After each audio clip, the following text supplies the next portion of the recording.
Hey, hey, SBG solution based gang, like, share, subscribe.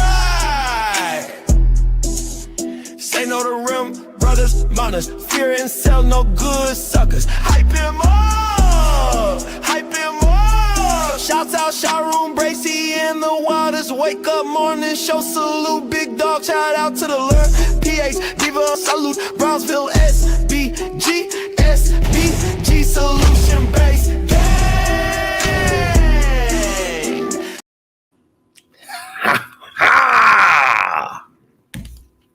Good day, everyone. How are you doing today? And just like how y'all know how we like to start every show, when I say good day to you, make sure you say it back so we can feel that great productive energy. Absolutely. How are we doing? Let's go. What's up, Sandra? How you feeling today? How are you feeling today? What up, Roy Sam?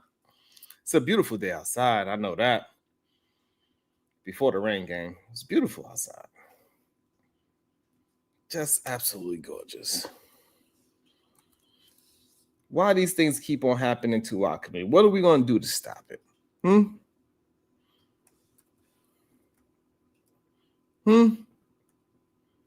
I would like to know.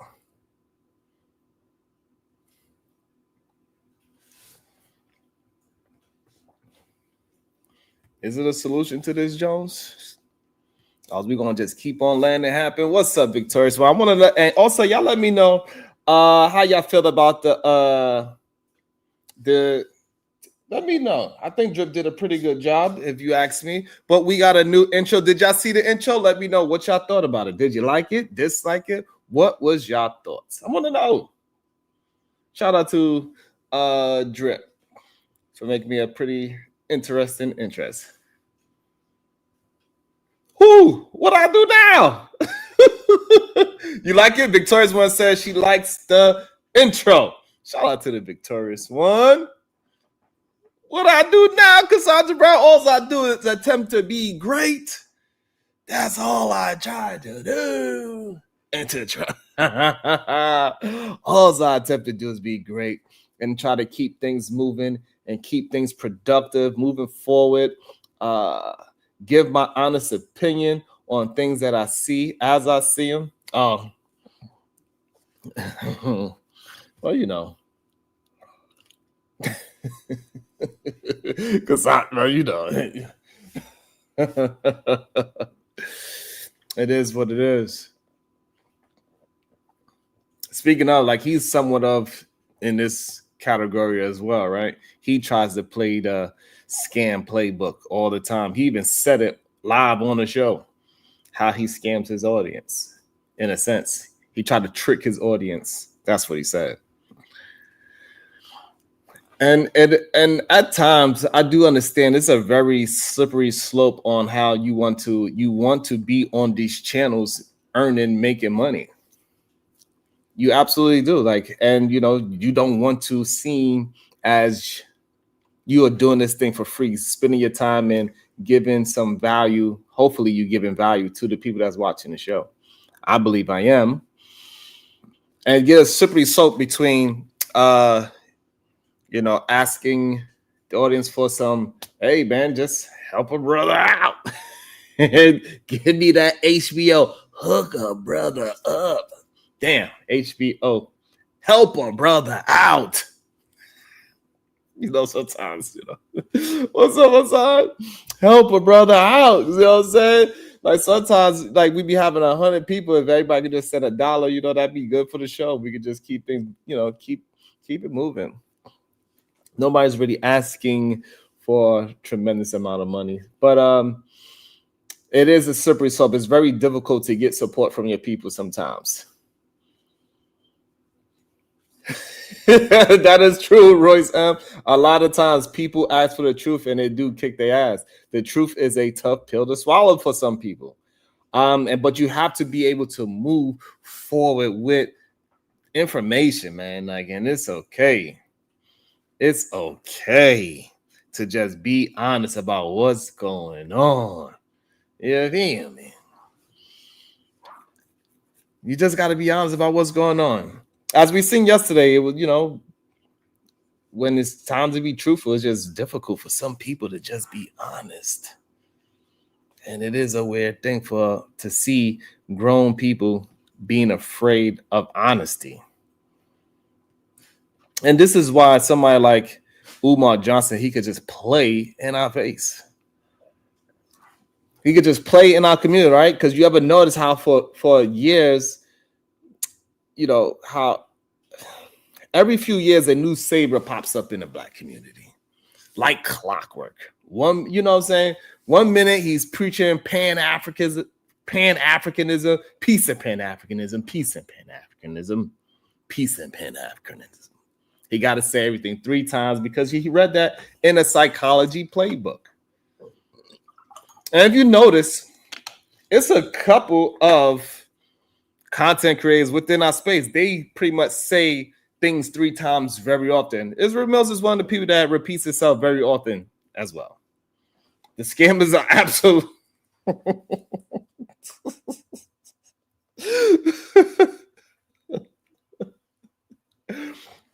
Damn. The scammers is coming out. You just gotta watch out for the people that repeat themselves 3 times every time they speak. Hey, there's something going on there. I don't know. You know what I mean? We have Brother Polite. We have Pharaoh. We see it happen time and time again. This is where it all started from. We see all these goddamn preachers. We seen the preacher that tried to set himself up to get robbed on television, right? On his network, and he got so much light when he did this stunt that he did when he tried to fake his own robbery. Everybody was watching him, and then it comes to find out that he had all the Gucci and all these things. And guess what happened? He was scamming his small audience, and it's the same playbook. What's up, Miss Jalen? How you doing, beautiful? You like it? What's up, Genesis? And it's the same playbook over and over that they keep running on our people, which is scary, on just feeding into our community. And our community is vast. A lot of people, a lot of different cultures within our own community. A lot of different races within our own community. A lot of different nationalities within our community. Right? So that's how they start off. They start off, it sounds good. They start preaching this, paying this, and how we doing this. And then next thing they're asking for donations to build a school that never gets built.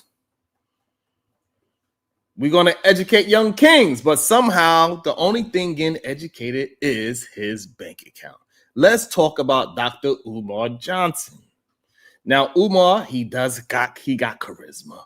He got the voice. He got the vocabulary. He even got the credentials. But what he ain't got is a damn school. This man collected hundreds of thousands of dollars maybe even millions for the FDMG Academy. And years later, all we got is a building with boarded up windows and a GoFundMe that is aging like milk. You feel what I'm saying, Cody? It's aging like milk. Let me do it. Let me practice. It's aging like milk. And so, and when people just ask, where's your school? He hits you with, you must be an agent of white supremacy. Oh, huh? Excuse me, sir? So accountability is now conspiracy. This is what they attempt to do. But Umar is not alone. He's not alone. There's a whole lineup of dudes, preachings, getting arrested for making people work for free. Isn't that something new in the news recently? It's a bunch of these preachers that get caught up in sex scandals and still somehow preaching about morality. It's very similar to a Tyler Perry movie that is written by Jordan Peele. What's up, Natasha? Bubba, if you assume that all scammers and liars and manipulators, then you'll never be disappointed. There's a reason they get called race hustlers. I don't think a race hustler is the same as a scammer. I believe those are two completely different things.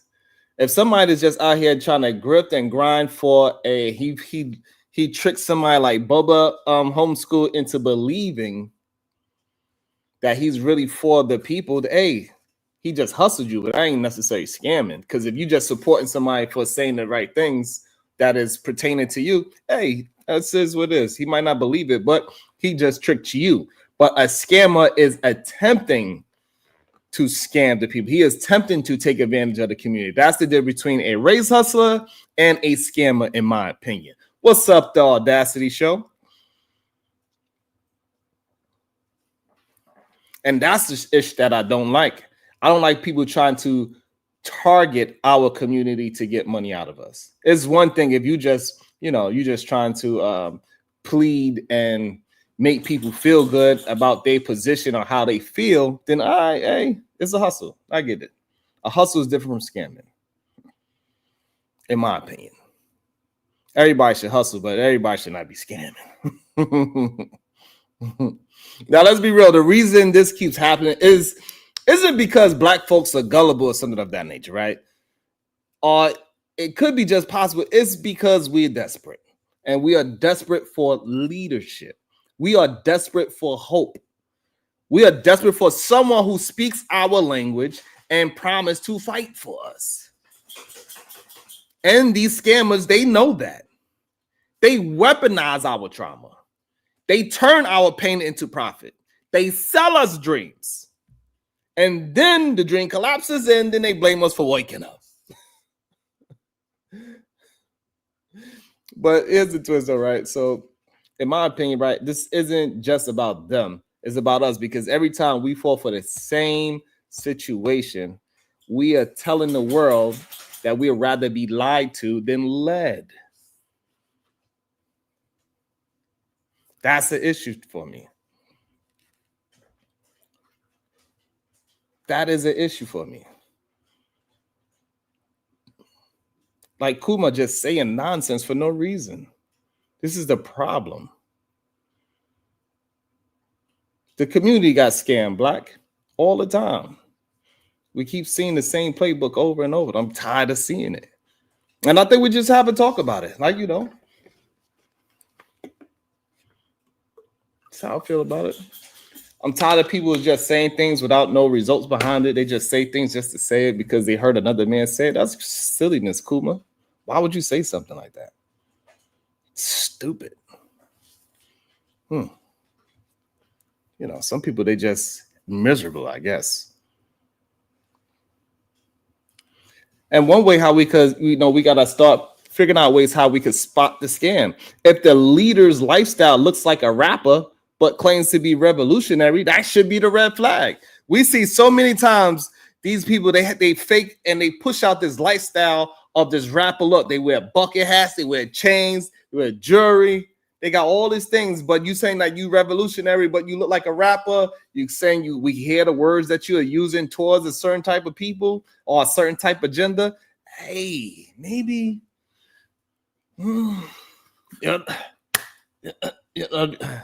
If it describes somebody, it ain't my fault.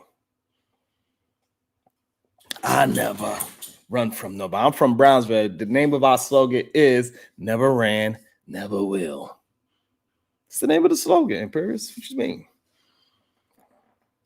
If the movement have no receipts, no results, and no roadmap, that is a red flag. Do we know any movement that has no receipts, no results, and no roadmap? Name some. Good. I want to understand. We know what group of people that is out here right now on these YouTube spaces on a day-to-day basis. They movement have no receipts, no results, and no roadmap. That should be a red flag. If criticism is treated like betrayal, that is a red flag. If the only thing that is keep being spammed in the chat is a donation link, you should run. Because real leadership doesn't need it. It needs community. It needs transparency. It needs humility. And for some reason, the Black Messiah syndrome is definitely killing us. We're looking for one man to save us, and it's just not going to happen. Well, the truth is, we got to save ourselves. That's why I say you got to put the blame on yourself, because if you put the blame on yourself, you are the same person that can fix it. One conversation, one collaboration, one act of accountability at a time.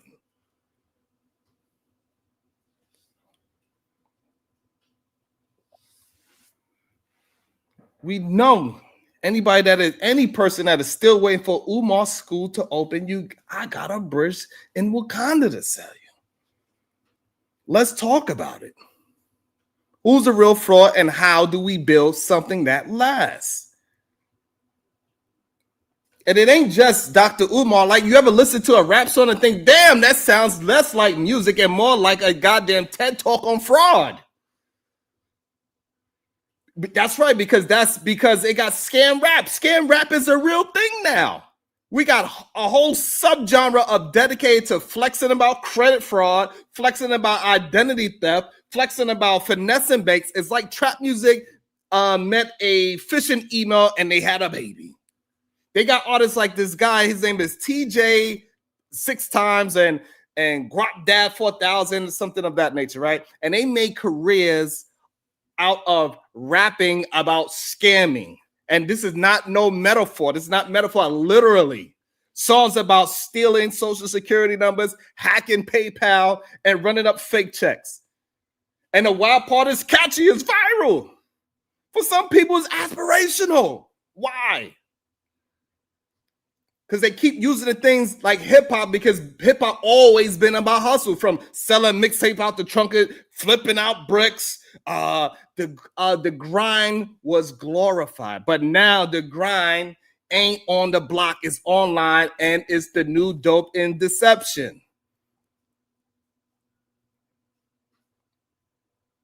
And then you fast forward to today, the same scam energy has spilled into YouTube.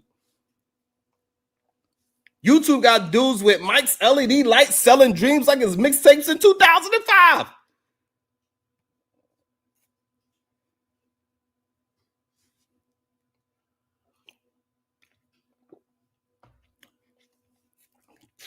This boy is crazy as hell. That boy crazy. That boy Bird's crazy. Thank you for the $2, Imperious. Oh, my goodness. I don't know why that man's like this. I don't know.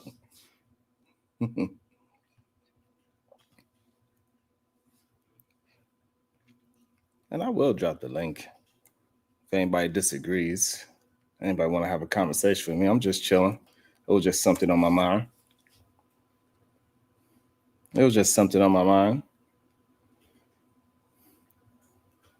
You know, like, so all these new rappers and podcasters, they call themselves financial gurus, relationship experts. We seen one recently she got busted.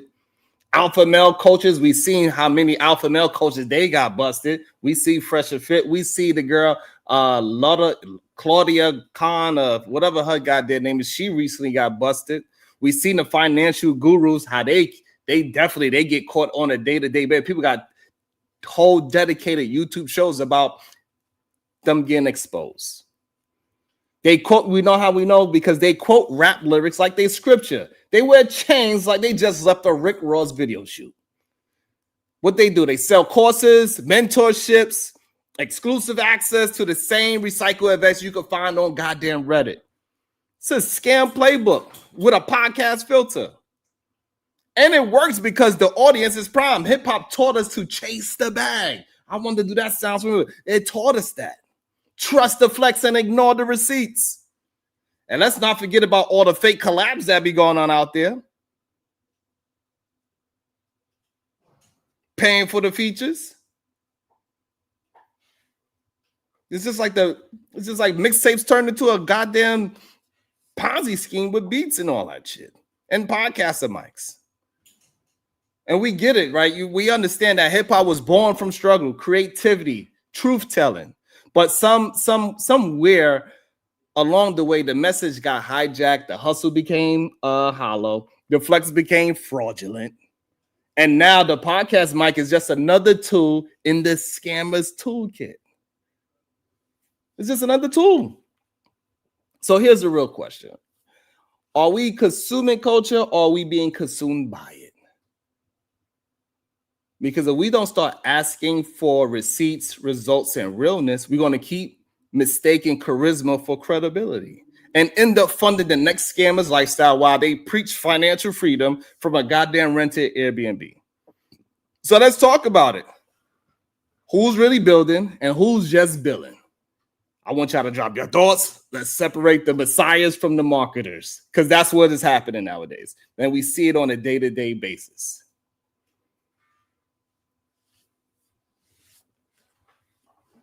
It is what it is.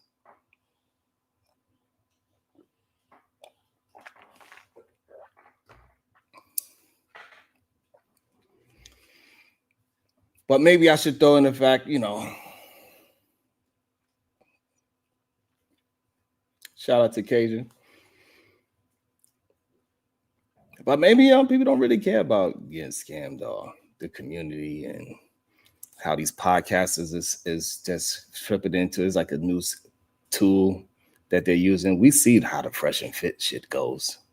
We know for a fact they scam and they was throwing fake parties. I mean, this lady, Claudia Khan, she was charging $8,000 an hour and people was paying for it. For her to say that she's going to teach you how to be a high value man, and men were paying for this. If you got enough money to pay $8,000 for an hour, that's more than some lawyers, for God's sakes.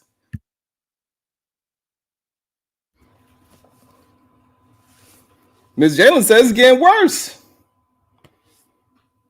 It's wild and crazy.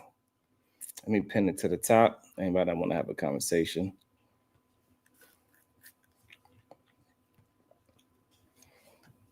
And it seems like in this day and age, it seems like people don't really care. They want to be lied to. And I'm just curious why so many people want to get lied to. Why after they get exposed, that person, we seen Cooley, right? What's his name? No Fugazi podcast. After he got exposed for literally living opposite of what he's preaching, right? Again, this is the problem. I don't understand why people that have receipts and results, those are the people that people run away from. They're using AI to spoof people, wiping out bank accounts. Crazy.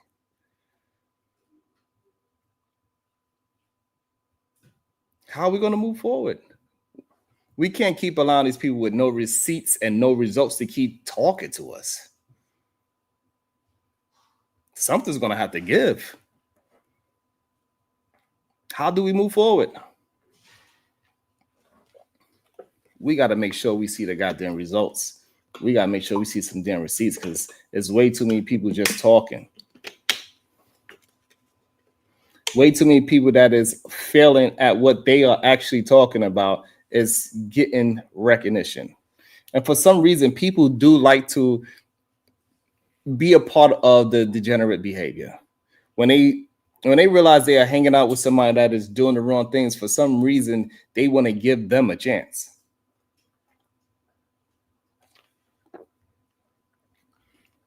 Roy Sam, I like that. It's easy to get tangled in a web of lies, but not so easy to box with the truth.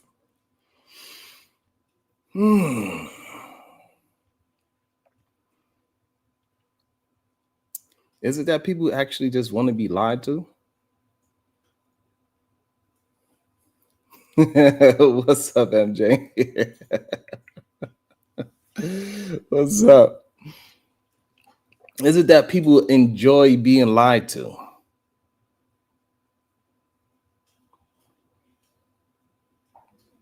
I do not personally. However, what I see, it seems as if people do enjoy it. They tend to rock with the people that are unauthentic. They rock with the people that literally will show you that they are lying on a day-to-day basis. You'll see their receipts of them lying and they still rock with them. you'll see them doing the most disrespectful things without changing. Because it's one thing somebody make a mistake and then they move forward, say, you know what I, and they move forward. And that's acceptable to make a mistake, to have a lapse in judgment. All that is okay. However, when you constantly doing the same mistake over and over again, that is not a mistake anymore. That is your character at that point.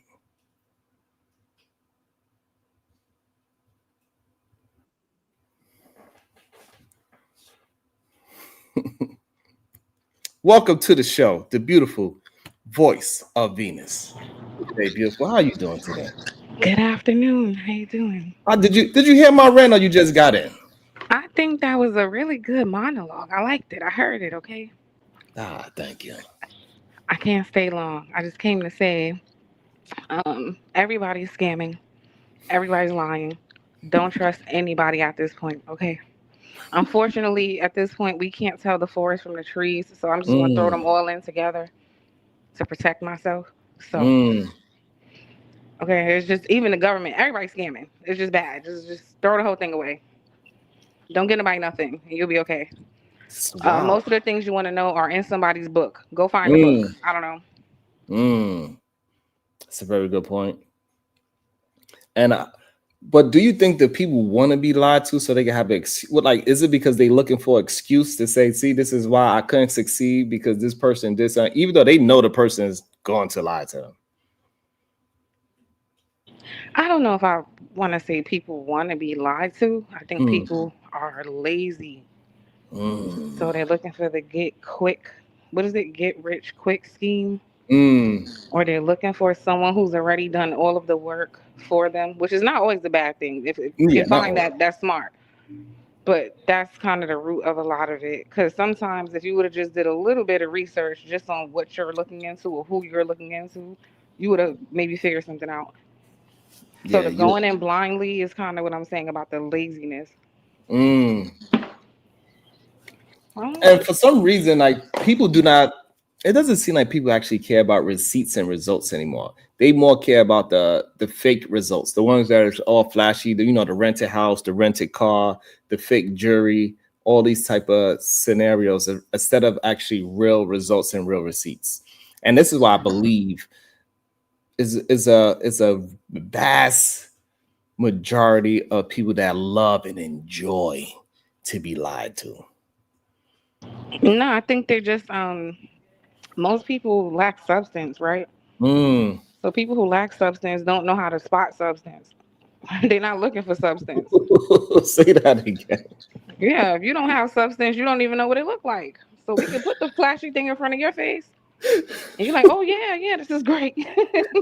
Oh, that's how that thing works. Oh yeah. That's it. People have no depth, no substance.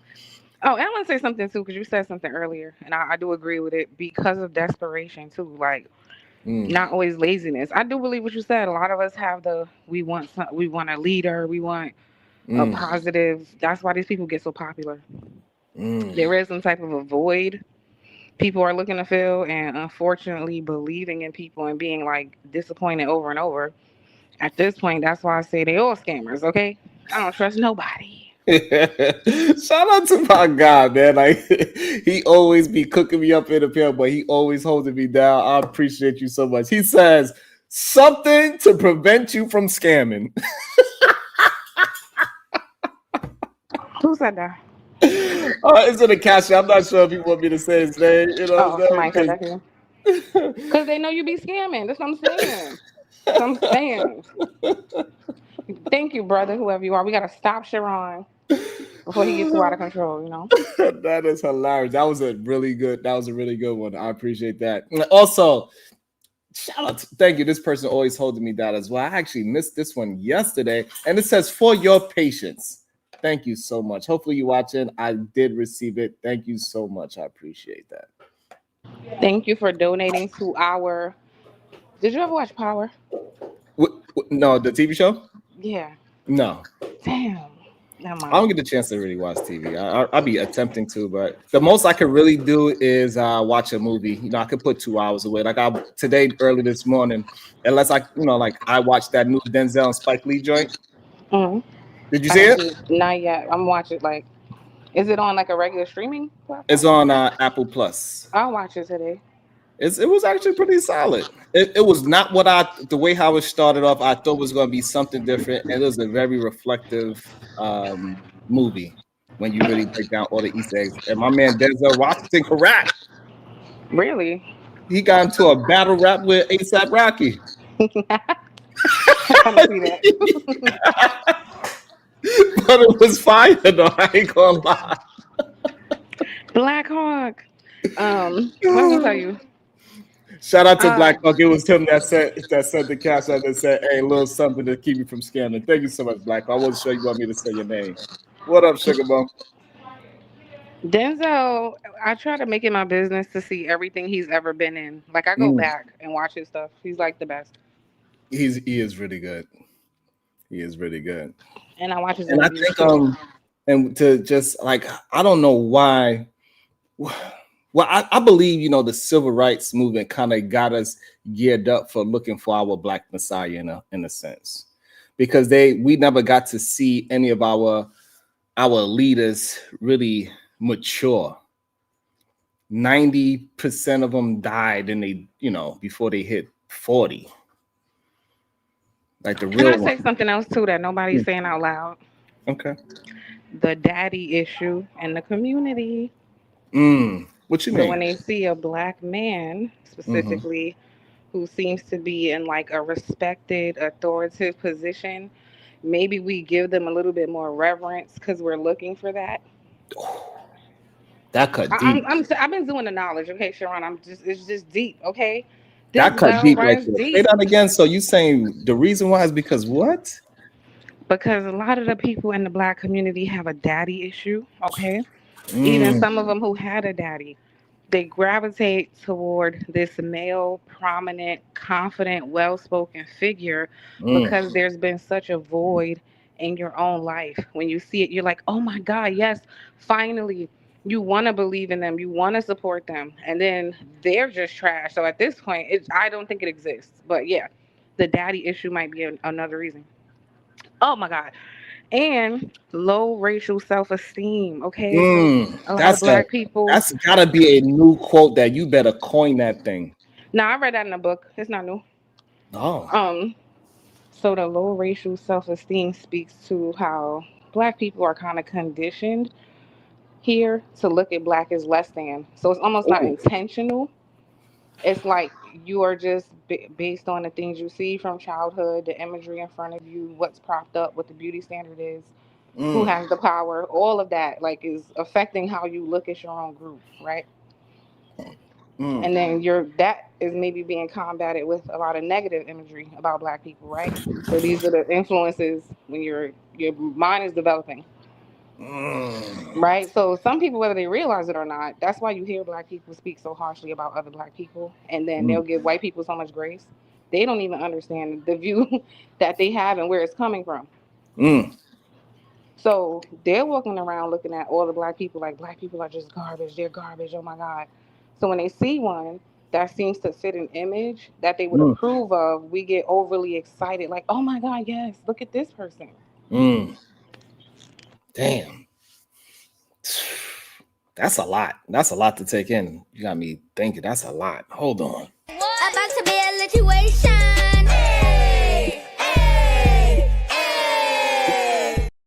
Shout out to Brownsville, New York. Peace and love to the SBG family, especially the Queens. Like, share, subscribe, support good content. Thank you so much, Kazoom. I really appreciate that. And it is difficult to get people to also love and enjoy the good, productive conversations, even when they are entertaining. Because a lot of times we have great, productive conversations, and they entertaining, and they funny, and we throw a little bit of salt in there, throw some cheap shots.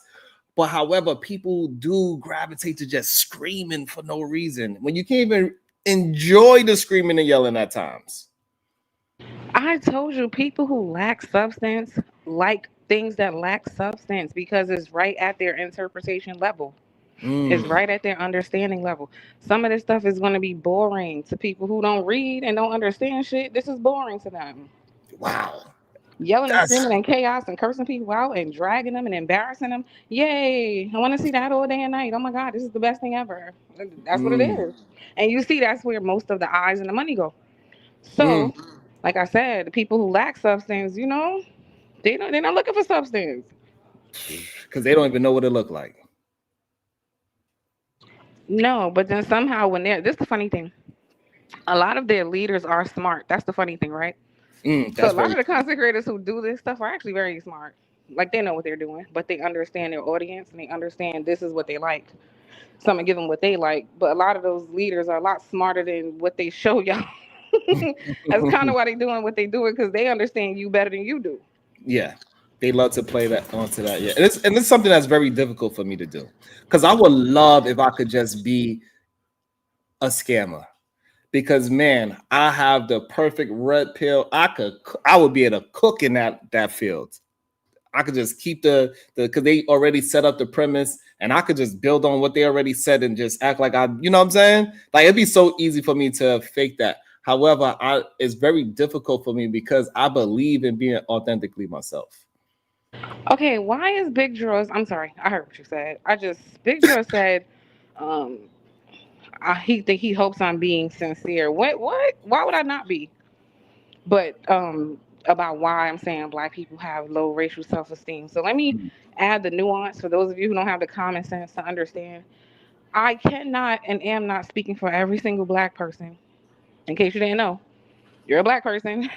I'm not speaking for the entire group. However, it's the majority from what I see. Okay.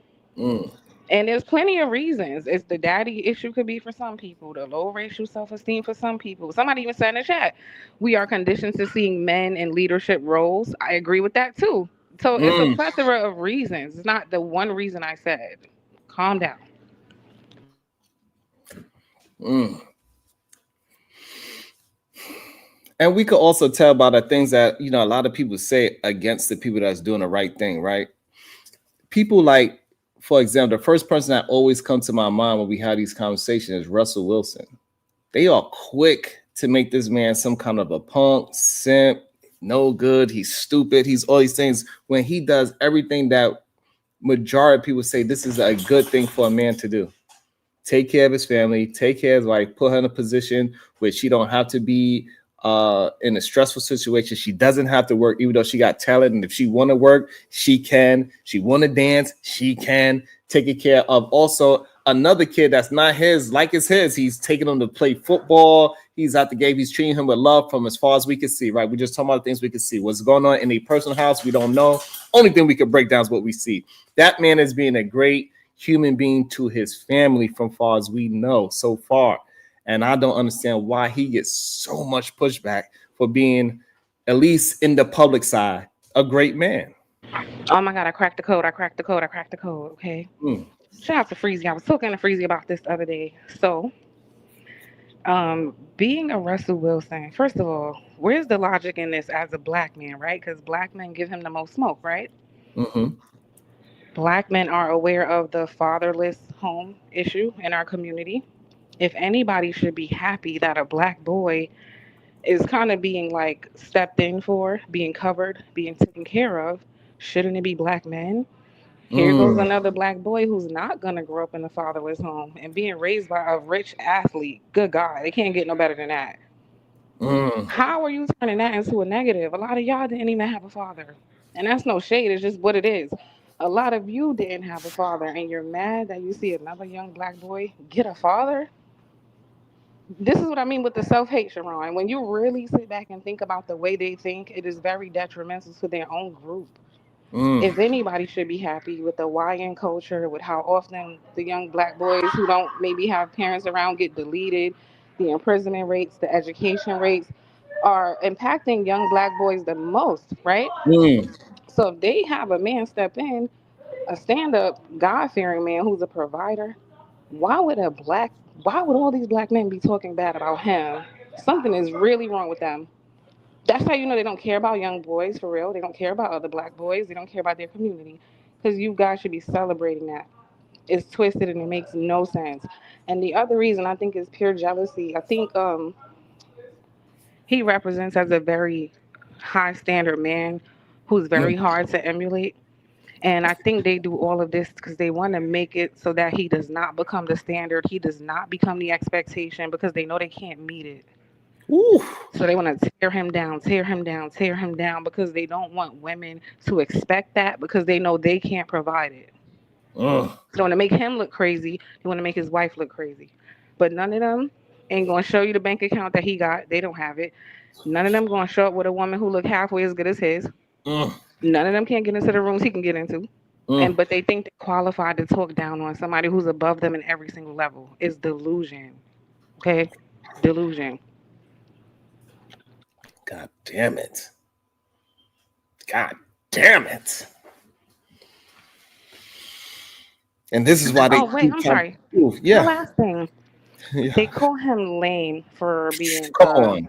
a God-fearing husband, provider, father, not only to his own kids, but to somebody else's kid. But the man, future, who abandoned that kid, who has maybe 6 or 7 kids all over different places with broken homes, he's the cool one. Think about the logic of these men, Sharon. Oh my How God. sick is that? Again, some of them who did not, but this is what they condone, and then that's the one they put down. Mm. It goes back, and when you said that part right there, that last part, and I think John Singleton, he put it perfectly in the beginning of Baby Boy. Majority of things that black men do, we do everything backwards. They call a nice looking person, that's a bad looking woman. Damn, she's bad, but she's really good looking.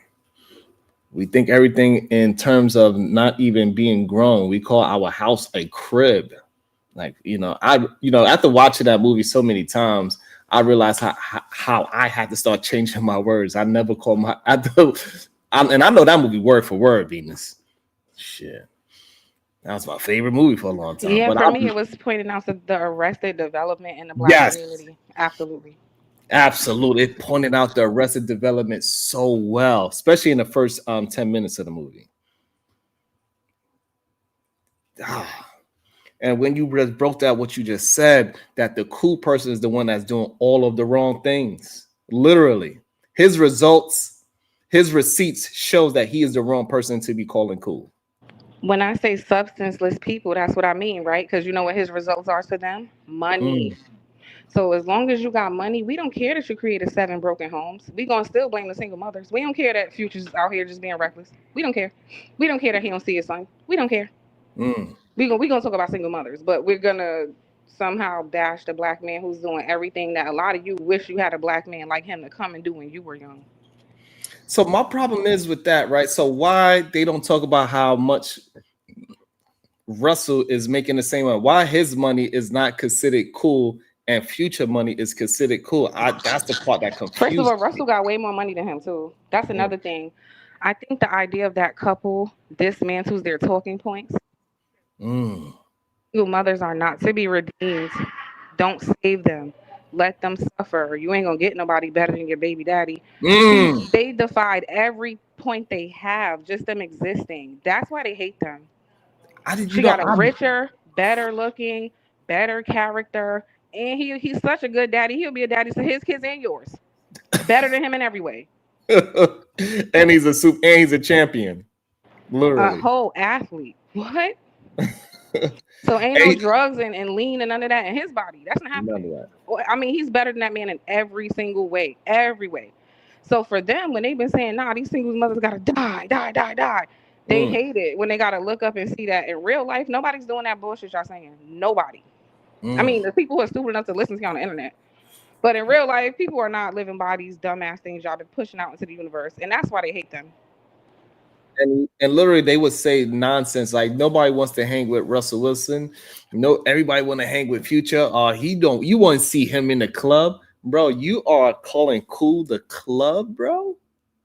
This is a grown man that is supposedly married. That what's his name? Channing. He's a married man. talking about Future is the cool one. He's also a married man that go to goddamn sex nudist colonies where it's a whole bunch of people just walking around naked. Like, you got your wife out there in the nude. You know what he remind me of? You know how men get in an argument with me and they'll be like, I'll never sleep with Venus, you're fat. And then you be like, how did that get in the conversation? It's the delusion, right? So he's like, I would never hang out with Russell Wilson. People from the inner city Atlanta would never. And I'm looking at the screen like, when did Russell ever say he want to hang out with you, broke ass? Like, what? Where did that come from? It'd be like the things people gotta say to convince themselves just to argue with nothing. Because I don't see Russell ask to hang out with nobody. Right. That man is too busy on yachts and red carpets and on the cover of magazines to be trying to hang out with inner city Atlanta anybody. It's the delusion. Sharon, they're delusional. And the gym, like he's working out on his body. Like, this is the reason why you don't see people like you. Another person you didn't see, which is weird to me, right? Kobe Bryant is considered what? Why he not considered lame? That's weird. Kobe stayed to the gym. Kobe stayed to the gym. He didn't go to the club. He didn't save no black. I gotta say black single mother. He didn't save no black single. If you do anything positive for a black woman, you know you're the devil. We are gonna publicly shame. That's what it is. Wow. And so this is why. Damn. So the only situation you could be lame if you're a successful man and you take care of a black woman. Wow. Nah, you gotta get a Latina. You gotta get something else. You know, they'll only accept her if she was already with you before they met you. But if they meet you, you better not show up with no black woman. How dare you? Oh, she got a kid? Oh, hell no.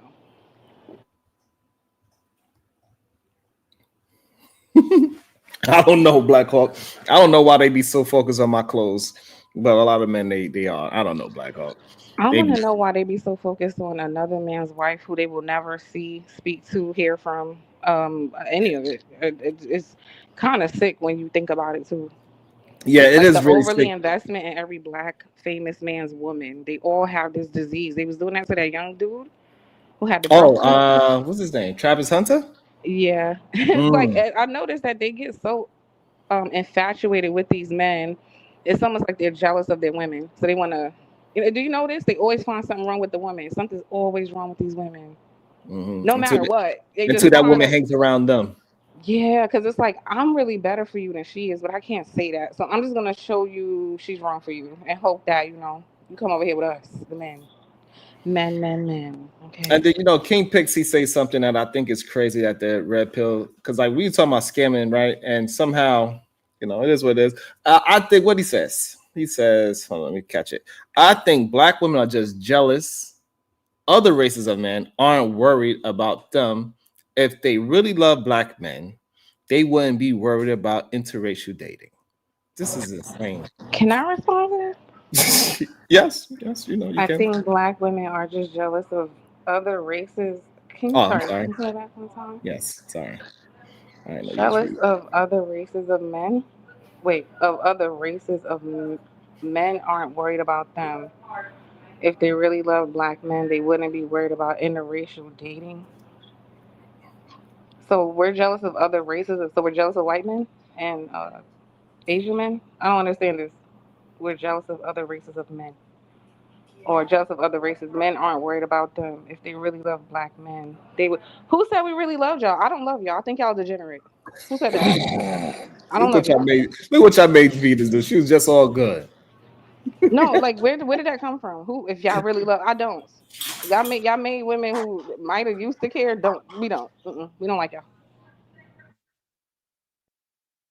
I think the problem is that a lot of men just assume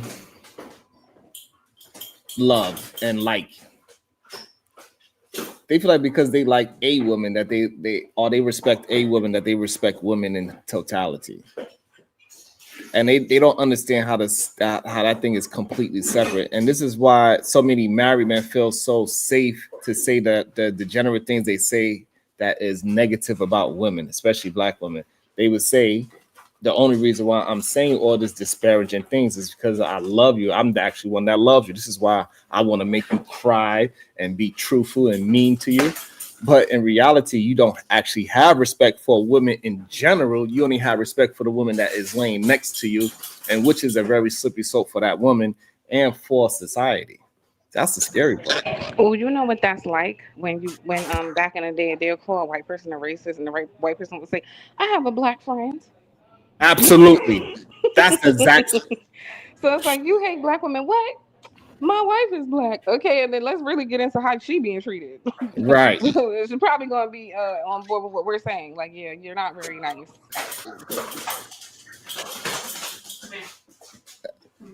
That's 100%. That is exactly the same as when they say, I have a black friend. Or I got this one of my cousins married a black man or a black whatever, and we really cool. I could say I got a whatever. black baby mama. Yeah, I could say whatever to her about black people. She never gets mad. Why she don't get mad? Because you probably done went across her face a couple of times. So at this point, for her safety, she So stays she quiet. just, you know what? I'm gonna let you just say what you gonna say. Let me mind my damn business. You know, like so, like that doesn't mean anything. The fact that you have a girlfriend or that you married doesn't mean that you don't or that you do respect women. I'm be honest. I think a lot of men, no matter what the race is, have wives and girlfriends and don't respect women. I ain't gonna lie. It's, it, I heard a lot of men say, only when I had my daughter, I understood. So it's like, damn. Well, how were you treating women before you had a daughter? What the fuck? right. You weren't even seeing them as people. You had to create one just to understand that they're people. Like, what's going on? Mm-hmm. And you know that's why I be really afraid of the men that speak and they always trying to be confusing. They're like, yeah, but you could never really understand the heart of a man. He got to go to some maybe 10, 20 years of all the mean stuff he did to you. Then he will just turn around and become the greatest man ever alive. Oh my gosh, you're right. I'm not gonna even mention no names, but I've seen a couple of shows where men would come up there and they would tell about, yeah, I've been with my woman for such and such years. And then they'll get into in the beginnings, she was a side chick, in the beginning. And when they give you that beginning, which was a good like 5 years, it was like pure misery. Pure But misery. since she really held me down. I had that Right. baby, but she looked past the baby. I went to jail, but she looked past. I beat her ass, but she looked past that. I slept with her sister, but she just really showed me she loves me. So Mm-hmm. now she gets the ring. Okay. I loved her so much that I had to sleep with her cousin and her sister. I wanted to keep it Because I all. needed to feel all of the genealogy of the lineage of the DNA.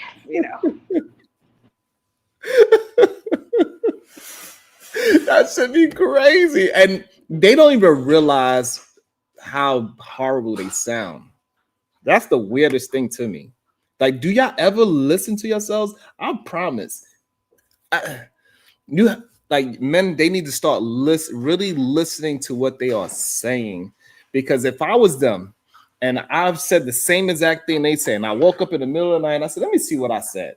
And I replayed exactly what they said. I'm like, damn, I'm a bitch. Damn, I have a pussy. Oh my god. Like that's just not possible for me to hear myself sound like this and think like, yeah, that sounds like a good, strong, productive man. They do. They think like over talking you or screaming louder or cutting you off more, and that's the masculine thing. That's what Adrian said last time he yelled at me. I'm a man, and you ain't gonna tell me how to talk. No, you shut up. Ah! You heard Izzy the other day. You a girl. You don't know what you're talking about. You a girl. I was like, oh shit. See, why you do that? I can't be in between. I love you, Andy. Why I you do just like when he that? did that one, I was just like flabbergasted because like when people get upset, a lot of times your real raw emotion comes out, and I was like, holy shit, you a girl is your argument? No comment. Okay. Damn, it's like we do one and the other. You gotta bang on him, I gotta bang on angry man. I cannot, can't deal with angry man, man. But anyway, I ain't gonna do too much because he ain't here to defend himself, you know. You know, and Um, so and this idea, I don't know. I used to believe that was just our community that had this whole idea that the woman gotta suffer throughout the beginning, so the man could find himself, and then eventually he'll find God after he done made it miserable for the first 5 to 10 years, and then he could give her everything that he want. But it's not a black situation. Not at all. I seen a trend on TikTok of these white women who was doing these clips and they was Mhm. going in on the whole family about like certain things nobody talks about, everybody ignores it, like the Mhm. abuse. So that's why I said all of y'all are bad, Sharon. Yeah, All of the men, okay? Every single one of you, except for and as Jesus.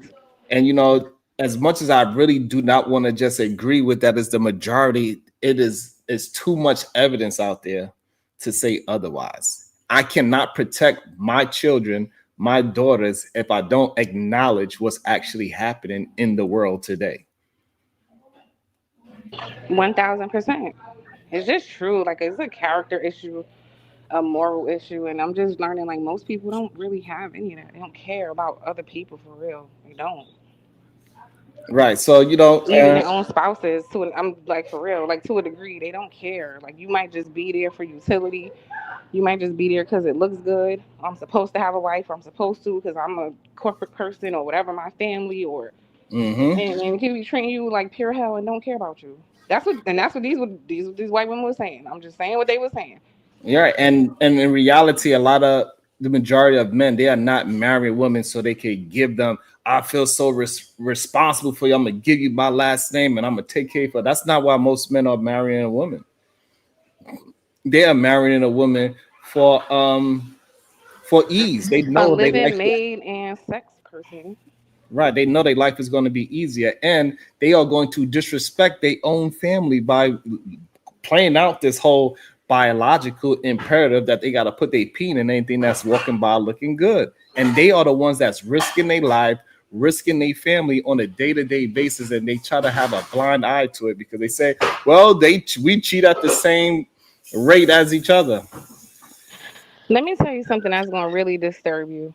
So Princella had brought up this book a while ago, like probably last year, but I never forgot about like this man who was exposing like how many husbands he was messing with, how many men who are married because traditionally that's what their family expects or that's what society expects, but they are Mhm. into men. And if you just go on Reddit or one of those blogs and see how many currently married men, currently married, are Mm, just having conversations like, oh, I love my wife, but I can't help but do such and such. Oh, like it's just like hundreds and hundreds and hundreds of conversation of men who are basically talking amongst each other about how they can't help but want to have sex with each other, and a lot of them are married and their wives do not know. uh, when you say has with other women or with other men, No, with other men. holy shit. Like you can easily look those threads up. There's a lot of threads where they could be like anonymous people talking, and you'll see Mm. it. You'll see it.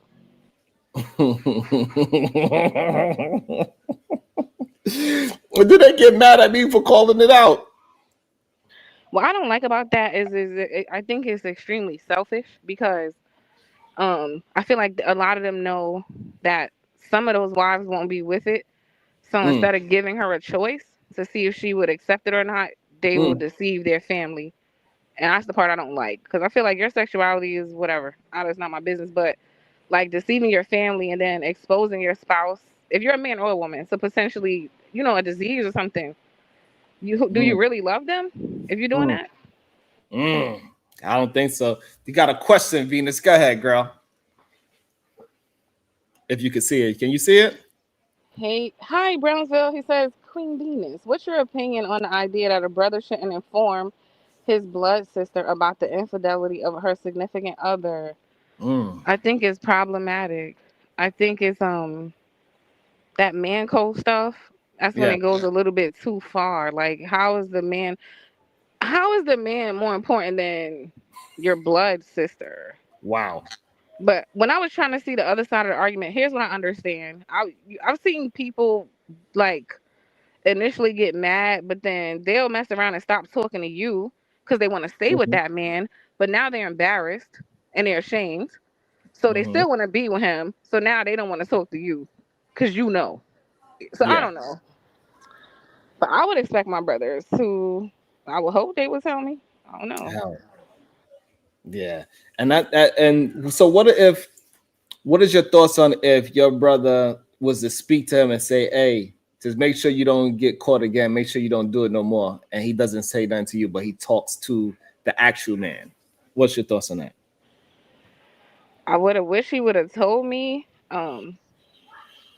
I'm trying to feel like I would understand because I'm gonna look at it like my brother probably just doesn't want to see me sad, Mm. so he's gonna try to do everything in his power to not make me sad.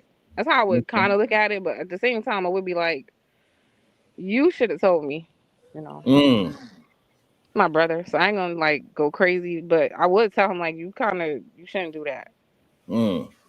So But now it just what? depends. I probably will be mad as hell. Like, why would Yeah. you be protecting him? F that. And then so now when we move it forward, we move the situation forward, like so usually if a man is caught out in a public cheating on a woman, most likely that ain't his first time. What is the chances of you actually catching him on his first time ever doing something like that, right? What's your thought? And what is the chances he's listening to you? Who are you? Number He could two. look in your face and tell you anything. Oh, you right, bro. You know, I was just stressed out. Da da da. And he gonna be right at her house in 2 days. What the hell? Mm-hmm. Mm-hmm. And you I gonna think just you should just tell me because what is he gonna do unless he want to fight my brother or break up with me? He's going to lie. He's gonna be right. like, oh no, no way. You know. At that point, I'm fighting everybody. Him first and my brother next. Everybody getting punched. And then Getting so killed. now how would you feel if you was to catch something from your man, something that is something that you cannot cure, and then later on, after you find out you found out that your brother knew that he was cheating. What is your thoughts on that scenario? See, damn. I'm like, brother, you aided and abetted and ruining my life. Woo! You are the op now. Oh my God, I gotta disown you. Damn. Cause I'm telling, if one of these girls ever in a life, It's up. what? You better be lucky I don't fight you where you standing. First of all, don't ever disrespect my brothers, bitch. Uh-huh. I'm getting mad just thinking about it. How dare you? How I'm d- telling. how dare you? Because like you're not only disrespecting my sister, you are disrespecting me as well. I be looking at my brothers like, even though three of them are older than me, like they're my babies. So if something could potentially hurt them, it really angers me in my chest. So just the thought of you out here embarrassing my brother, you're a problem, okay? And you're disrespectful. And Mm. I'm telling right now, I'm not even waiting until I get home. I'm calling him right now on And you FaceTime. know what's Hey, look crazy? at They was this. looking at me like I was crazy because I said, "Nah, that's my family." And I'm telling her, like, hey, yo, sis, I seen, and I'm. It's not like we are talking about like, you just see them at the bar with a girl, right? Because that could be mistaken for something that it's not. We talking about you see them tonguing, grabbing ass, kissing, being kissy pool, leaving the hotel, like what's going on. You the only thing you didn't see was the goddamn downstroke. Do you? I'm trying to see if I'm a weirdo. Do you have this with your siblings? Like, I'm gonna get mad, so mad, as if you're doing it to me. Like, I'll be extra offended about my brothers. I don't know why, but I really don't play about my Yeah, because brothers. you disrespecting me as well. Like that's disrespectful. To not you're not even sneaking properly. Like that's another thing. Like how did I catch you out of all people? We don't even hang around the same people. We like the only connection me and you have is my sister, and I caught you. This is disrespect on a whole nother level. This is why Brownsville says you gotta recalibrate your value systems. Hey, Mm, amen. You're valuing camaraderie with a random ass man instead of protecting your own. Jesus Christ. mm. And this is why I believe that majority of women do not come to they male family members to help them vet out a potential mate. Because deep down, they heard them speak and they know they would be more on the man's side than their actual side. Oh, let's talk about it. A lot of the men in our family are that same man that they're catching cheating. So that's why they got a little bit of patience and understanding for homeboy because they think that stuff is normal because they're doing it too. So when they see him, there's a level of understanding. It's like an unspoken rule. Like, I know we both ain't shit, but come on, this is my sister. So I want you to somehow be shit for her, even though you ain't never been shit and you ain't gonna be shit. You know what I'm saying? Mm-hmm. But I really believe that. I seen fathers do it. Like they will, nah, you got to look past that. People make mistakes. I've seen this with my own eyes. Like, and I'll be like, damn, you identify with him because you trash too. Wow, look at Mm. that. Hell yeah. And I think If you see me, I'm telling immediately. I'm not gonna play about my brothers. I love them too much. You gotta go. Okay. yeah, I'm glad I was never put in that situation, but it would be an easy decision for me. Like, nah. Hey sis, this is what's going on. And matter of fact, he's gonna walk in the house, he's gonna see us sitting together. He's like, shit. He gonna see me been sitting down just looking at him. So you want to tell us where you been? Not us. Sean said, I'm invested in this relationship now. You gonna tell us where you been? Oh, you reminded me of this movie. I think it was Taraji P. Henson, and her mother just kept getting into business. And I ain't gonna front. I was even annoyed for the husband. Like, damn, he is doing BS, but girl, sit down somewhere and get out of his face. Like, chill out. Yeah, you all in that man business. Chill out. I don't know how men be doing it. I ain't gonna lie. Shout out to the men, cause I would not be tolerating it. If I was a man and I had a mother-in-law and she felt like she really was my wife number two, nah, you gotta get out of my face, lady. Yeah, that's definitely problematic for sure. And it kind of shows where what's her name? Ooh, Jada Pickett and her mama. You That think that's how it is with them? it kind of shows that it's a very slippery slope when you are a grown-up so attached to your parent. Oh, When you it's a treat lot of women who are like that. If they were raised if they were, this is what I noticed with my friend group, the only children, the only child, if she's a daughter, sometimes yeah, her and the mom are really like best friends. So yeah, it could get a little, they get a little sticky. That's a slippery slope right there. Or a son husband type of situation. Hey, I don't think those pan out too good when they get into the relationship because you gotta get independent of your parents. You gotta realize that's your parents. They did a good job at parenting, but they might not be a good person. Like I and don't it's know a why. little bit of selfishness and fear. Ooh, Right. Think about it. You had each other your whole life. This is very comfortable for you. This mm, person's always there. So part of it, I think, on both parts, there is a little bit of fear of like mm, detaching too much from each other because that's the comfortable thing for them for so mm. long. Yeah, and it is scary to detach, right? You might even face some abandonment issues that you didn't even know you had. You might face as a grown person now, right? So I get it. However, at some point, you got to detach from your mama's titty, whether if you're a male or female. And I think as a parent, you should allow your child to detach so they can make some mistakes and actually prove that the lessons that you taught them that they could use it in the real world. Because if you are always there, they are never actually going to learn until you die. You gotta And let them make their own mistakes. you're kind of crippling them. I seen that a Absolutely. lot in my family too. Like certain aunts was like too hands on to the point like some people like basic stuff that you would know, they really Right. don't know how to do it because everything was done for them.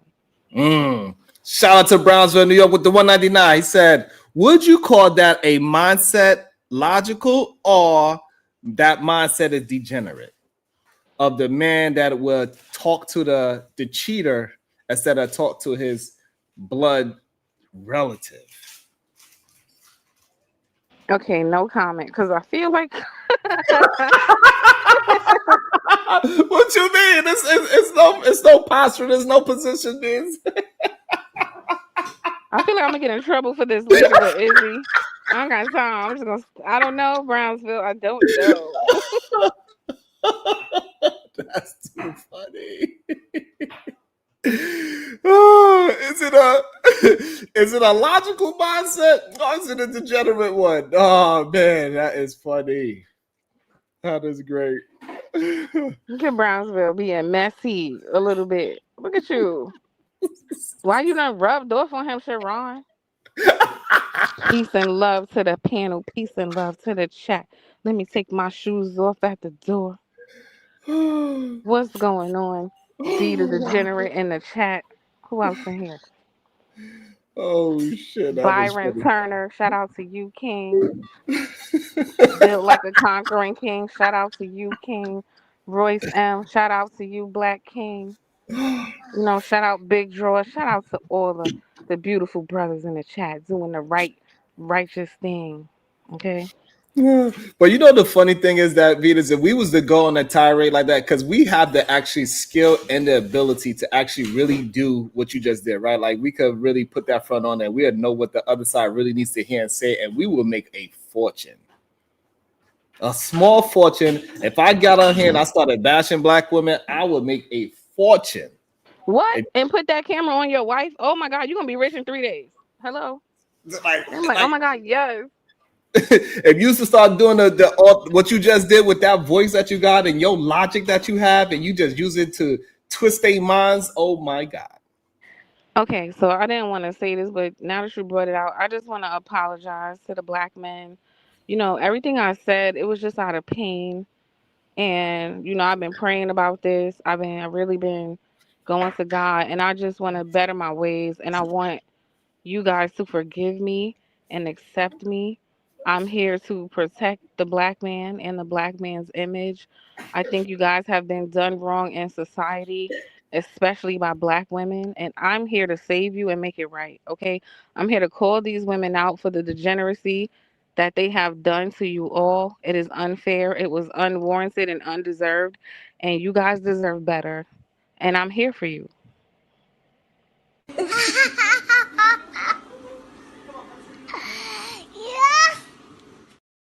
Oh God. And I meant it, okay? And my cash app is $1 ruled by Venus. Drop it in the chat, girl. Drop it in the You know, the chat. cash app gotta come right after. Like, and my cash app is $1 ruled by Venus, okay? The playbook is so beautiful. Oh my goodness. Welcome to the show.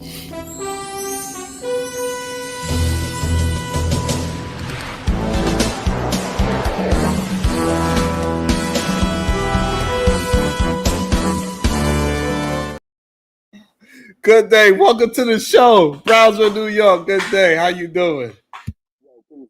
Peace and love, peace and love. Cuzzo, can you hear me clearly? Am I coming Peace through? and love. Peace and Yes, love. I can hear you. You almost sounded like a robot, but I can hear you. So, Queen Venus, There can you you hear go. me, Queen? King Brownsville. I hear you, King. Question, right? Because oftentimes as men, we're engaging in these conversations that involve women, but we're not giving them the opportunity to speak from their perspective, right? So that question because I want to know from your perspective as a woman, as a sister, if your brother saw your significant other out there cheating on you, right? And he, let's say he just checked the dude, right? The way he knows how to check the dude, but he did not want to inform you because he feels like you're irrational, right? Do you feel like in that moment your brother protected you? I would feel like my brother betrayed me if he didn't tell me.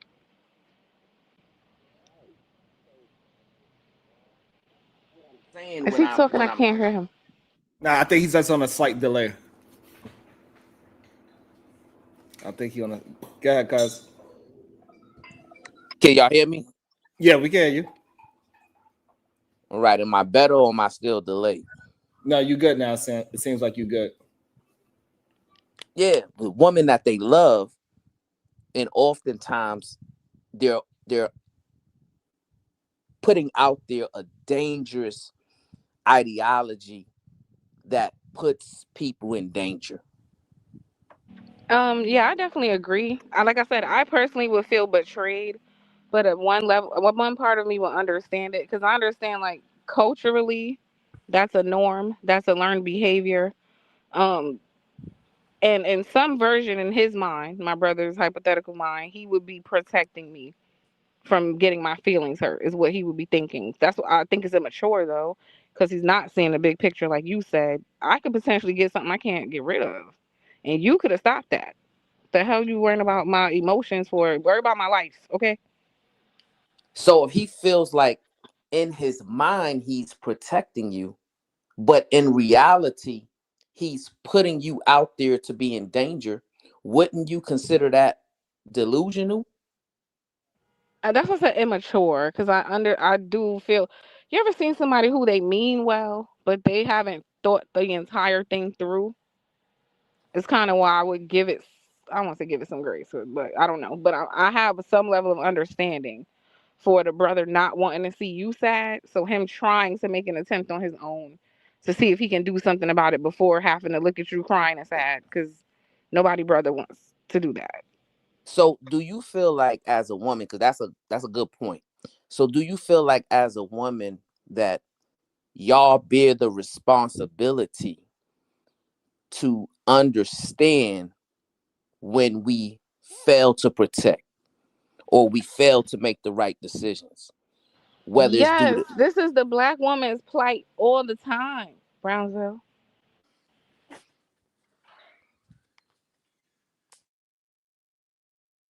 Well, he didn't know no better. He did his best. You know, he only had that one baby on you. You know, Don't you know no good? Don't you know no good? that's what they'll tell you in the family. I know he had that little incident when he blacked my fucking eye.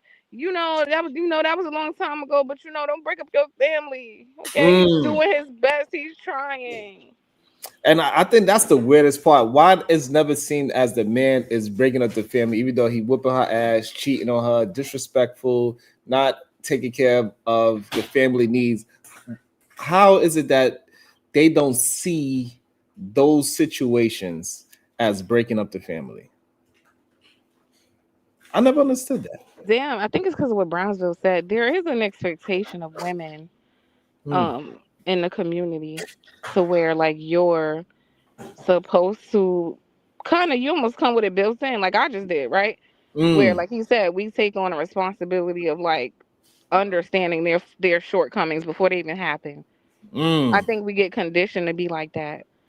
So they Ooh, done brainwashed all the women to almost expect that he's going to be dumb, he's going to fail, he's not going to protect you at certain points, he's not mm, going to do shit that men's supposed to do. But they made it so normal in our culture that they done brainwash the women into being like, but he's still a good person. How? No, he's not. No, but he's a good father. No, he's not. But he's trying. No, he's not. What is no? Damn, Sharon Brownsville, why did you come ruin my grifts? I was just getting the men on my side. Damn. No, because I think that we actually need to start building on these real conversations, right? And getting a totality of a perspective, not just one side or the other side, right? Because me personally, when I listen to how these conversations are divulging, it's kind of scary because you know, they're happening, but it seems like I'm the one who is the problem, right? When I say, hey man, this is crazy. Like, what's going on? Why are you saying, what you're saying? Why do you have this type of rhetoric that you spewing? And, Okay, and you Brownsville. I'm sorry to cut you off. My phone dying. I might come back. But I wanted to say, if you can acknowledge the culture that we come from, you understand why. And I'm not saying it's right because it is not right. But think about like some of the elders, I guess, like the parents and grandparents and some of the dumbass ideologies that they had and that they passed down. These are their kids and their grandkids. That's why they think it's normal because that's all they ever seen. Right, but that to me is just another excuse, right? Because we should be improving upon the lessons, the misdeeds, what our grandparents or forefathers or grandmothers did right or wrong, right? Our mindset should be evolving to a more productive, right? So these same brothers who are spewing this type of rhetoric, which you said, hey, it's betrayal, right? You said you would feel betrayed as a woman, as a sister, right? But they're thinking what they're doing is actually protecting you, right? Imbalance, right? That creates a schism. And be me, you know, against it, right? It should be more people being willing to say, you know what, that's just crazy, that's foul, that's degenerate, you know, removing her autonomy, and you're putting yourself in a position to, you know, think for her, speak for her, discern for her. However, the danger that she's in, you're not gonna have to feel what she's gonna have to feel if and when something bad happens. So can I tell you two things I think that are happening in those situations? This is what I learned. People don't understand how to separate themselves and their identity from ideas, right? So when you attack an idea, they get defensive because they feel like you are attacking them.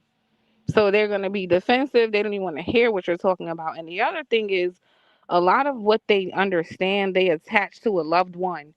So if this is something my mother always told me, and now here you come saying it don't make sense, they feel like you're insulting their mother or their father or whoever this person they admire, right? You ever tell somebody something that just makes sense and they'll go, well, my mother always said, well, my father always said.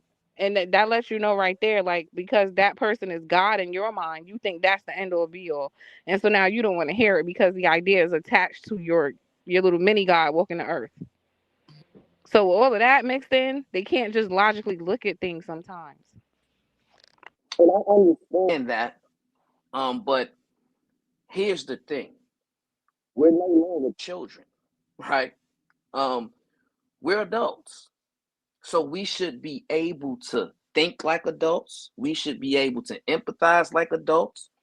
We should be able to express ourselves and articulate like educated adults, right? Because everybody comes on here and say that they're a leader. The majority of men come on here and say how educated they are, how experienced they are in all of these different conversations.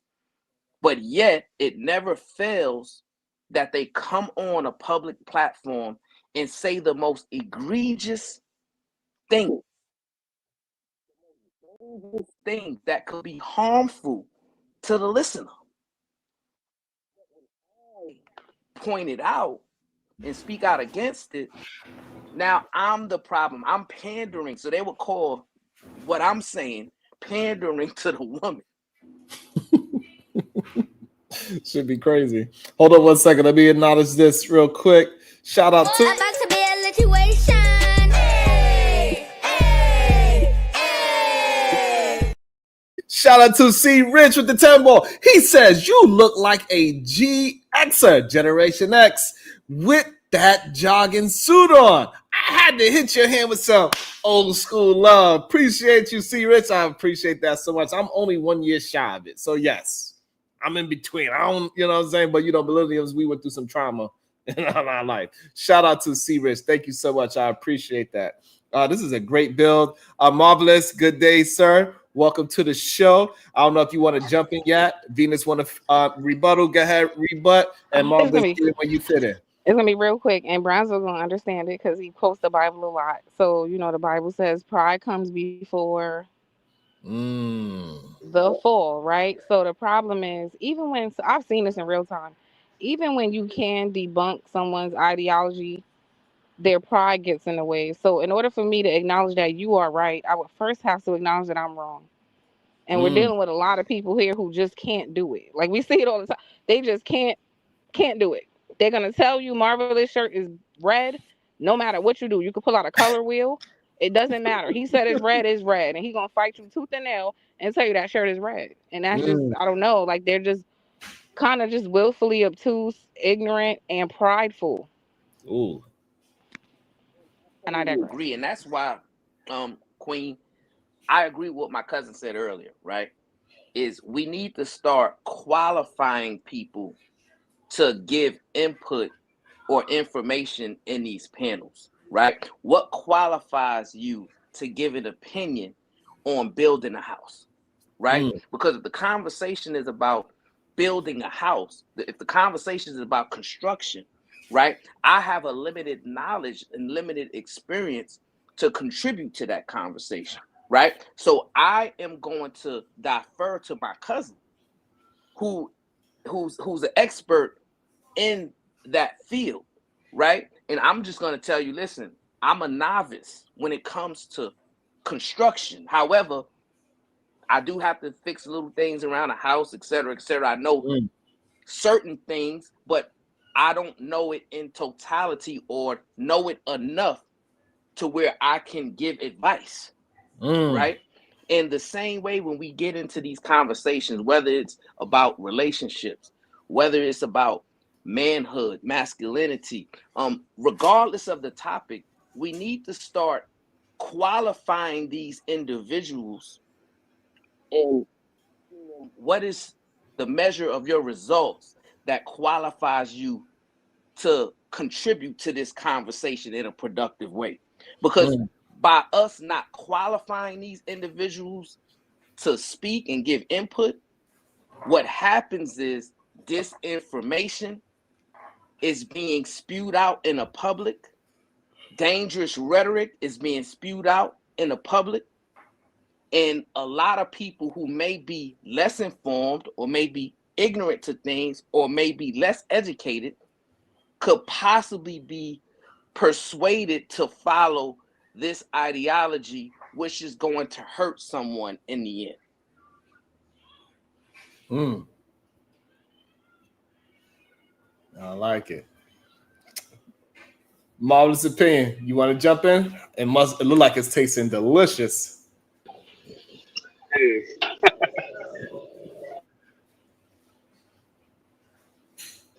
I really, honestly, I'm being humbled by this exchange. To me, I'm also am very ignorant to it because I'm not familiar with a lot of the behavior in the sense of seeing it on my day-to-day life. I'm not involved in that type of environment or type of people in general. So to me, I'm just here to kind of listen and figure out what type of human behavior we're really trying to poke at. Because I'm good with, I would say, rooting out issues with behaviors and where we can stem from. So I'm someone just trying to figure out where it really is coming from. Listen to you guys, because you guys obviously have more experiences than I do. Well, right now we're having a conversation about if you have a blood sister, blood relative, and you caught and she's married, and you to see her spouse in the street cheating on your blood relative, would you tell your sister or blood relative? I would honestly, I would think most would, but listening to our conversation, apparently in the culture, that's like not a thing to do, which is kind of foreign to me. That would never be in my family at all. And it's not no judgment. It's like I said, I'm kind of removed from certain areas. So if people move differently, it just again things are what they are where you're at, you know. So what would you essentially get into? What you approach the man? You won't approach him at all? You just speak to your family member? What would you actually, if you was in that, if you could put yourself in that scenario, what would you do actually?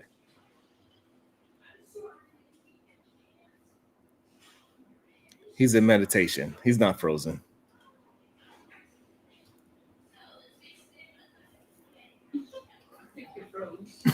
Now he in deep, very deep thought right now. He's not frozen, babe. He's really thinking about the question. MJ, isn't he just really just thinking about the conversation? I don't believe that he is frozen. Am I frozen? No. I'm moving. Okay. As long as I'm moving. But sometimes I just ask such intriguing questions. Natasha, I just ask such intriguing questions that I make people think. God damn it.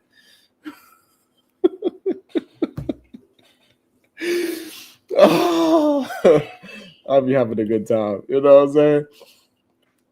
But yeah, man. I think we got to get this thing correct, and we just got to get people thinking differently. You know what I'm saying? We got to get them to think differently. Good day, the beautiful MJ. How are you doing? Oh, what's up, bro? You called me. I'm here. What's good? What is your thoughts, beautiful, on this whole ideology that the man catches his blood relative sister or cousin, husband cheating on her, that he have more responsibility to talk to the man rather than speak to his blood relative? Okay. So I think that he should inform his blood relative, right? And the reason why I say this is because that's your blood. If that's your sister, you grew up in the same house as your sister. You're supposed to have that sibling love, that sibling rivalry that comes in with the unspoken love. Like I might mess her up, or I might put him in a headlock, but nobody else outside gonna put my daughter, my sister, my brother in a headlock, So it just speaks to the dynamics of the siblings. If you're more catering to your gender than actual blood relations, you know what I'm saying? So that's my only problem. And I have a lot of brothers. There ain't no way if they saw a dude. And I had a situation like that a long time ago when I was like a teenager. Ain't no way that my brother's going to be around somewhere and see a dude that I'm dating that came to my house, met my mom and everybody, and act like he was a decent person, and then he's out there in the street creeping with another chick. My brothers are not going to let that slide. Yeah. I mean, yes, they will definitely they will go up to him up front and be like, you know what? They wouldn't fight him. They'd be like, you know what? You're a dirty motherfucker. And I'm going to tell my sister to stay the fuck away from you, And then they will inform me. And that's what they're supposed to do. Nobody's telling you to go in and beat his ass and, and all that goofy shit, right? But you should address that is not okay. And that is unacceptable. I mean, when are you going to actually protect what you said that belongs to you?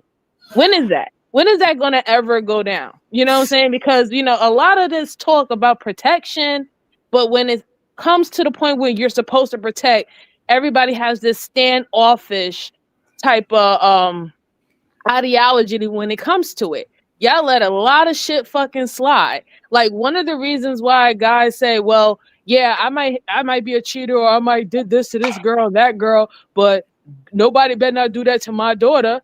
Or I know I'm going to teach my daughter that would never happen. Why? Because you feel some form of possession over your child, right?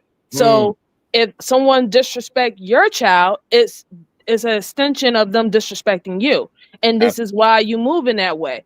So when is this going to ever happen? I mean, because I don't know. Like, you don't know this guy from a hole in the wall. You only met him. You only interacted with him because of the connection that he has with your sister. Right. And you show more loyalty to him, and then you want people to believe that you're not lovers of men? Come on. How is that possible? You are LOM. Yeah. Yeah, you are a lover of men.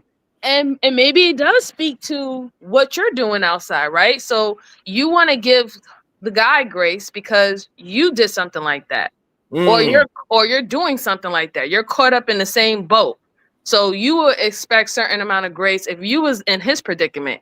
So you put an umbrella over bad behaviors because you want to be able to get away with it one day and not lose the relationships that was built on lies, you know, and deceitfulness, or, you know, you do it because, you know, you're doing it right now and you're finding some understanding within why you're doing it, even if it could be completely different. You know what I'm saying? Like, you might pretend and make yourself believe, well, I'm cheating because, you know, shorty getting on my nerve, or blah, Yeah. blah, blah, or she ain't giving me no nookie, been like 6 months, she's having an excuse.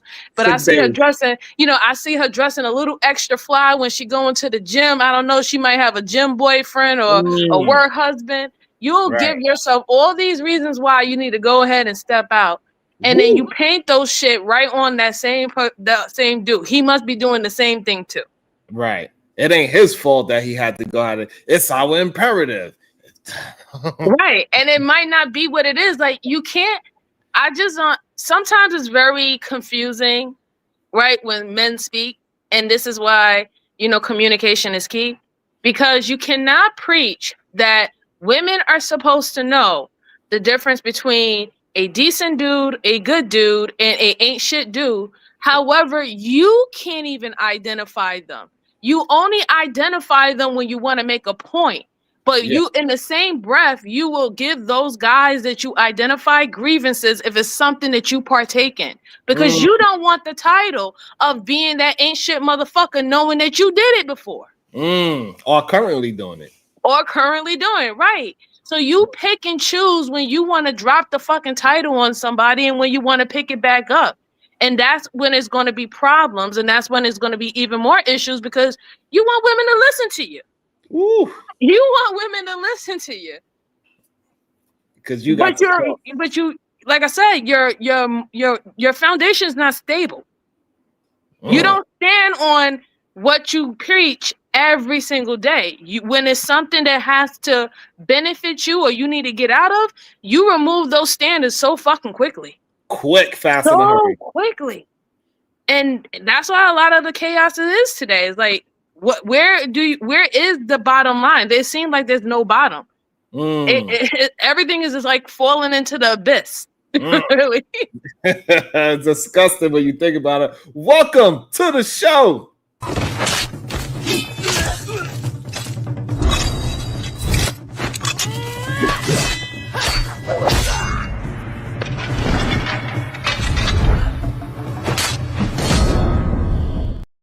Good day, Supreme Goddess PhD. How you doing today? Hey, y'all. Hey, Sharon, where you going in the Adidas?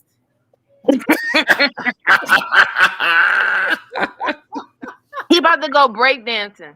Right. I can drop it. Lord. I can switch it up sometimes. You feel me? I see you. I had to stop like getting these things because they are so comfortable. I was like, I don't want to look, like these things. And you look good. You just put the top on, the bottom on, you out. Good. Right. I like it. Marvelous, what you eating? It was chili, garlic, and noodles. Oh, nice. I like the chili garlic noodles. I actually like that as well. That actually sounds really good right now.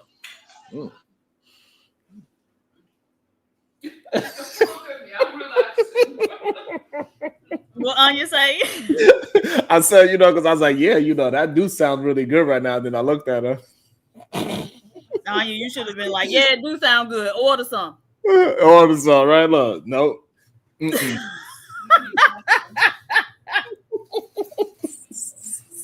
MJ. Hey, PhD, how are you? Good. How you doing, sis? I'm doing well. Hanging in there, working.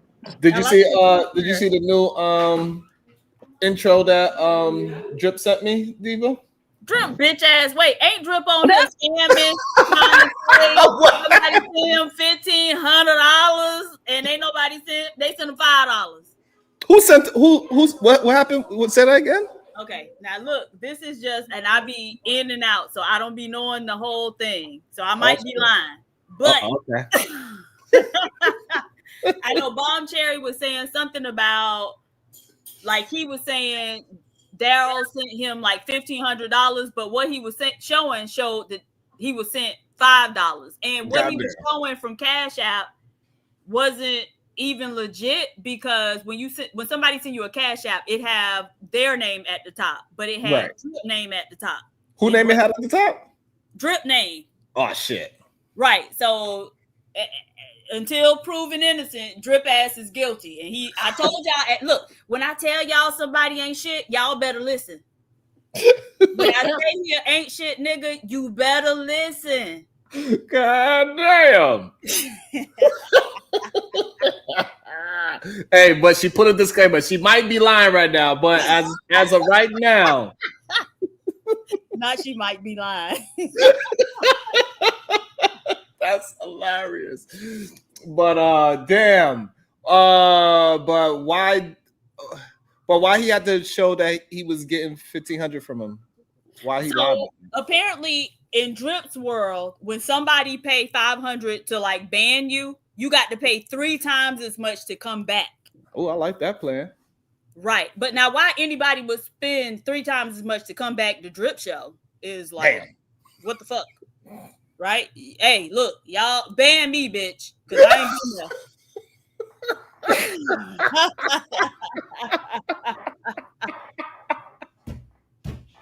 Why y'all let Diva know about this? Right. Y'all supposed to keep this information away from Diva, goddamn. Please. So that's all I know. Yeah, Diva came with all the tea just now. Oh, but listen to me. I'm telling you, I got a gift. I can look at people and see it. Yeah. So, it is. Hey, what's that called? Clairvoyant, I believe. Yeah, something like that. I could look at them and tell. Oh shit, that is funny. So, do you want to see the new intro that you sent me? Would you like to check it out? It got your voice. I think it got your voice on it too. It does. Hold on. Did you see it yet? Show it. All right, so we're gonna play it. Make sure y'all hit the like button for the YouTube algorithm because the likes ain't liking. Send out some $2 super chats so this way I don't have to be a scammer. Hey, SBG solution based gang, like, share, subscribe. Say no to rim, brothers, mothers, fear and sell no good suckers. Hype him up, Shouts out Sharoon, Bracy, and the Waters. Wake up morning, show salute, big dog, shout out to the lure. PH, Diva, salute, Brownsville, SBG solution based gang. Okay, I like it. I hadn't seen that one. Look, I'm gonna say trash. I like it. Shit. I like it. See, that's what's dope about Diva. She can still say, "Hey, you ain't shit," but yeah, you did a good job on that. You know what I mean? Yeah, he's good at what he does. He just an ain't shit ass nigga. Oh shit, that is too funny. Victorious one, $2. Thank you for the super sticker. Thank you so much, Victorious one. What you thought about it, Marvelous? Was it good? It was good. He was awesome. Food was awesome. I still got people hit me up on this messenger real quick. My birthday was yesterday. I'm talking about the goddamn new intro that he made. Oh shit, my bad. Yeah, that was good. I enjoyed it. It was high energy, so it kind of matches the pace of the show. It's good. In other words, fuck your intro.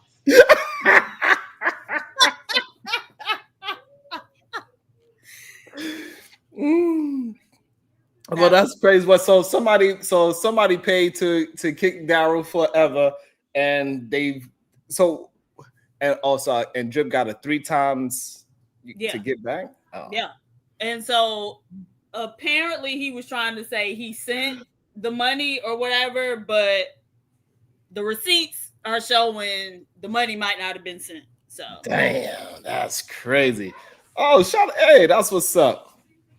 Osa the healer, $5. Thank you for the super sticker. All Appreciate right, you. What kind of healing you doing, Osa?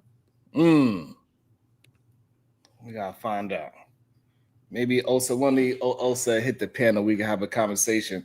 Too bad David didn't hear our conversation. Speaking of scammers, right? But I was having a conversation about scamming. What about it? I was talking about Umar Johnson. Yeah. I was talking about how they was using, how so many people use the preaching game to scam our community. And the reason why I think that it's so easy to scam our community, because I believe that our community is desperate for a leader. Right. And we be wanting to believe in y'all black men, and y'all just be taking advantage of us. Marvelous, why you do it?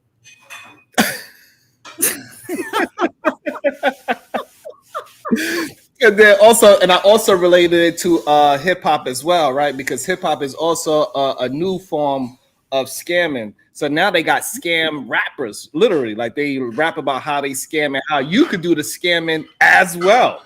Really? Yes, they teach you how to actually scam through rap music, which is wild to me, and it's picking up crazy. Welcome to the show for the very first time, Osa, the healer. What you healing there, young brother?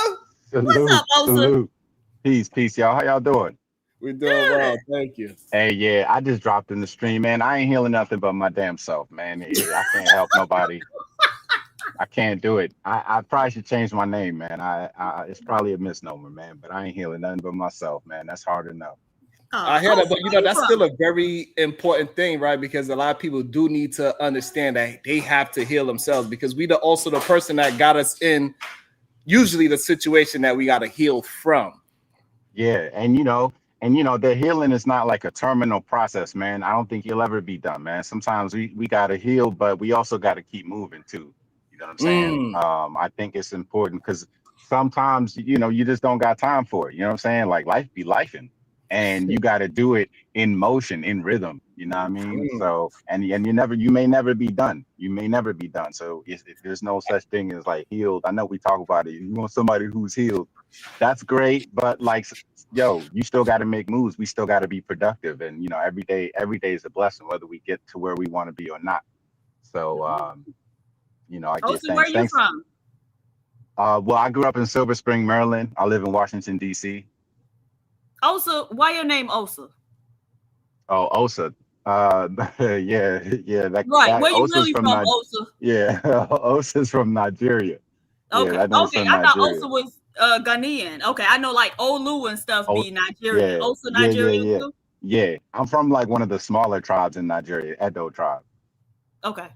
So like, yeah, Olus, yeah, those are Yoruba people. Obis, those are Igbo people, and then Osas, yeah, those are Edo people. Okay. All right. Yeah. It's good to see somebody that can articulate themselves through questioning. That's good to see so far. Oh yeah, respect. Yeah, respect. Yeah, I wanted to chime in. I don't even know y'all. I just jumped on this live, so I appreciate y'all for having me. But y'all was talking about the would you tell a sibling?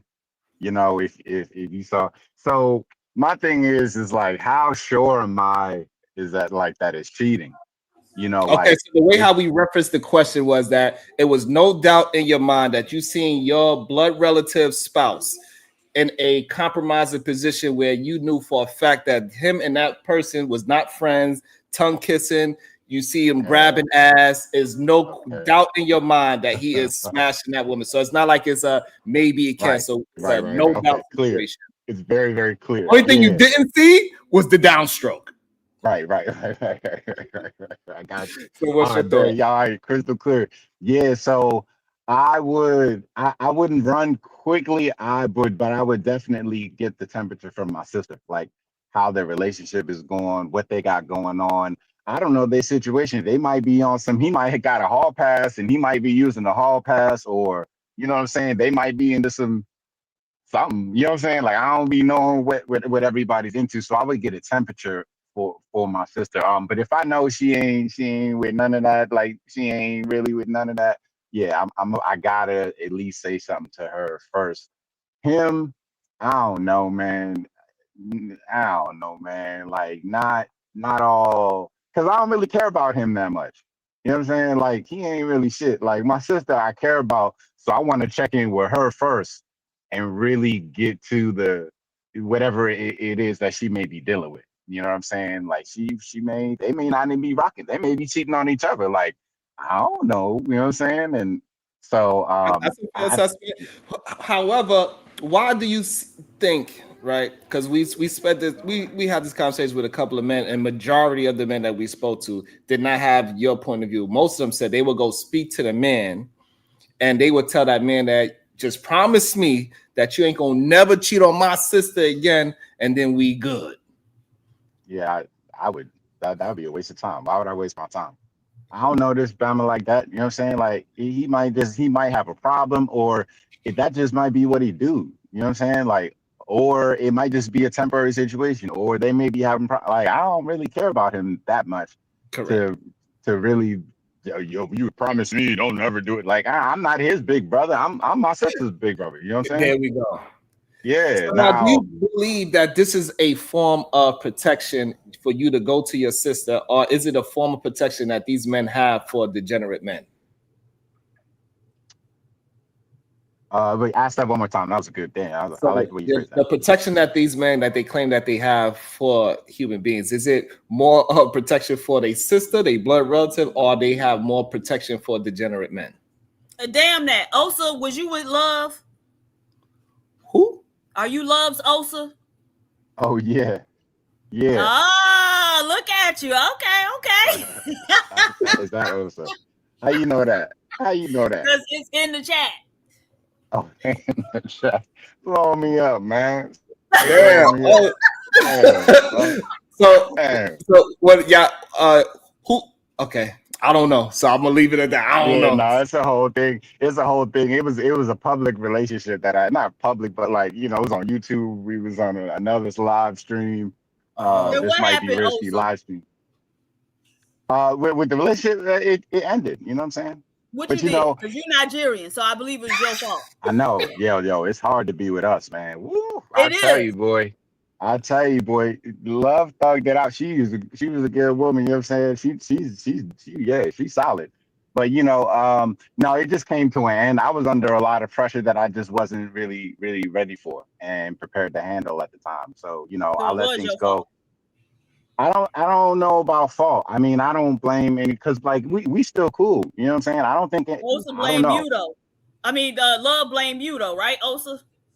Nah, I don't know. I don't think we blame Osa. If we ask Love why the relationship ended, is she gonna blame you, Osa? She blame. That's what I'm saying. She's not gonna blame me. She'll. Look. All right. This is what I say about it. Right. Okay. We had a moment. Whatever. We were a couple like everybody else. There was a single moment where she may have said something, emotional that maybe she didn't really mean, but I just took it. I took it to the max. I was in that mood that day, and I took it to the max. And when I say something, because of how I'm built, if I say something, I'm gonna do it and I mean it. Okay.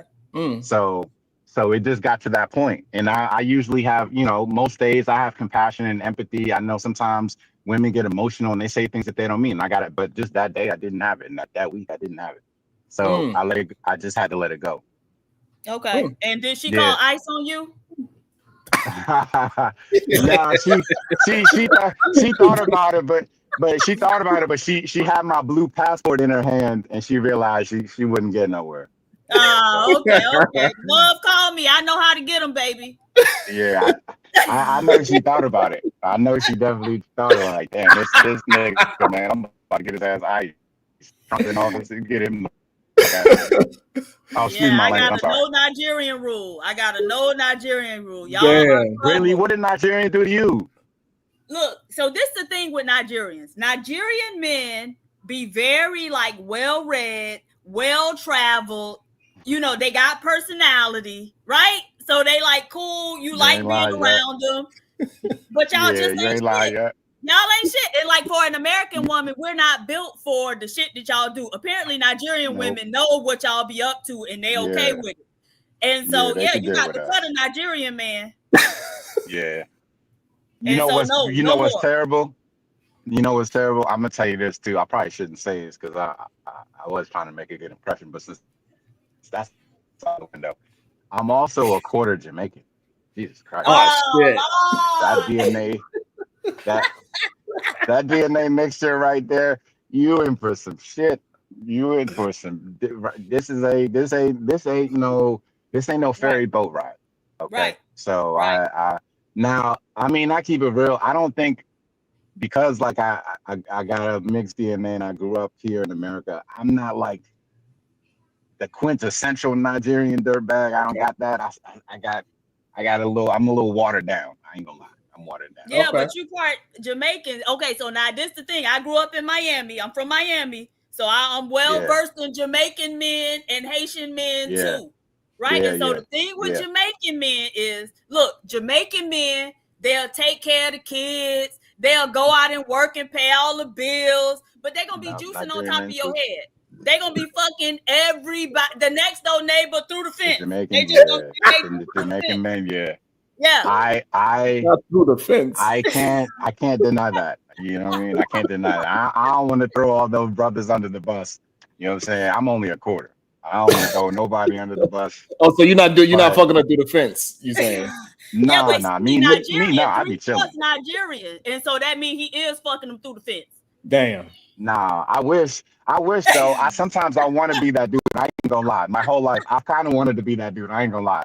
I just don't got it in me. I don't really, Okay. really, really got it in me. A lot of people probably like just assume that I do. You know what I'm saying? Because maybe they would do that if they were, in my position. But I'm not really that type of dude. I've never really been that. I do get my fair share. Don't get it twisted. But I'm So, not out so here what you trying to saying that smash everybody's you're not shit. a cheater is what you saying? Nah. I've cheated, but I don't think I'm a cheater. No, I can. I'm very monogamous.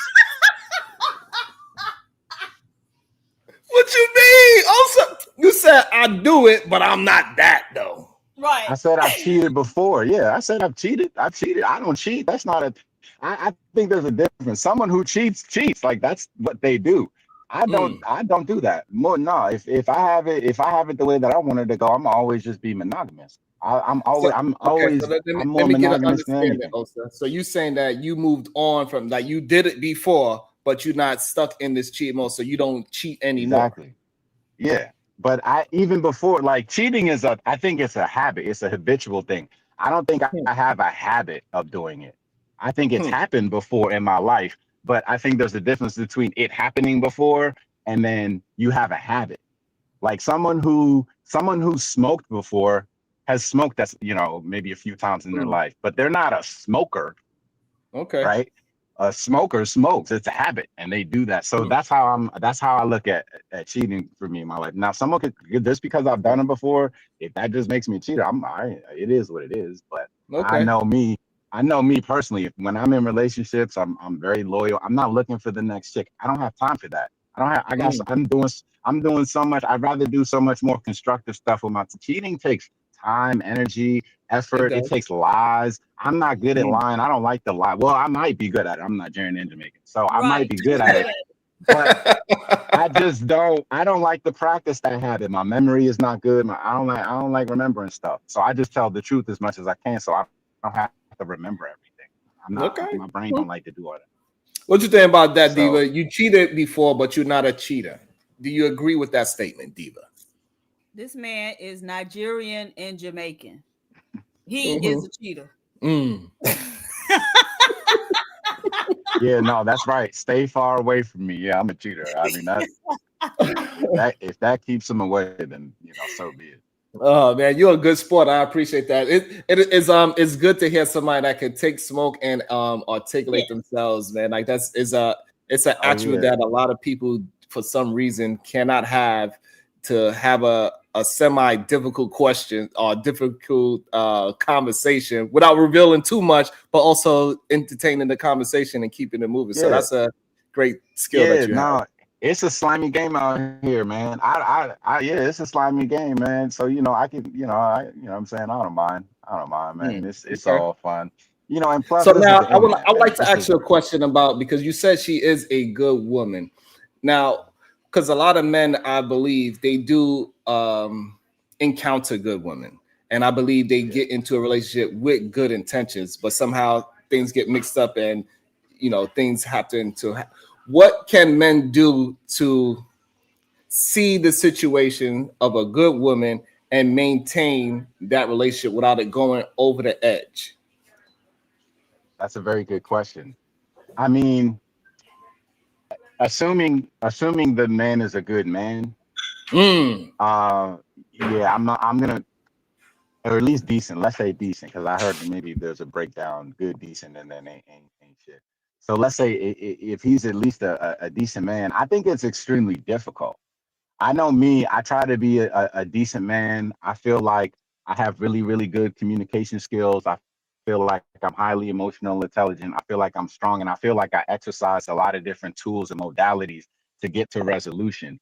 And I feel like my challenge is, even when meeting a good woman, the thing is, if she hasn't met enough good men, she's going to have difficulties dealing with that man, because this a man who is actually emotional and intelligent. Women wish for that, but to be honest with you, my personal opinion, there's not enough of them that are ready for it. And so that becomes a challenge when you're actually dealing with the man who is capable of articulating his emotions and still being sensible and rational and reasonable. I feel like my challenge that I find in relationships is that a lot of women aren't used to it. And so therefore it doesn't matter what good I do, how well I can articulate myself, how good my communication skills. I often find myself running into dead ends when I feel like I'm doing the best that I could possibly do. I'm not perfect. So you got to give room for error.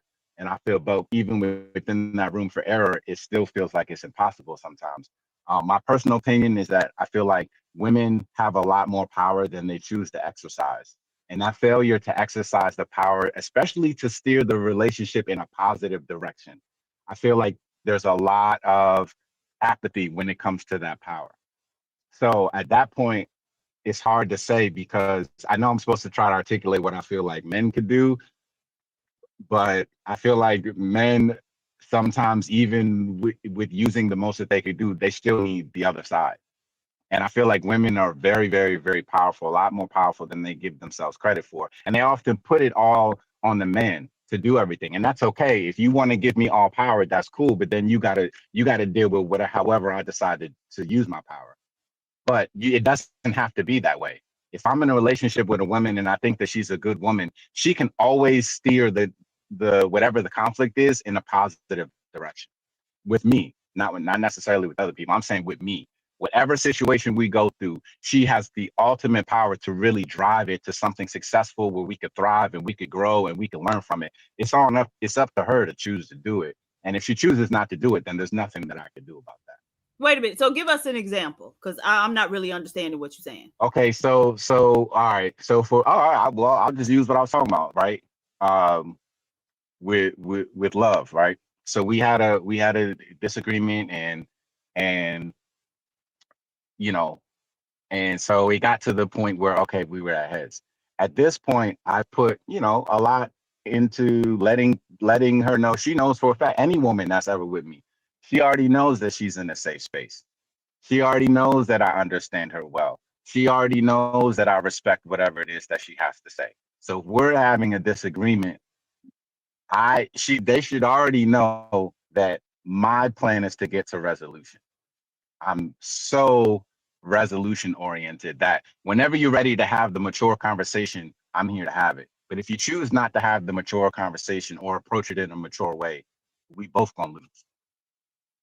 So, you know, there's like there's so many positive ways. I feel like in my interactions with women, I deal with a lot of quote unquote tough women. Like, I'm not really scared of these quote unquote tough women. They can't out masculine me, so that part doesn't bother me that much. What bothers me a lot is that when women don't know how to use their masculinity and their soft, because I'm soft, but you can't out masculine me, no matter how hard you try. You can always out feminine me.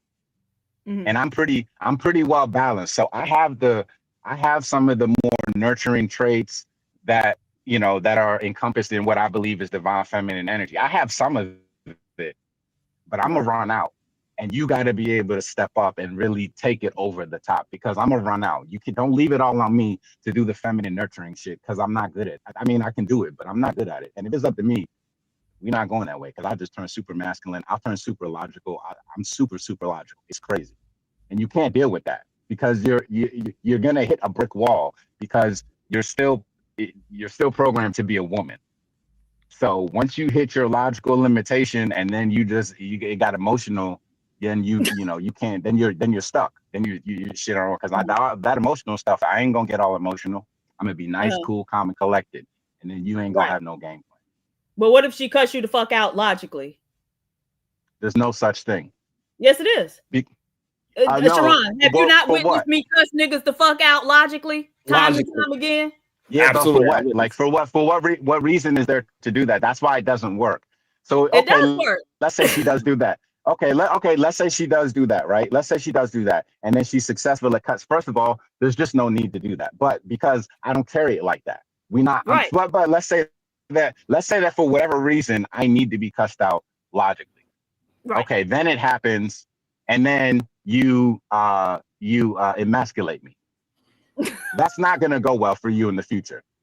That's not gonna go well for you in the future. It's just so not. You might win the battle. You might win the battle, but we're both gonna lose the war. Right. Okay. So what do you mean by that? So well, because if you successfully cuss me out logically for whatever reason, I'm gonna feel emasculated, and not in that. So from moving forward, now I know that if she had that chance, she would kill me. Yeah, right. No, she would kill me. Let's just take it. Let's just take it. Take the metaphor. Take the metaphor. I'm saying it's still a metaphor, but metaphorically, you kill somebody. That's killing them. Like I used to rap. So we call you killed them. Gotcha. So you would kill me, but that means we ops. We're not on the same team anymore at that point. Wow. Because I shouldn't be on a team with somebody who's just prepared to just try and kill me. When I know I'm trying to do everything not to either kill her or be killed. If I'm doing everything not to kill her or be killed, and then I get killed, it's not going to go well in the future. Wow. Because now I can't trust you, because I know that for whatever reason, you'll find a reason to try and kill me, and I can't really trust you. That's not safe. I'm not in a safe space. But so love, I'm assuming, I don't know love. I was just reading the track. Love is an American woman, right? Yeah. Right. So as Black American women, like, we work with our men a whole lot, but we do realize that there's a line that a man could cross when I'm gonna cuss you the fuck out and make you understand that, don't cross this line, right? And so my experience, because I have dated quite a few Nigerian men, is because y'all women let y'all run wild, when y'all will seek out an American woman, but not understand that American women have certain boundaries that may or may not be the same boundaries that Nigerian women have, right? So when you cross that boundary, I'm gonna pop the shit at you so you know not to cross it again. Yeah, I got you, Diva. I mean, and I just personally, I can't speak to it because there's an assumption that I'm always crossing boundaries.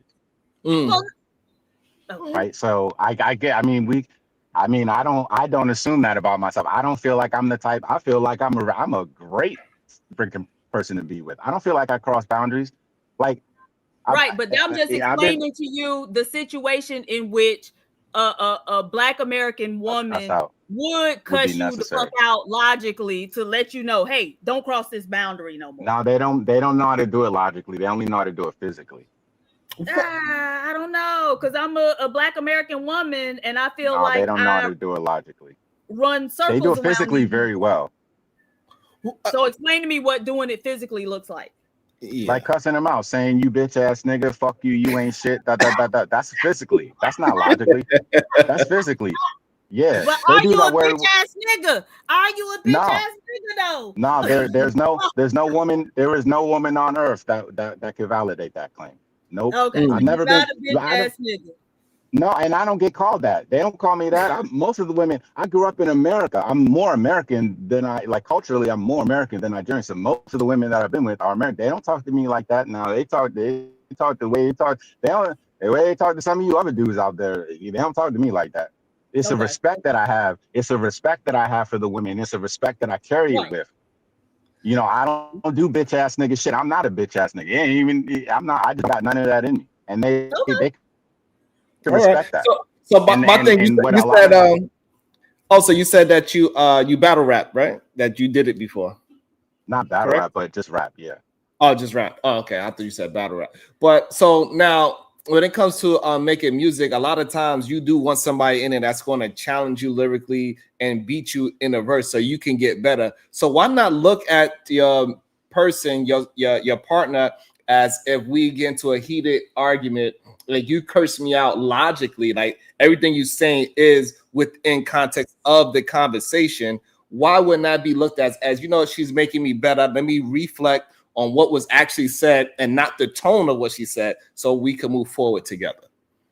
No, that's good. Yeah, but that would mean she'd have to be my equal intellectually. If you're not my equal intellectually, then it's not going to help. You just being annoying. Well, what makes you think she wouldn't be your equal intellectually? Because for two reasons. One, I just don't feel like that's because when like, let's say there's something that I'm proposing, right? And so she's challenging it. She wants to challenge it. A lot of times she just wants to challenge it just to challenge it, not because there's actually a flaw in the logic or there's a different way of seeing it. It's just, you're just attacking it. Because when I say something, I thought about it 7 different ways. So I've already thought through probably everything that you're about to rebut with. And so when you rebut with it, then I can articulate how I've thought that through and how I still, despite thinking that through already, I still came to this conclusion. At that point, if you just heard this idea, so you haven't thought it you haven't thought it through 7 different ways, and so you don't have much to offer unless you already have. Now, so you can just challenge me, right? If you have questions and you want to, okay, boom, to prove that's that. But we talking about sitting there trying to cuss me out intellectually or really try to hurt me, right? Like one would in a battle rap. Battle rap, they're going against each other. They're not on the same team. They're not on the same team.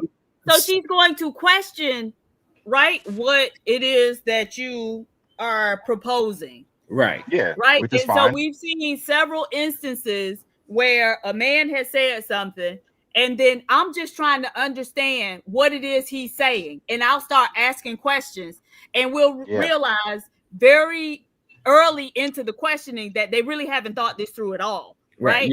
I know. Now with you said those dumbass niggas y'all deal with. Right. I can't relate. I can't relate. I'm gonna apply it to you. You said that you done thought about it 7 ways. So if a woman is questioning you, it's not that she's necessarily challenging you. She's trying to understand. Like, why should we but move after in a this while, way?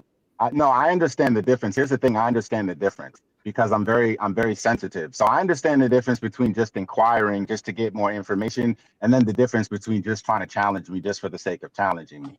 I know there's a difference, and a lot of people don't think that. With people who do that, don't think that the people that they're doing it to can tell the difference. I know the difference. There's a very clear difference because what's the difference? one who's asking questions, right? Okay, they'll ask questions, they'll get understanding, they'll acknowledge, oh, okay, it seems like you thought this through, and then the conversation will move forward. Someone who's just challenging you just to challenge would just keep going in this back and forth and keep trying to ask questions. And I'm just under the guise of, I'm just trying to ask a question. I'm just trying to understand. If you don't admit, if you can't admit at some point that, hey, maybe I just don't understand, and you just challenge and just to challenge, there's a very clear difference. It's psychologically, you don't just keep, if you're trying to understand, after you get your questions for understanding, then you understand. Okay, if you just keep going and challenging, then you're just challenging. There's a difference. So you're talking about when it goes in a circle. Okay. So, but when it's not moving forward. Someone is trying to understand. If someone's trying to understand, the conversation will naturally move forward, especially when talking to me, because I like to get to resolutions. Okay. So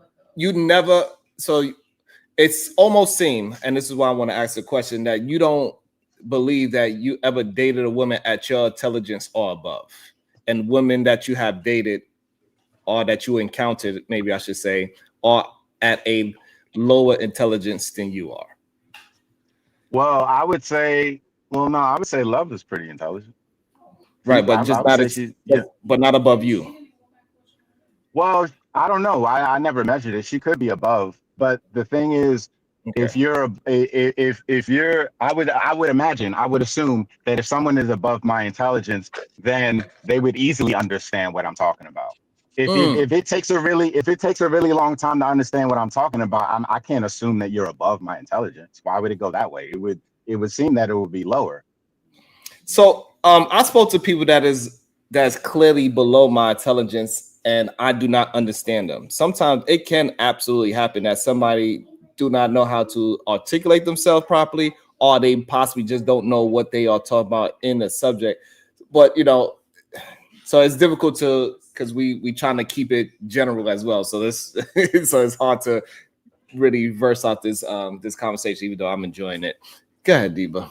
LL $5. Oh, so Osa is King Tether on that other show, but he is a healer on this one. What a special tether. What the I guess they really do know also. LL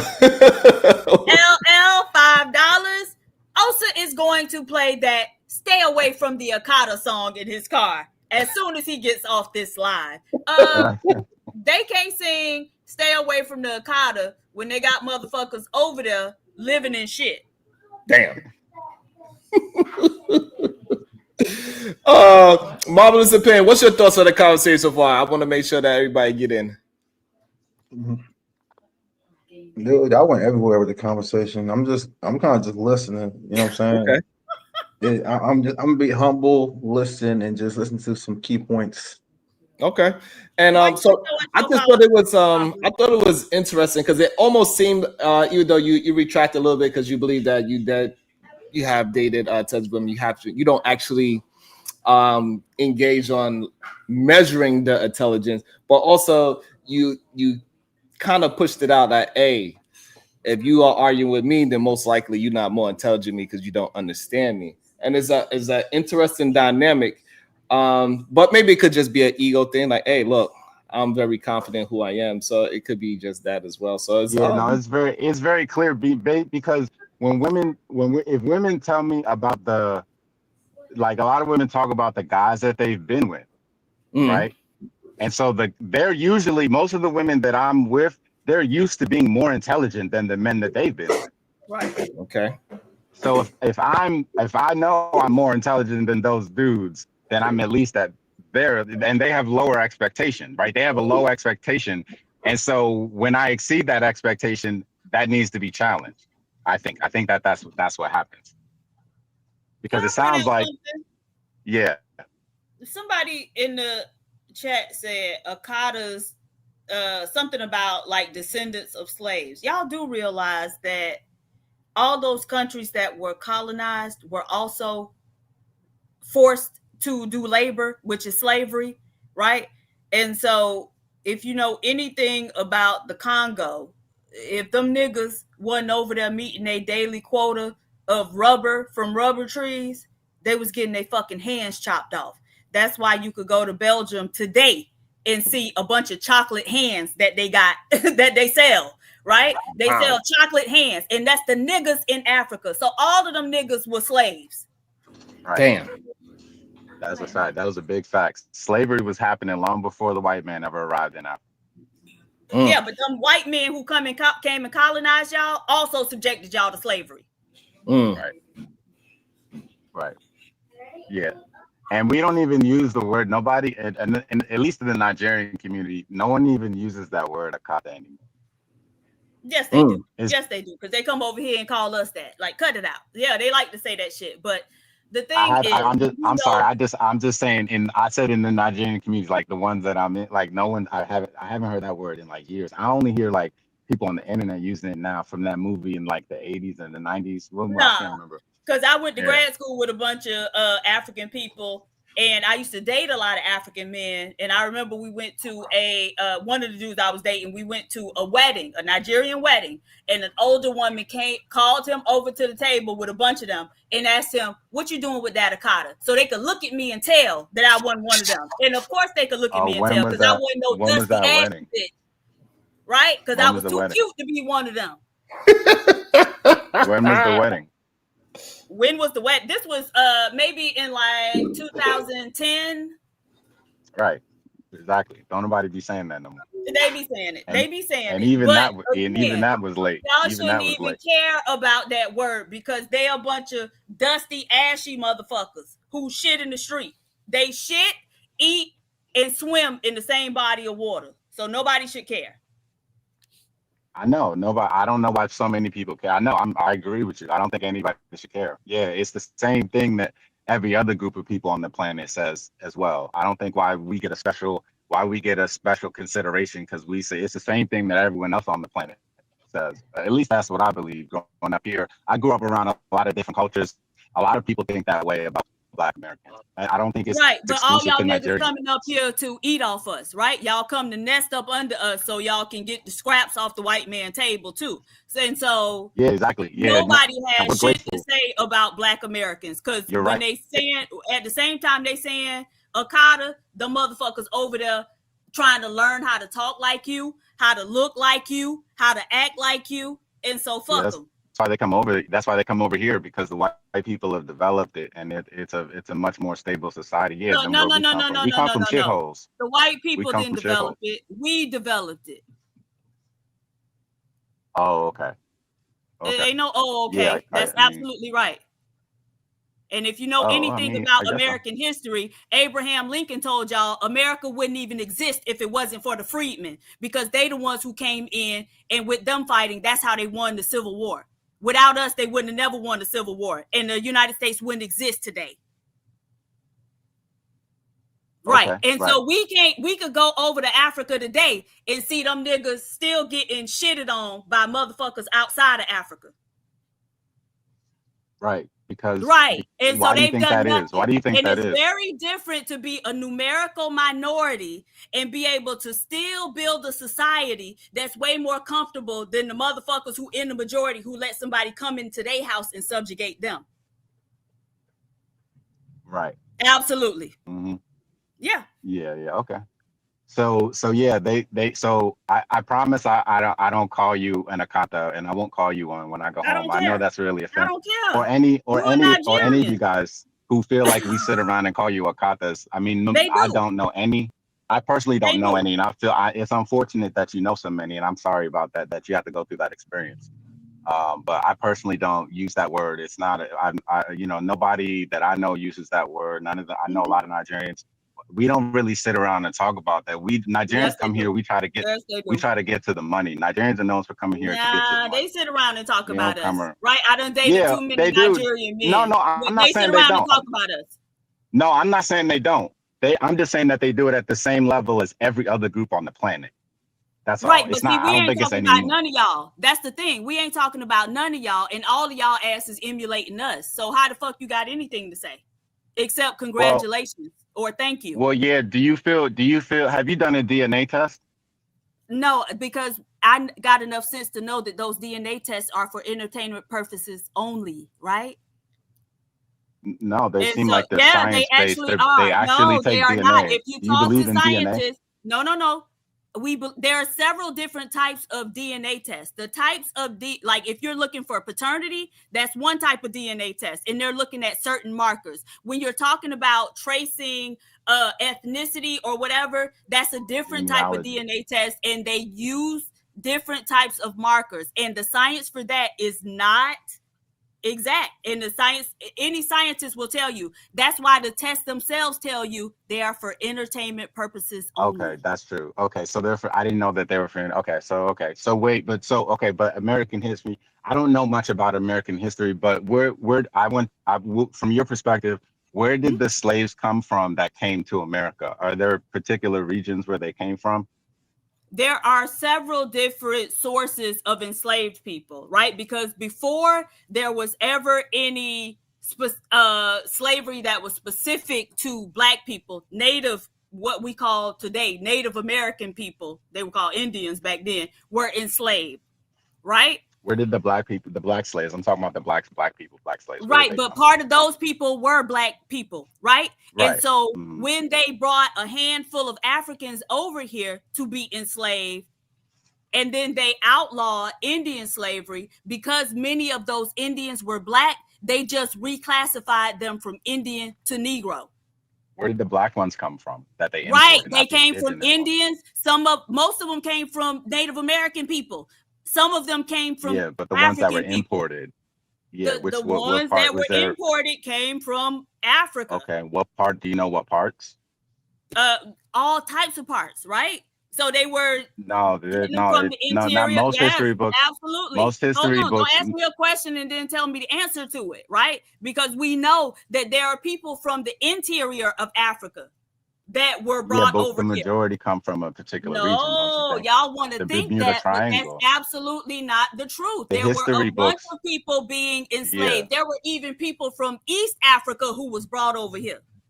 Right. So so I think in with this conversation, right, the challenge to move it anywhere would be if there were some agreed upon facts. You talked about what history's from. So most people agree, and it doesn't sound like you're agreeing, but most people agree, at least from the history that I've been familiar with. Most people agree that most people agree that the majority of the slaves.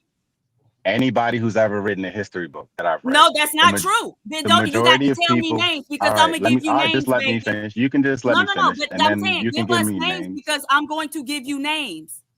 Ivan Van Sertima, for one. Okay, so what did Ivan Van Sertima say? Because Ivan Van Sertima said that there were black people over here before the white people ever even came here. People agree that the vast majority. My bad. I'm sorry. Go ahead. Were you still talking? I'm sorry. Can you repeat that? It cut out. No. Go ahead. I was just saying that the vast majority of people that most of the slaves came from the Western African region, which is a small part of a very gigantic continent. So they were concentrated. There's a thing called the Bermuda Triangle, and the triangle goes from Europe to West Africa to the Americas. And that's pretty much where many of the slaves come from. I know quite a few African Americans who have done DNA tests.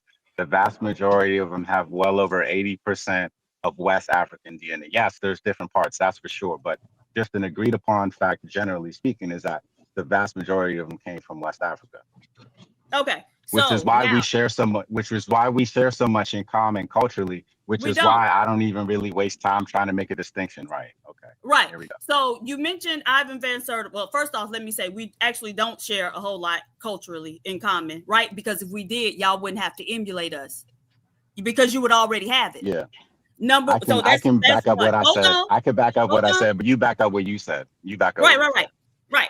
So you mentioned Ivan Van Sertima. Ivan Van Sertima was the same man who wrote the book They Came Before Columbus, meaning there were black people already here before any white people brought them here. Pain means arrive. No. Means arrive. So where they came from? Where did they came from?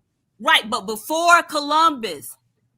And so that means that they were already here by the time the white man came here.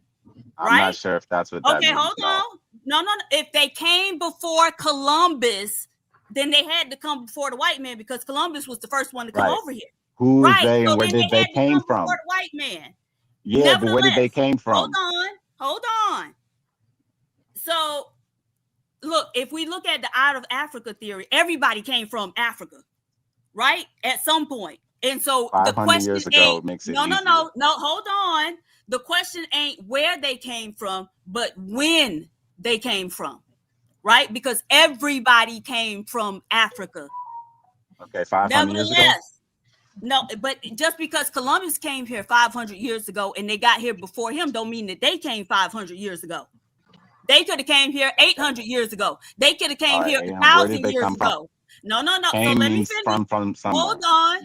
Yeah, but again, Van Sertima didn't say when. He just said that they was here before the white man came here. So we know that they were here before Columbus came here.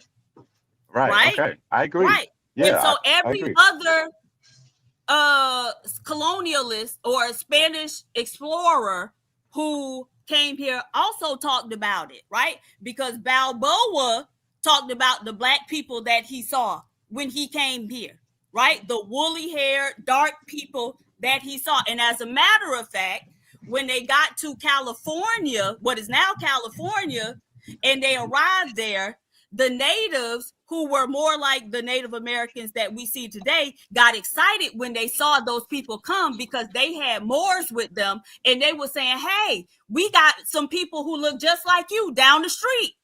And so they came and they went down there and they saw those people. And now the Spanish explorers were wondering, how the fuck did these people get here? And so initially they thought, well, maybe some Moors like we brought came here and decided to stay here and made it with those women and created a colony. But then they said, it's too many people over here for that. It's too many of them here for that to have happened. So they had to be here way before we came here. And so I need you to go back and read the history and actually read what those people who first came here said before you start telling us who we are. See, y'all need to figure out who I y'all didn't tell are. you that. No. I didn't tell you that. Y'all need to I'm know trying to. who I'm y'all trying. I'm trying are. to get you to tell Okay, me but what you. but you're cutting me off. I'll let you speak. So let me speak. No, you've been So speaking y'all for a need long to time, know, and it you've doesn't been rambling matter. for a long Sweetheart, time. no, I'm not rambling at all. I'm clearing up all the misconceptions that you stated, right? And so No, I y'all need didn't to state any figure out misconceptions. who You y'all just are have to challenge because, everything that I hold say. on, sir. That's Right, why and we see, can't this have is a the problem. constructive dialogue.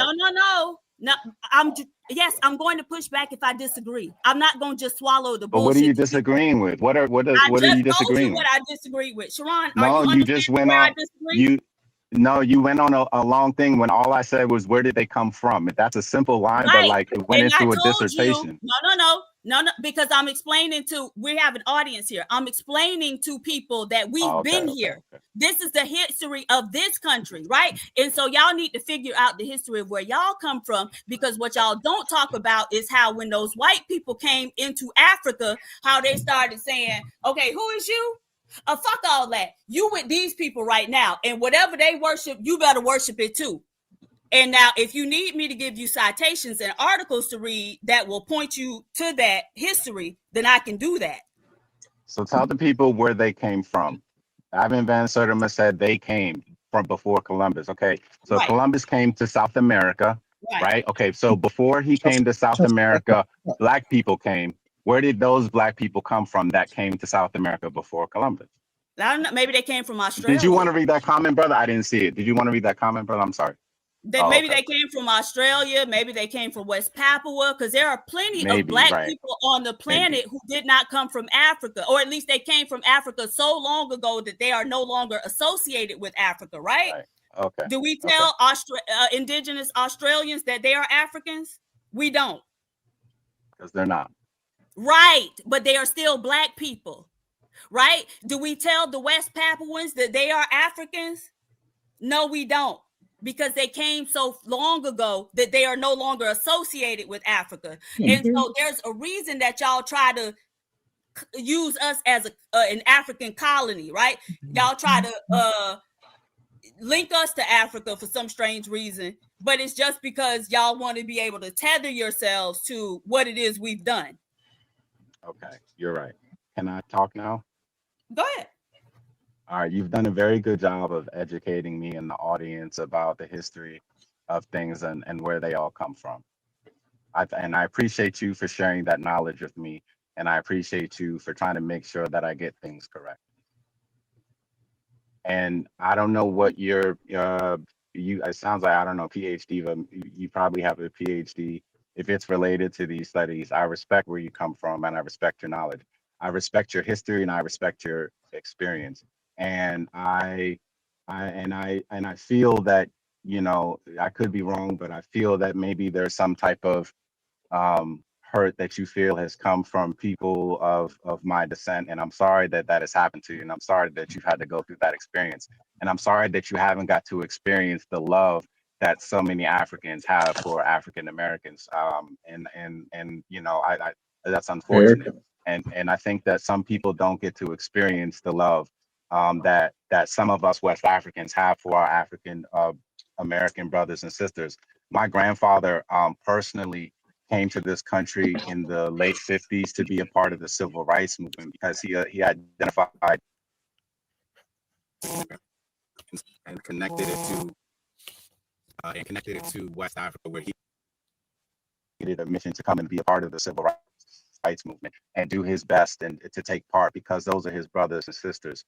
there was something called AFRAM in the 80s. It was a gigantic music festival in Nigeria. My grandfather was a part of it. He made it a point to include African American artists. I believe Stevie Wonder was one of them.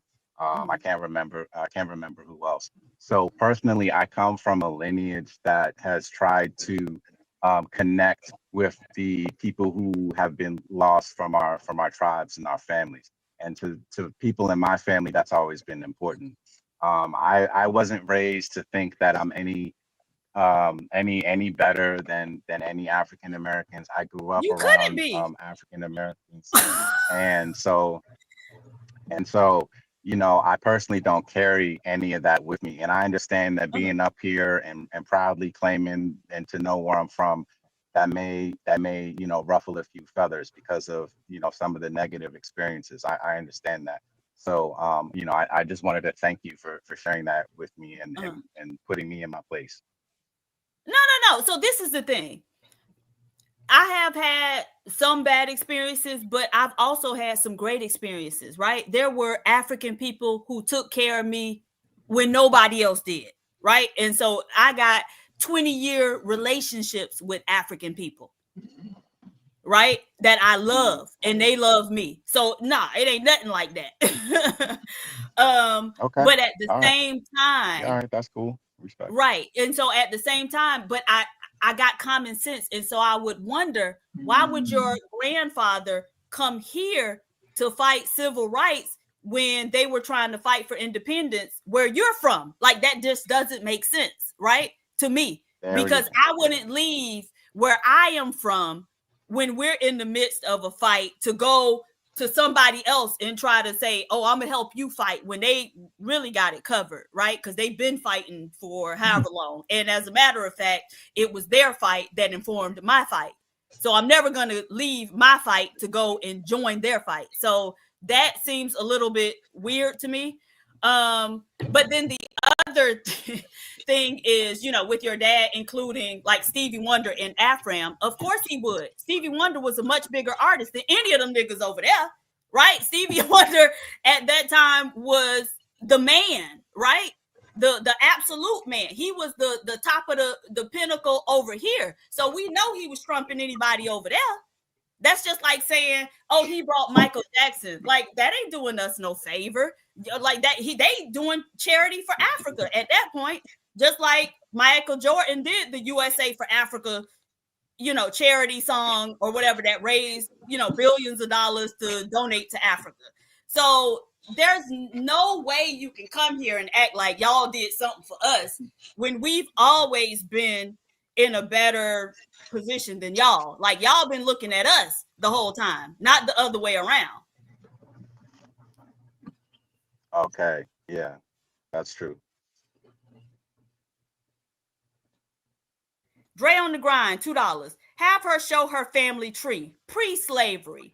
Absolutely, baby. We back to 1817, and all of my people were here. As a matter of fact, the interesting thing that I found out is I come from a multi-generationally mixed group of people, right? And so it was several generations of mulattoes mixing with each other. And not until they brought their asses down to Miami did they start calling themselves Negroes. And that's how I came about, right? I'm from Miami. And so, like, while we're still digging, nigga, I'm rooted and solidified. So now you produce your motherfucking family tree, bitch. Dre on the grind, $2. And if you can't produce that, show your DNA test. Bitch, I ain't showing no DNA test. My DNA test does have Native American in it, though. No, but that's for But yours entertainment not in purposes it, only, bitch. so it doesn't matter.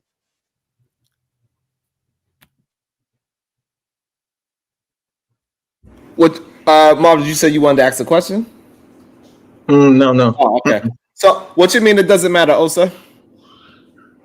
DNA tests are only for entertainment purposes only. Correct. They are. At But this we already knew. moment, yeah. Yeah, we already knew that we had Native American people in our ancestry. The other thing, Black people, please understand, if the family lore is that y'all have Native Americans in your family and your DNA test does not come back showing any Native American ancestry, please understand that there are several reasons why that might occur and why you still may have Native Americans in your lineage. So one of the reasons is those DNA tests use samples of people, and the samples they use for Native Americans come from the Southwest and Mexico, whereas most Black people who have Native American ancestry, those tribes were in the Southeast, going up the Eastern Seaboard. So they haven't even tested those people. The other thing is many of those Black natives were reclassified from native to either mulatto or Negro. And so all of that would be included in the samples that they have for Black people.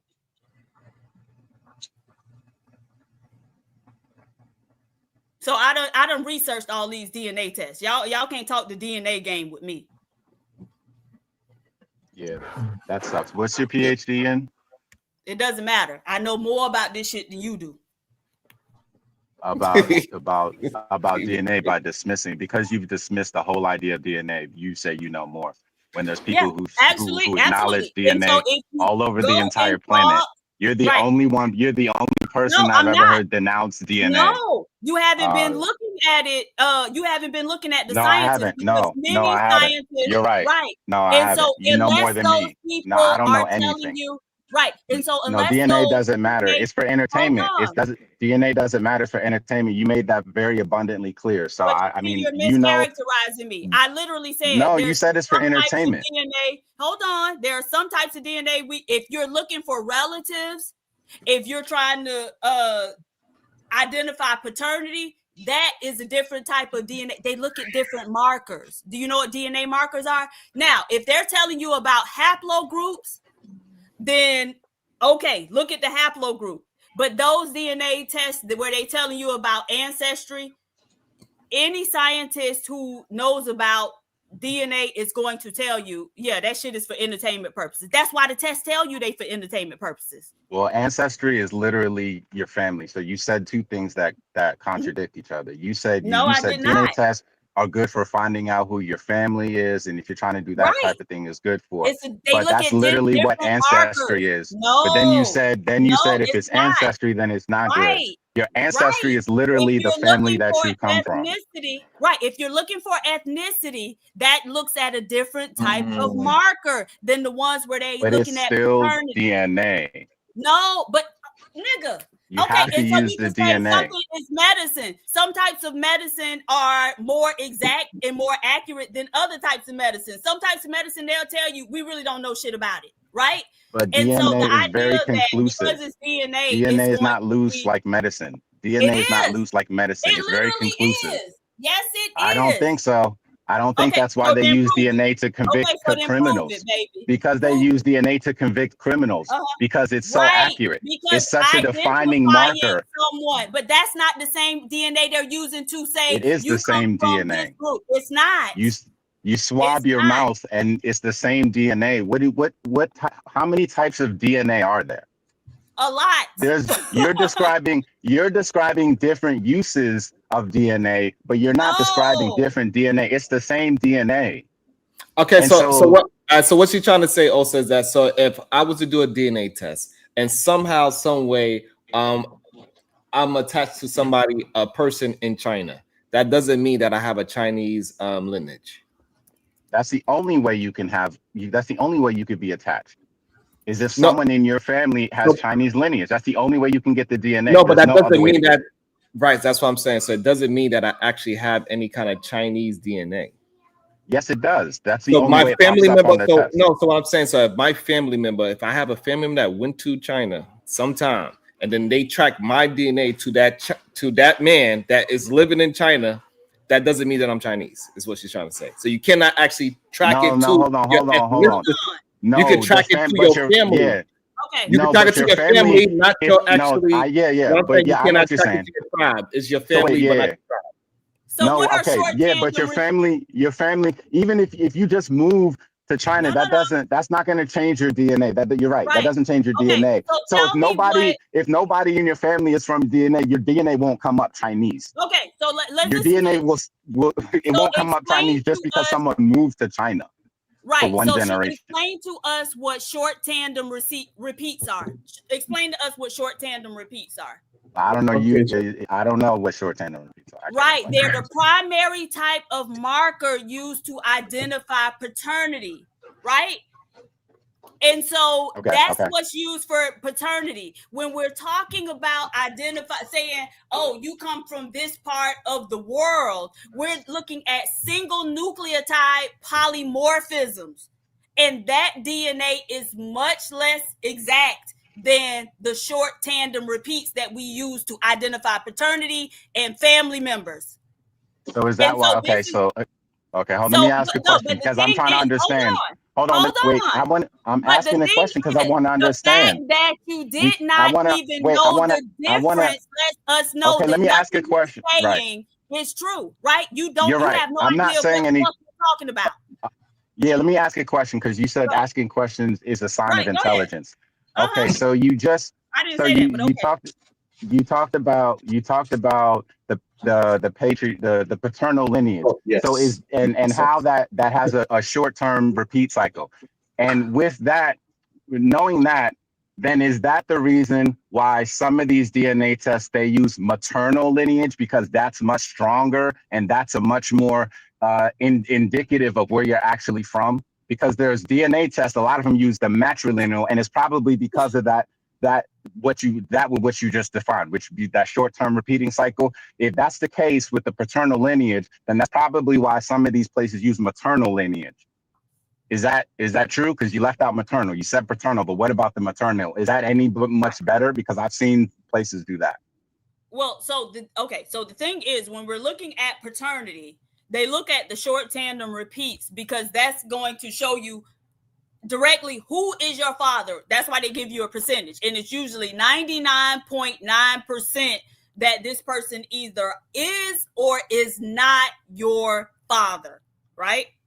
Now, when we're looking at maternal, that mitochondrial DNA is passed down from mother to child, unchanged.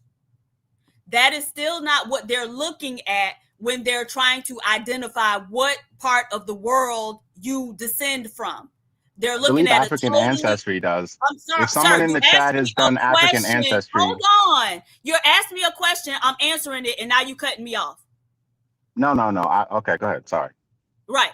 So, no, those ancestry DNA tests are not using mitochondrial DNA. They're using a different type of marker.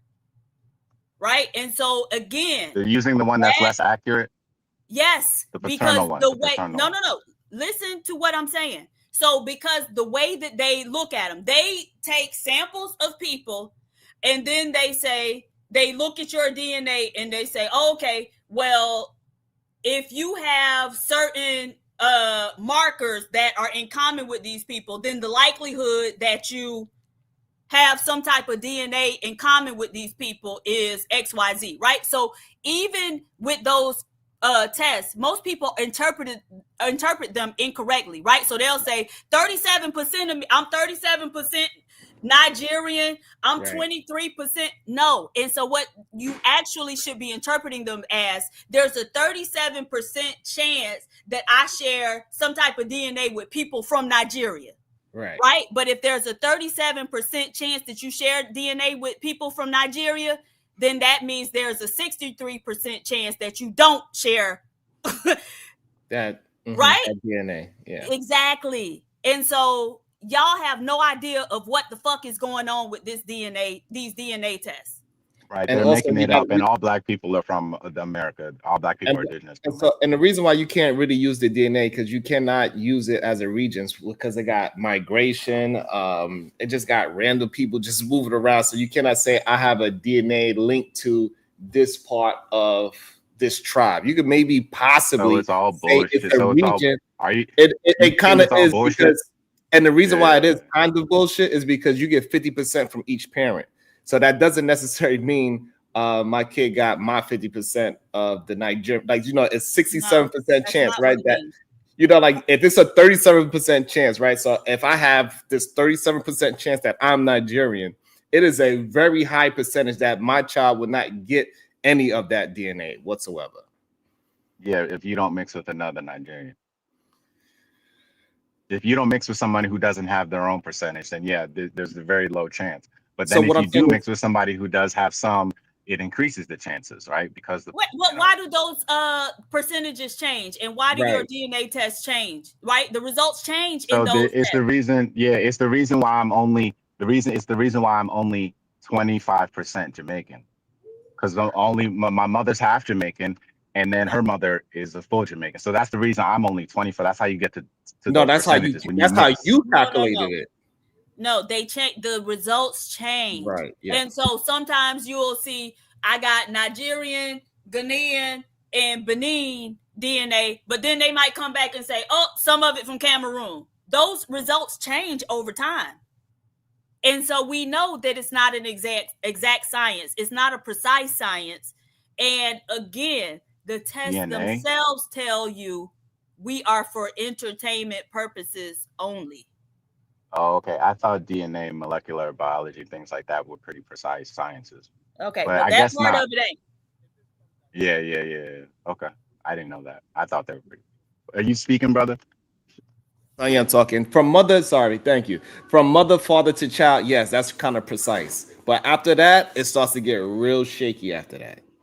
Because everybody is sharing a piece that doesn't, so you don't get my child don't get 100% of me. You get 50%. And then when you break that down over thousands of years, when you break it down over thousands of years, then it's no way you could track my DNA to say it was just one small goat herder in goddamn. No, I think that you're right. I think that's really thousands of years is too much. But 500 isn't too much for me. I trust it up to 500-600. So the reason why it is too much, Osa, is because for you to be here, it takes at least 4,000 human beings to exist before you. The bare minimum. What do you mean? So that is a lot of mixed matching. Starting from when? What do you mean? Starting from when? 4,000. For you to be here, it needs at least 4,000 human beings to pop off to each other until it gets to you. You mean like since the beginning of time, or like what? No, point? Since the beginning of your life. It took at least 4,000 humans before you to get here. I know, but starting when though? The 4,000. You see what I'm asking? Right, because it's not in years; it's about the people. So it depends on how fast people were spreading their goddamn seeds around. Because they was much younger back then. People died very young. So where do you start? It doesn't even mean that it has to be even more than 300 years. So like 4,000 people in my lineage. That's what I'm trying to ask. Are you saying 4,000 people in my lineage? Yes. So that would be close. That would be close to like the beginning of time. No. Well, when you talk, like, I'm confused because like if we just go back 2 people, that's my grandparents, and that's like 150, 100 something years. It is not that long. Your grandparents is not that far behind. Right. My grandparents would have, if they were alive, they would be like 90 something. Right. Minus to 100. All right. So minus your 40. That's how many years? 50, to say the least. Okay. So that's what I'm saying. So then I've got. It only took me 3 people to go back 100 years. So let's say that's not 100 years. That's not how it. Yeah, that's not how you calculate. It's 50 years. It's 50 years. 6 people goes back what, 50? You're saying 3 people goes back what, 50 years? More than 3 people. You got 2 parents, and they each have 2 parents, right? So that's 1, 2, 3, 4, 5, 6 people. Okay, and what, 50 years? You're only giving it 50 years? Yeah. Okay, so 6 people is 50 years. 12 people would be 100 years. 24 people would be not necessarily, right? Because it would start to get less time. The more people you add is less time. It's not more time. My grandmother got married and had her first child at 14. Okay, when was your grandmother born? So we're saying people died quicker and people also had children much earlier. You was a grown person at 16 for a lot of people way back, like 100 years ago. It wasn't a bunch of. It Oh, wasn't a I bunch thought of they people lived making. longer. No, a bunch of people didn't live to 400 years ago. Oh, 400 years ago. Oh, I see what you're Right. saying. So life was moving a little bit quicker than what we actually believe. The problem is people have a very horrible sense of time. I learned that by managing projects and trying to get things done and getting money at a certain time. We are horrible at managing time, and we horrible at foreseeing what time actually is and how it's actually moving. And so we have this romanticized idea of what it needs for our family and how far down our line go, but it's really not that far. It's not that deep at all. So it's not so there's no way to really way to figure out where the slaves from America came from. I think it's just it's no an way your unanswered question. DNA. It's no way to precisely estimate where your DNA came from. You can only track it back just generally. What about broadly? Just broadly, generally, like because just where did the slaves that came to America, where they come from? There's no way to really figure it out. You can't use DNA. Yes, it is. It's not reliable. The crazy thing is that the United States keeps meticulous records of these things, right? And so we know that there were several different groups of Black people in this country, right? Yeah. So we know that there were even Moors in this country who were enslaved, right? And so we know that because of the Treaty of Friendship between the United States and Morocco, and that stipulated that in the event that they found any Moorish people in the United States who were enslaved, they had to let them go, right? Are there Black people Moors? Yes. Okay. Yes. Right? That's what they were described as being black as pitch, right? And that's why in Europe today, you can still find Blackamoor jewelry. And what is it? It's little Black men, jewelry made in the image of little Black men, right? You can go to Spain, you can go to Austria and several other European countries, and they have statues of Moors, and they are all Black men. Right? If you go to Cuba and other Latin American countries, the dish black beans and rice is called moros y cristos, right? So the Christians were the white rice and the Moors were the black beans. Okay. So they were here, but then also there were groups of there's even a group of biracial Huguenots from Spain who came here, right? And we even know the surnames that are associated with those people. Simons is one of those names. And they know where those people came into America and where they migrated down to, right? So they know that they came in through Maryland, and then they migrated down the Eastern Seaboard and ended up in Louisiana. So no, the United States actually keeps meticulous records. I was going to say, PhD, you mentioned Spain. When you mentioned Spain, it was also with the Spanish-American War, and when the Spanish also bringing people over that side of the world, the United States as well too. I'm sorry, what'd you say, Marvelous? I was saying when the Spanish were half of America, the Spanish Empire. During the Spanish-American War, they also had their own blacks over there too.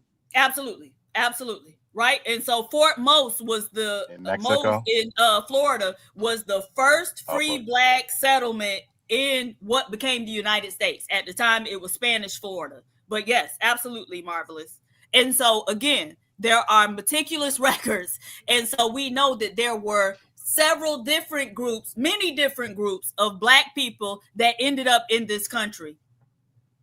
And most of them were from, is it Morocco? Is that where Moors are from? Morocco? No, the Moors are ultimately, yes, from that part of Africa. But no, most of them, Africa. I wouldn't say that most of them were from Morocco, right? I just told you some people came from France. There were native tribes that were already here. Oh no, I just meant Moors. Like Moors are from Morocco. Yeah. No, not everyone else. I know there's, but Moors, typically meant they're mostly from Morocco. And people want to know: do you have an actual channel that you post on, and do you have a channel? Me? Yeah. Oh yeah. At Osa the Healer, on Instagram, and then on YouTube as well. Okay. You do content? Not as much as I'd like to. Okay. All right, Yeah. Tato. His handle is his name. All right, Tato so Mills, why the fuck you ain't asking me if I got a question, a channel, nigga? I'm the one educating y'all niggas. The fuck is you talking about, Tato Mills? You want a nigga who don't know shit? Yeah, that's who we like to listen to. Niggas that don't know shit.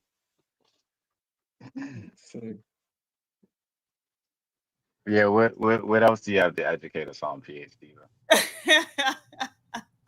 I'm just messing with you, Osa. So Osa, I did have a question. So you said you're from a smaller tribe in Nigeria. I have a friend who is also from a smaller tribe, but he said it's related to the Igbo tribe. I don't know, but nevertheless, there's a bunch of different ones. Right. So in terms of your particular culture, the fuck you, Tato. Nigga, you will be all right, bitch ass nigga. Osa, and so in terms of your culture, what type of healing do y'all do? Because I know like the Yoruba people have like Ifa that they do. So like, what do y'all do? Unfortunately, we do Christianity like the colonizers want us to do. But yeah, but y'all got to have like traditional whatever. We do. We do. I mean, I know a little bit about Ifa, but like other than that, I wouldn't even know what it's called. Like I said, I grew up here, so I don't, you know what I'm saying? And then my parents are Christian and they don't really, talk about or I wouldn't even know. They just call it juju and black magic. So I wouldn't even know what it's called. But yeah, I'm sure there's some, you know what I'm saying? I don't know. Like I said, I know Ifa, I know that's a thing. You know what I'm saying? I know that's a real thing. I don't know what it's called in Edo land or Benin, where I'm from, Benin City. I don't know what it would be called there, but it would probably be some type of equivalent, something equivalent to Ifa. But my family's like they're like conservative over there. So like all my aunties and uncles, they're Christian. That's what they preach.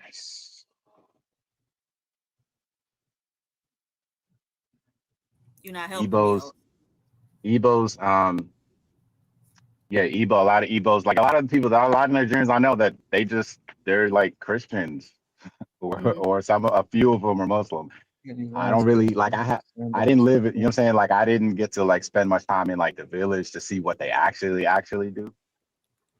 But I'm sure whatever it is, they've learned how to mix it into, the Christian faith, and because their traditional practices are probably a lot more malleable, and but I just don't know enough about them to share much. Okay. So I was confused because you said that you don't really know a lot about American history. However, you was raised here, correct?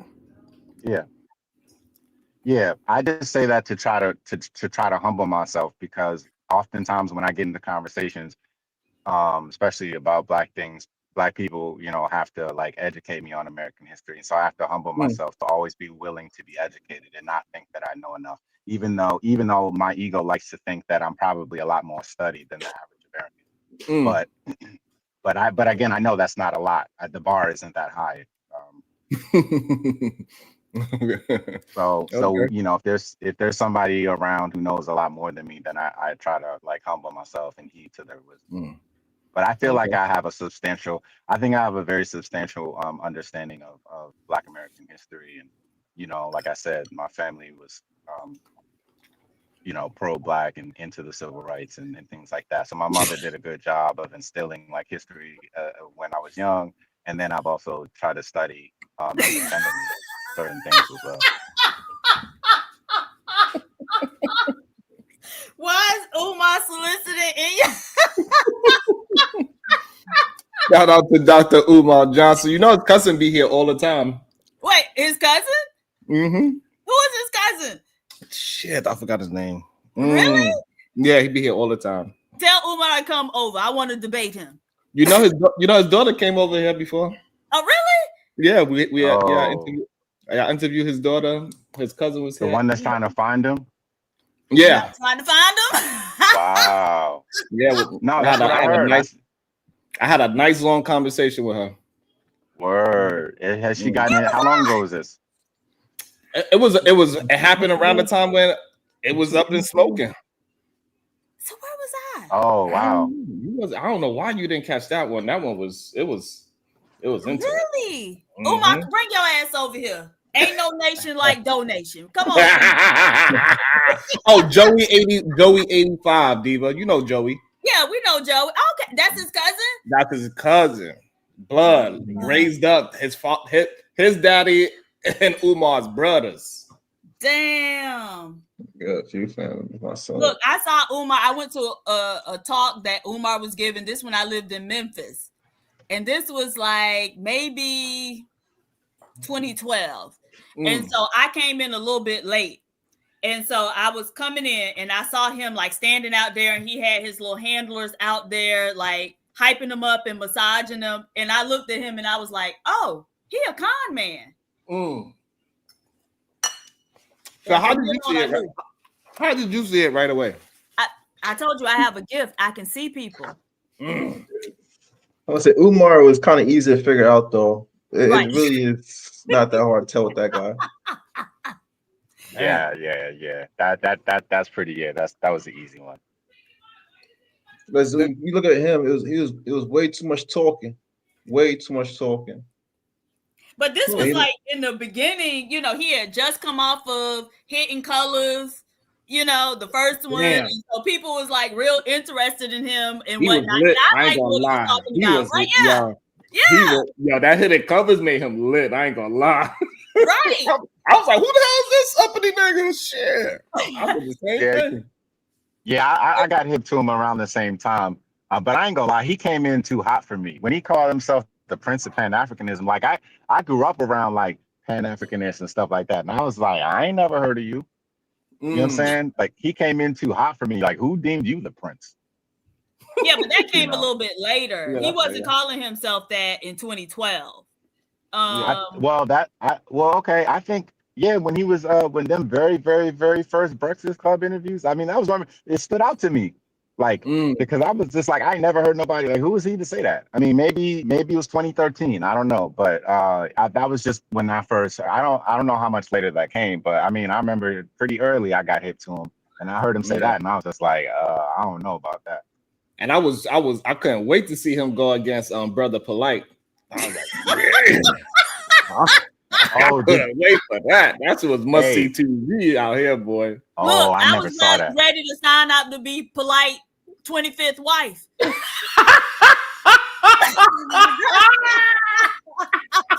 I first saw Polite, honey, even though he was bony and ugly as fuck, I was like, this nigga got so much time. And see, that's the thing. I want to be a hotel, but I know these niggas ain't shit. Cody, you probably did see me out on Bill. Did you see me in my shouts? Did you see me in the shouts with a hidden cheek? I said nothing about that, man. I heard some bad things about that, man. What you said, Marvelous? I heard some things about him. I don't know much about him, but I heard some things. You know what I'm saying? So it is what it is. People caught up in different things. The crazy shit about like Polite, like for me, you know, I used to see them outside and just screaming and yelling, just waiting for anybody to talk about something with Christianity. Like, anybody, somebody say something about it's up. Like even like I used to have to get the guys like, hey, look, because you know we do a job over there, and they couldn't wait for lunchtime. Lunchtime is lit.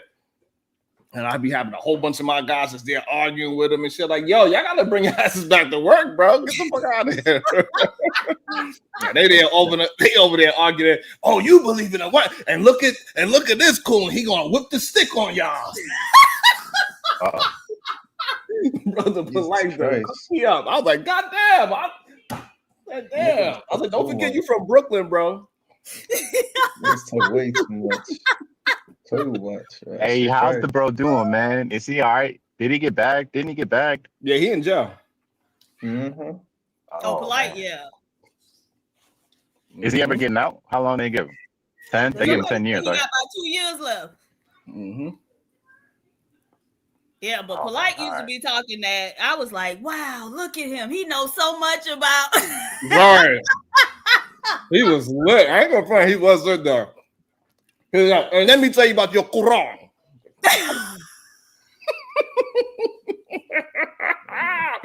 He would be cooking it up. And Allah is really a woman. Let me tell you why. Do you know? I'm like, oh boy. Yeah, But he's then, do all of y'all live in New York? Do all of y'all live in New York? nah. she just told you she from Miami. Yeah. Yeah, by the time Polite brought his ass down to Miami, I was like, oh, it's over. Oh, yeah, I am he was not down there willing to cutting be up. wife number 25.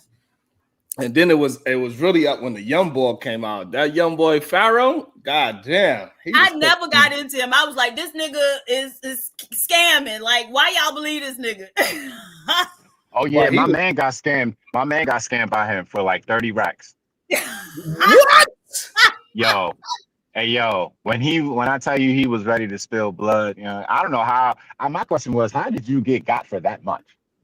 Nah, you got to tell us the story. The parts that you do know. I want to know. Whatever you do know. I don't even know. Like, bro, he ain't tell me the whole scoop. He basically, I don't know. They was building something. He got him they thought he was supposed to invest in something and blah blah. Just forked over 30K. I didn't get all the details because it was a sensitive subject. Yeah, he should have went and spilled some blood. Yeah, and I don't know what he did. The young kid Pharaoh got him. Nah. Polite.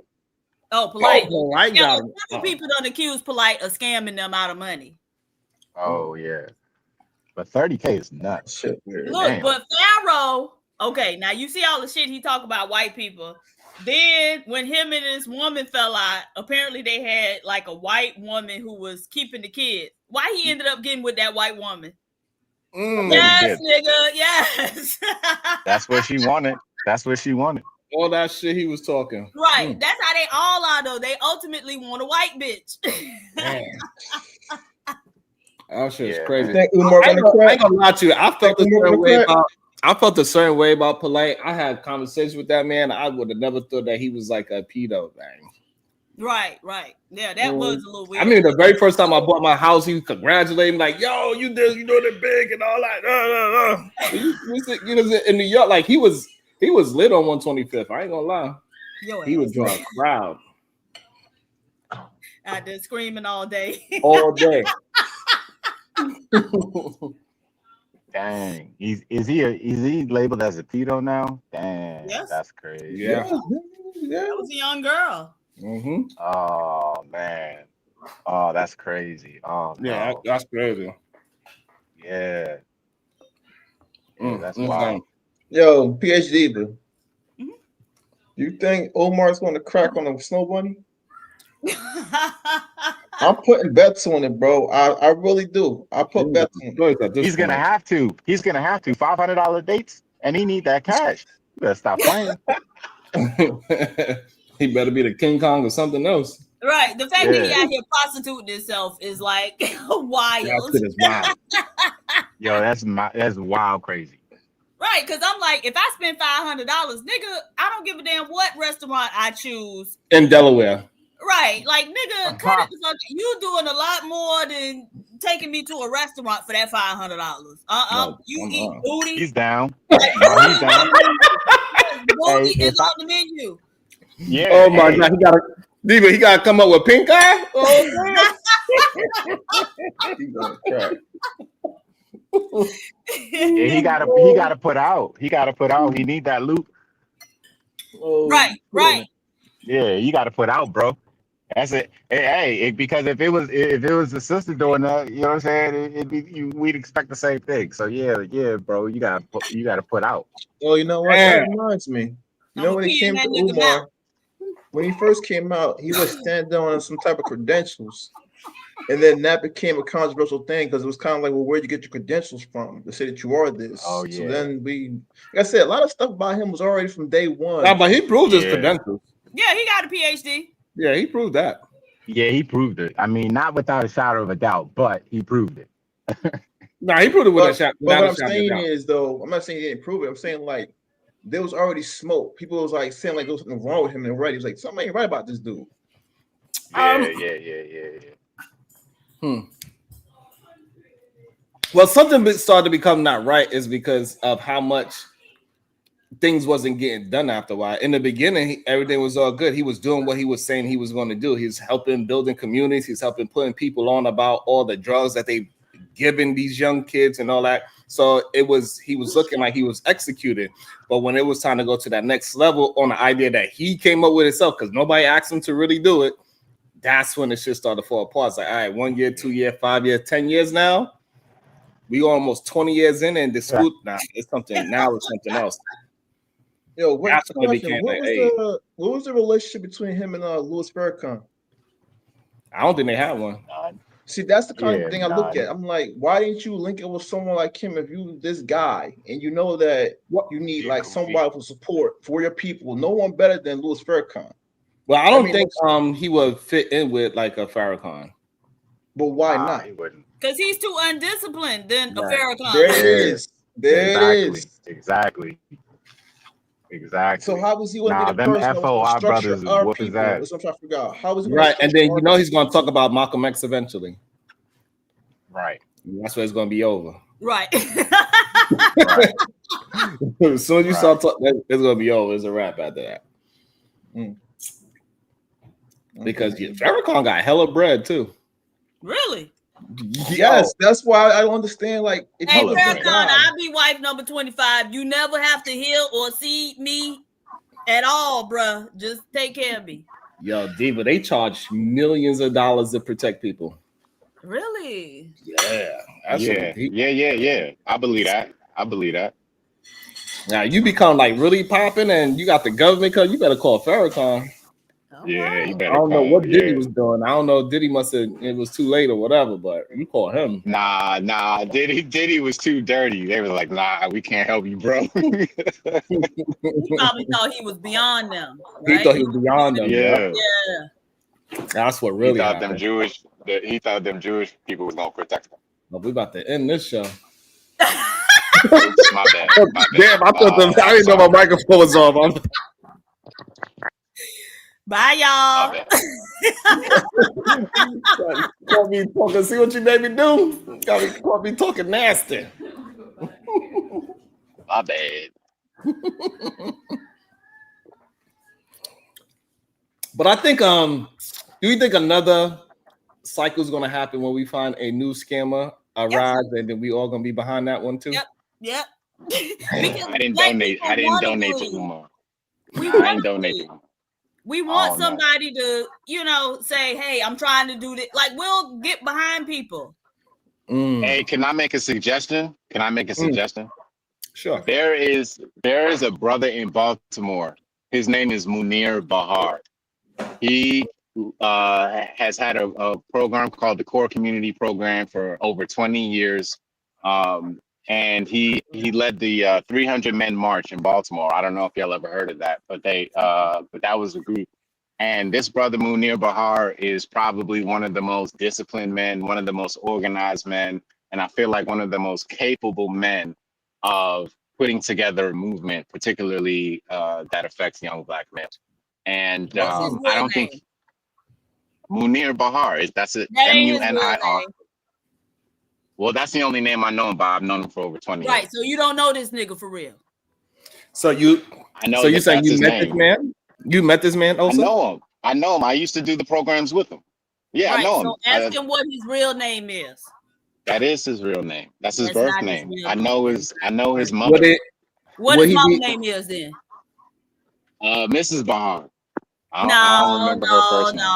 No. Until you will he be willing to do will he be willing to hit the will he be willing to hit the panel? Nah. Maybe once things, maybe, I don't know. He's not really. I would like to speak to a community leader or and have conversation with him. Okay. Because I don't think that they get enough chances to communicate with people that never heard of them. Like, because they only speak to people that is in dire need. Right. Exactly. Yeah, I know what you're saying. But at the same time, though, it ain't gonna be easy because, like, you see the conversation I was trying to have about people getting scammed. So it's not. I'm gonna ask them some tough questions. That's for sure. Oh yeah. No, I mean he could back everything up. He's got receipts. I mean, he's an accountant. He's got books. We've been doing it for 20 years. Like, so he ain't no. Yeah, I wouldn't even say his name out loud if I didn't believe in his integrity. If I didn't believe in his work ethic. I mean, he got receipts. He got 2 decades of His receipts. name ain't Munir Bahar though. You just Google him. Munirbahar. Munir Bahar. Just Google him. Maybe you can find his real name before I do, but. That's, I don't know why you don't think that's his real name. That's like I don't know. Because who the fuck is Munir Bahar? Like, because we know that a lot of black people adopt a Muslim name or whatever, but that's not their original name. Yeah, I think that might be his original name. Maybe someone before him adopted it, but that's his original name. I don't know why I mean, if you have any reason to doubt it, I don't have any reason to doubt that, but I do. yeah, right? you can find it. That's not an American name. Right, because like my pops, his name, everybody knew him as like everybody thought I was a junior, but I'm not. Because he walked around the street like, yeah, I'm Sharon, but I'm the only goddamn Sharon.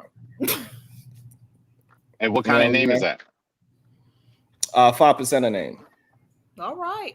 Oh, okay, right. What's the question? What's today's mathematics, Sharon? What is right. No, but so wait, so that's your original name, or you changed it? Who, me? Yeah. Yeah, no, that's my original name. Yeah, this is my original name. Right. Yeah. Right. So that it could be possible that his father always wanted to have a different name, and maybe that's why he could possibly have the original name. But we have learned that majority of people that have these Alis and all this. No, I know. I don't think he's one of. Yeah, I know what you're saying, and I agree. I mean, for the most part, but I mean, I don't.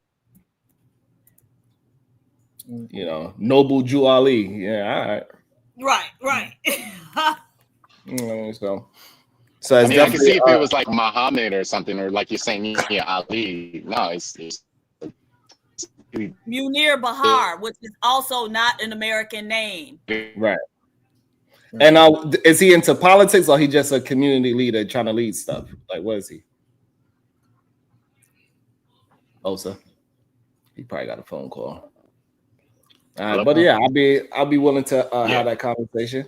So is he like a community leader, or he's actually in politics? He's a councilman. Like no politics for him. No, he's a grassroots organizer.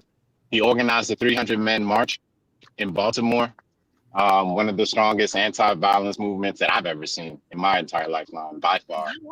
And he's done community programs. I think right now he has an apprenticeship program in carpentry for young males. I believe he's having a graduation ceremony for them. But he's always been a youth advocate. He's a carpenter? That's one of his trades. Yeah, he's an accountant first, and then he got into carpentry. So he teaches young men those skills now. And then he's also interesting. How do he teach them carpentry? He take them to job site. Sorry?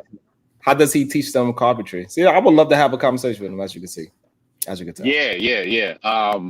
I mean, he just builds stuff with them, but I think now I don't know if he has a site where he does it, like like a building. He did build the dojo in East Baltimore, right smack in the hood. He built a dojo and a rec center. He's a kung fu master too. Say it again. He's a kung fu master too. He practices karate. Yeah, Shotokan karate. He does karate. Yeah. Yeah, but he's a solid brother. And speaking of the nation, respected by the nation. During the Freddie Gray riots, there were only 2 groups of organized men that were on the streets of Baltimore. There was the Nation of Islam, and then there was us. So the nation got a lot of respect for him. You know what I'm saying? And they've supported us in a lot of the stuff that we've done over the years that we were doing in Baltimore. I like it because it's very difficult to find people that's doing things within the community, especially young black men. Is he a married man? What's his situation? He has been before, but no, he's a father. He's a father of 3.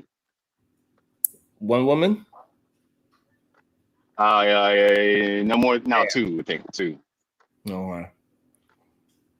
Yeah. But all the way around, a stand-up guy. I mean, again, I think there's a lot of people who have programs and do work in the community. I think there's like tons and tons of people.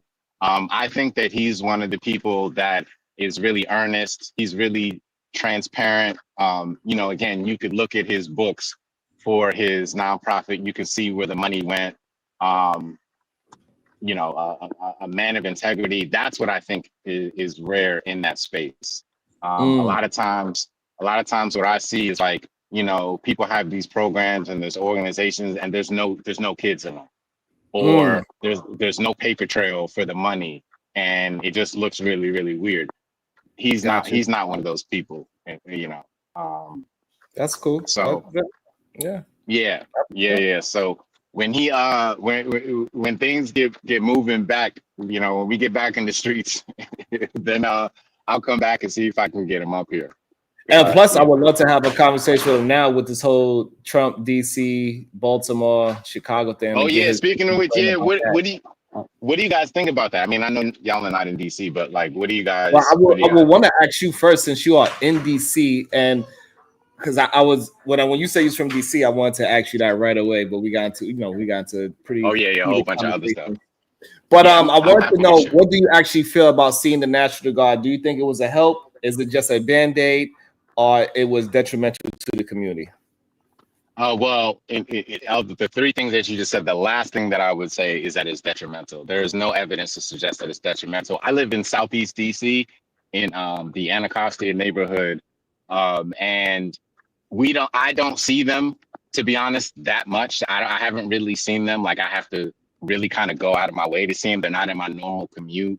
They're not posted on my block. I don't see them everywhere. People, they're in some places. They're in places that usually make sense, like tourist areas.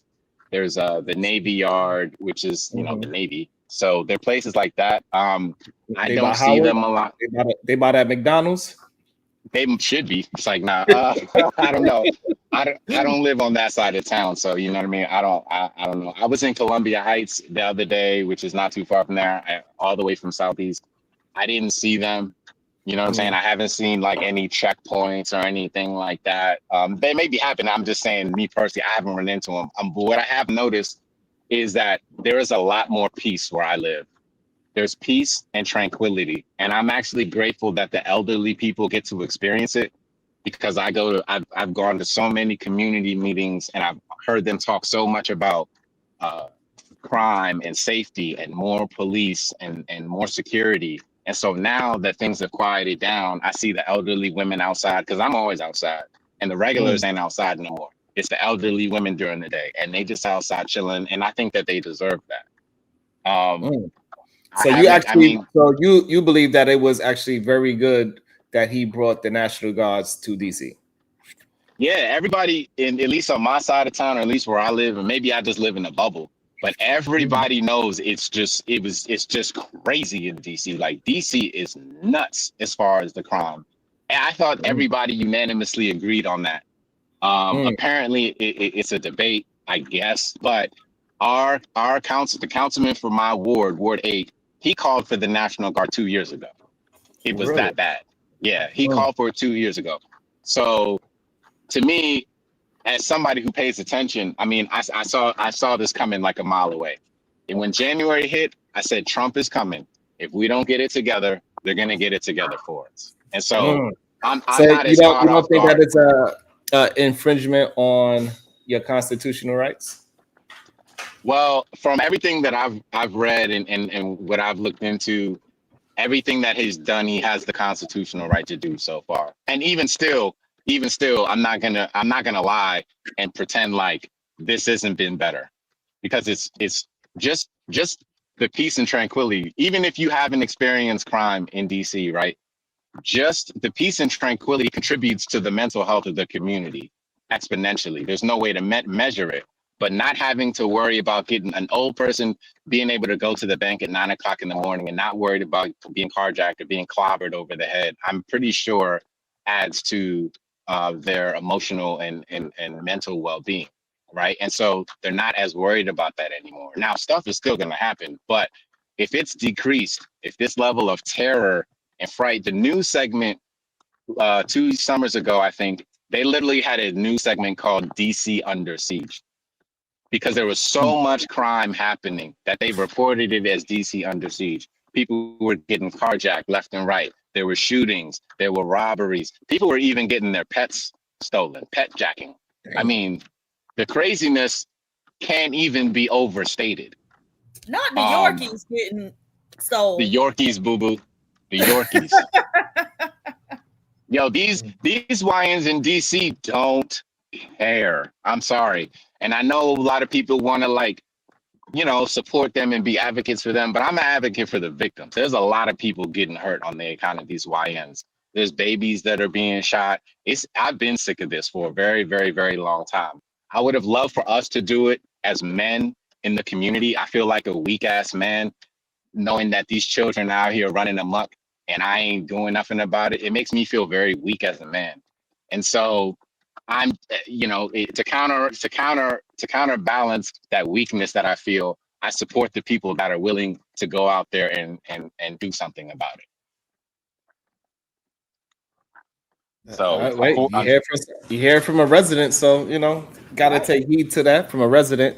I wonder though, because I know, like, okay, growing up in Miami, we had a lot of people from other countries down there, and they really just didn't keep as tight a rein on their children as like the people in our community did.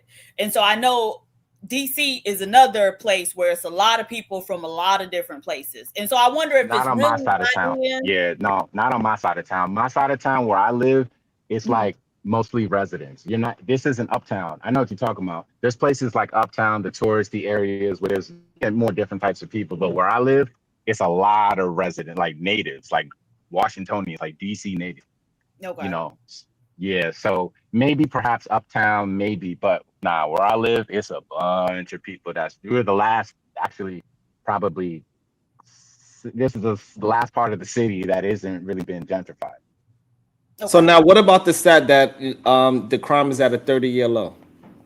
Well, there's two things about that. If you actually live on the streets, no one believes that. And then two, the thing that's so disingenuous about going back 30 years, you're talking about the peak of the crack epidemic. If you're going to use that as the bar when DC was the murder capital of the whole country, I don't think that's a good bar. I don't think that many Black people should have to die before we call it an emergency. So the reason why it is a good bar is because the population increase was I don't even know how much times, but the population increased ridiculously and the crime went lower as more people came into the city. So that's also a great reason to bring up the fact that it's had a 30-year low with adding millions of more people than when it was 30 years ago. Right. Miss Jill, but those people, you absolutely right. And we've been trying to tell these dumb niggas that for a long time, but they just don't listen, right? And so we done told them it's another crime bill coming for you niggas. Oh, right. Yeah, I believe that. That's what they're gearing up for. I thought people's man Joe Biden was going to do it because it was getting crazy at that point. I thought y'all man Joe Biden was going to do it like he did in 1995. But he ain't do nothing. So yeah. But so that's not answer that. So you know the population went up by millions and the crime rate went down. Usually, if it's so bad, the crime rate will go up as the population go up. So per capita, y'all doing pretty good.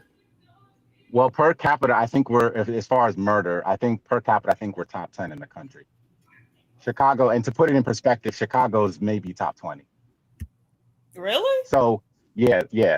Now people think Chicago is like the worst. Like their numbers are high, but per capita is not as high. They just have a lot of people in their city. So yeah, it seems like it is a lot of murders, but per capita, they're maybe top 20. You got so many other cities that are way ahead of Chicago. You got Memphis, you got St. Louis, you got New Orleans, you got DC, you got Philadelphia. Yeah, you got so many that are ahead of Chicago. People would be shocked and surprised. But so that's the thing, because I used to live in Memphis when Memphis was actually number one. And so, and even I came up in Miami, which is also very dangerous. They're high, there yes. are, you know, where to go and where to stay your ass away from, right? In order to avoid that type of stuff. And so, yeah, if you're fortunate, right? If you're fortunate, but see, that's the thing. In DC, it's hard to do that because one, DC is not that big, and then two, it could go down anywhere in DC. A lot of people think it's So also, you're not even in the top. You're not in the top 10 for murder rate. Yeah. What are we? 11? Y'all fall down the list where it doesn't even make sense to bring it up. No. Tell me. Top 10, Jackson, St. Louis, Missouri, Baltimore, New Orleans. I guess you could use Baltimore. It's close. LA, Detroit, Cleveland, Ohio, Las Vegas, Kansas City, Memphis, Tennessee, and Newark, New Jersey. That's what the top. Where's DC? You want me? I'll find out exactly where is that. But no. Well, who's ranking? Whose ranking is that? It's fine. That's by murders. Yeah, who's ranking? Is that FBI? Is that? Say it again. Yeah, it's the FBI. Oh, okay. I kind of want to look at the situation y'all talk about. So wait, where's Chicago? Sorry. Go ahead, bro. Yeah, my bad. Y'all talking about the population increase, and so did crime. That is peculiar, only because I just look at when it comes to just accountability in a sense. If you have let's say a small town, and things start to happen, it's a little more easy to calm the situation down and point out where exactly the fire started at, rather than a big city where little smoke pops up everywhere, and now you got even more people kind of in the midst of what's going on that can cause a little more confusion. And I don't know, it's just I never seen that kind of phenomenon. That's a different phenomenon where and it hasn't been millions. Where it's decreasing while increasing the influx of people. Yeah, because I don't really know if it's decreasing. I guess there's a bunch of different ways to cut the cake, but there's not even the population can't have increased by millions in DC because there's not even 1 million people in DC. It's a small city, so we have maybe like 750,000. So it's not even possible that it increased by millions, but it did increase probably for sure. It's DC. I mean, yeah. But I think the numbers, if you just look at the numbers, 2023, we had the highest murder rate in the past 20 years. And I think that's significant. That would be a significant measure because that was just 2023. And 30 years ago, it wasn't the same group of people. Even 20 years ago. Clarify, I'm not talking about the percentage necessarily going on. I'm just talking about the numbers in general. It could still be the same 2% of crimes happening, but if you got an increase of people, you would think the number, if it stayed at 2%, there'll be a more increase in crime going on as well. Yeah, I know, and there has been an increase, and over so yeah, to speak on that actually too. So the numbers that came out for 2024, I think the chief or whoever was in charge of the stats, they're under some type of accusation where they fudged the numbers to make them lower. So there's that. I don't know if it was the police chief or the commander, somebody who was in charge of producing the results. Right now they're under scrutiny because it appears that they tried to lower the numbers. That's nothing new. That happens in Jersey all the time. That's nothing new. Exactly. Right. So the idea that crime is going down, that's what I'm saying. I don't know if I believe the numbers. I know the pulse on the street. And the pulse on the street does not think that the crime is going down in any way, even because I be outside. So I talk to people, and even the people who are not that far removed are like, yo, it's crazy. So that's why I believe the pulse of the people more than those numbers. They could have said it was the lowest in 50 years. it wouldn't matter because if you look at the people who are actually dying, it's a bunch of young Black people, and it's a lot of young Black men. And what people I don't know if we give enough credit to, first of all, one murder is enough for me. I don't know. So that's just me personally, but also two, for Black men between the ages of 18 and 35, the number one cause of death, unless it's changed very recently, the number one cause of death is homicide. So when we talk about these high numbers of crime, of murders, I'm thinking about the victims. It's not that many murderers, but it's a lot of victims. And I think that we don't put in, I don't feel like we give enough credence to the fact that there's a lot of Black people dying. It doesn't matter to me the actual statistics and the numbers, because they're not statistics. These are actually real people. But the numbers do mean something when we're talking about we trying to add the National Guard, because sometimes when your focus goes on what is of crime, you tend to just only notice crime, and it's really not as bad as you think it is. Just like a cop think that everybody is bad now because he's been on the force for 20 years, right? So it doesn't necessarily mean that it's true that your observation of focus on building communities of impoverished places where you are dealing with people, getting, in crime a lot, doesn't necessarily mean that it is actually as bad as you believe it to be. That's just your perception of your city. Okay, so it's I want to also add based some on nuance to this as well. When it comes to crime and why crime would increase, I'll just use my ship for example, right? We're about 5,000 people we can have on the ship. That's a lot of people on one carrier, you know what I'm saying? Up to 5,000. We know that the moment the numbers go up, we're going to have more incidents happening. But to mitigate that, we also have to increase more rules. But with more rules comes with more people likely to try to break them as well. More things to break. But that's the only way we can try to contain and pretty much control the population. You know what I'm saying? So we got to implement more things. The more people, the more we have to implement.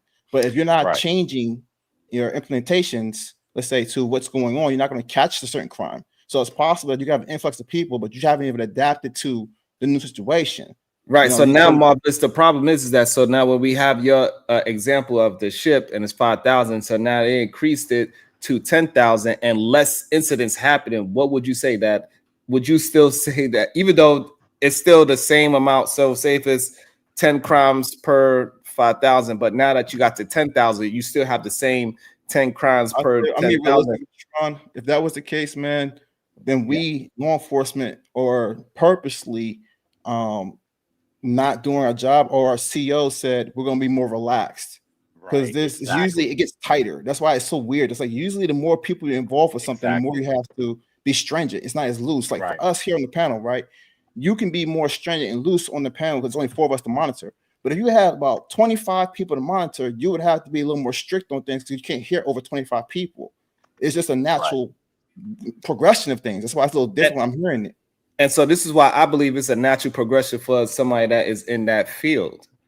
I don't look at it that way at all. I could easily go to a park where there's 100 people there and I feel perfectly safe. You be like, hey, I see this strange person, this way how he's moving. Oh, I see that red flag on the right side of his. Like you'll see it completely different than what I am. However, it doesn't change the fact that we are both still safe, regardless if you pay attention to all the dangers that might possibly happen, right? It doesn't change the fact that both of us are still safe. Just because I'm looking at it as that I'm safe and you look at it like it's dangerous, it doesn't change the fact that nothing happened. Well, I'm not saying it's either safe or dangerous. I'm not proposing that. I'm saying the likelihood of crime to arise. Usually, let's say it's at 2%, it stays at 2%, right? It didn't really decrease or increase.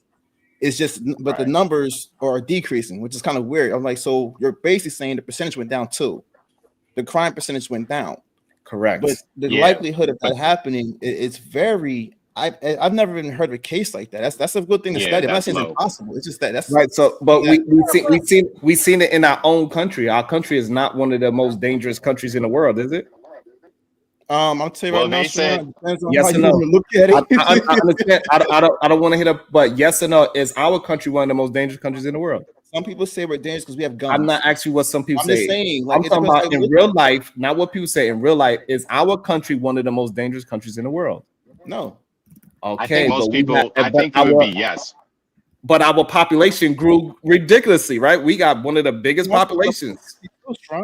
Huh? Crime also did increase as well. No, it did not.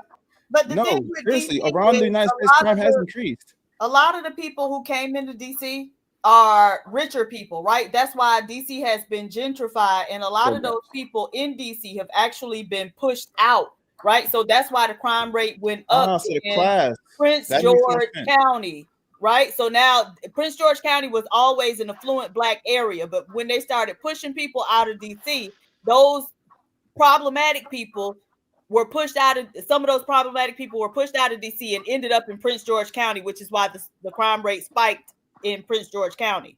So you had a lot of more affluent people coming into DC.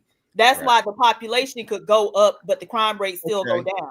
And also, and not only that, but also it shows that this is the reason why he want to push more people out, because DC prices is absolutely astronomical at this moment. Astronomical. Absolutely. So now he's trying to push even more out, so it could be strictly nothing but rich folks in DC, and you could turn it to like a Beverly Hills, whatever he got. That would be the mayor. That would be the mayor. So this is why I'm saying we got to pay attention. That's why we got to be careful about saying that, hey, it's nothing but crimes and these YNs is doing so much, but the numbers don't say that they are doing so much, and we cannot say the reason why the numbers ain't numbering is because police got lax or police is not doing their job.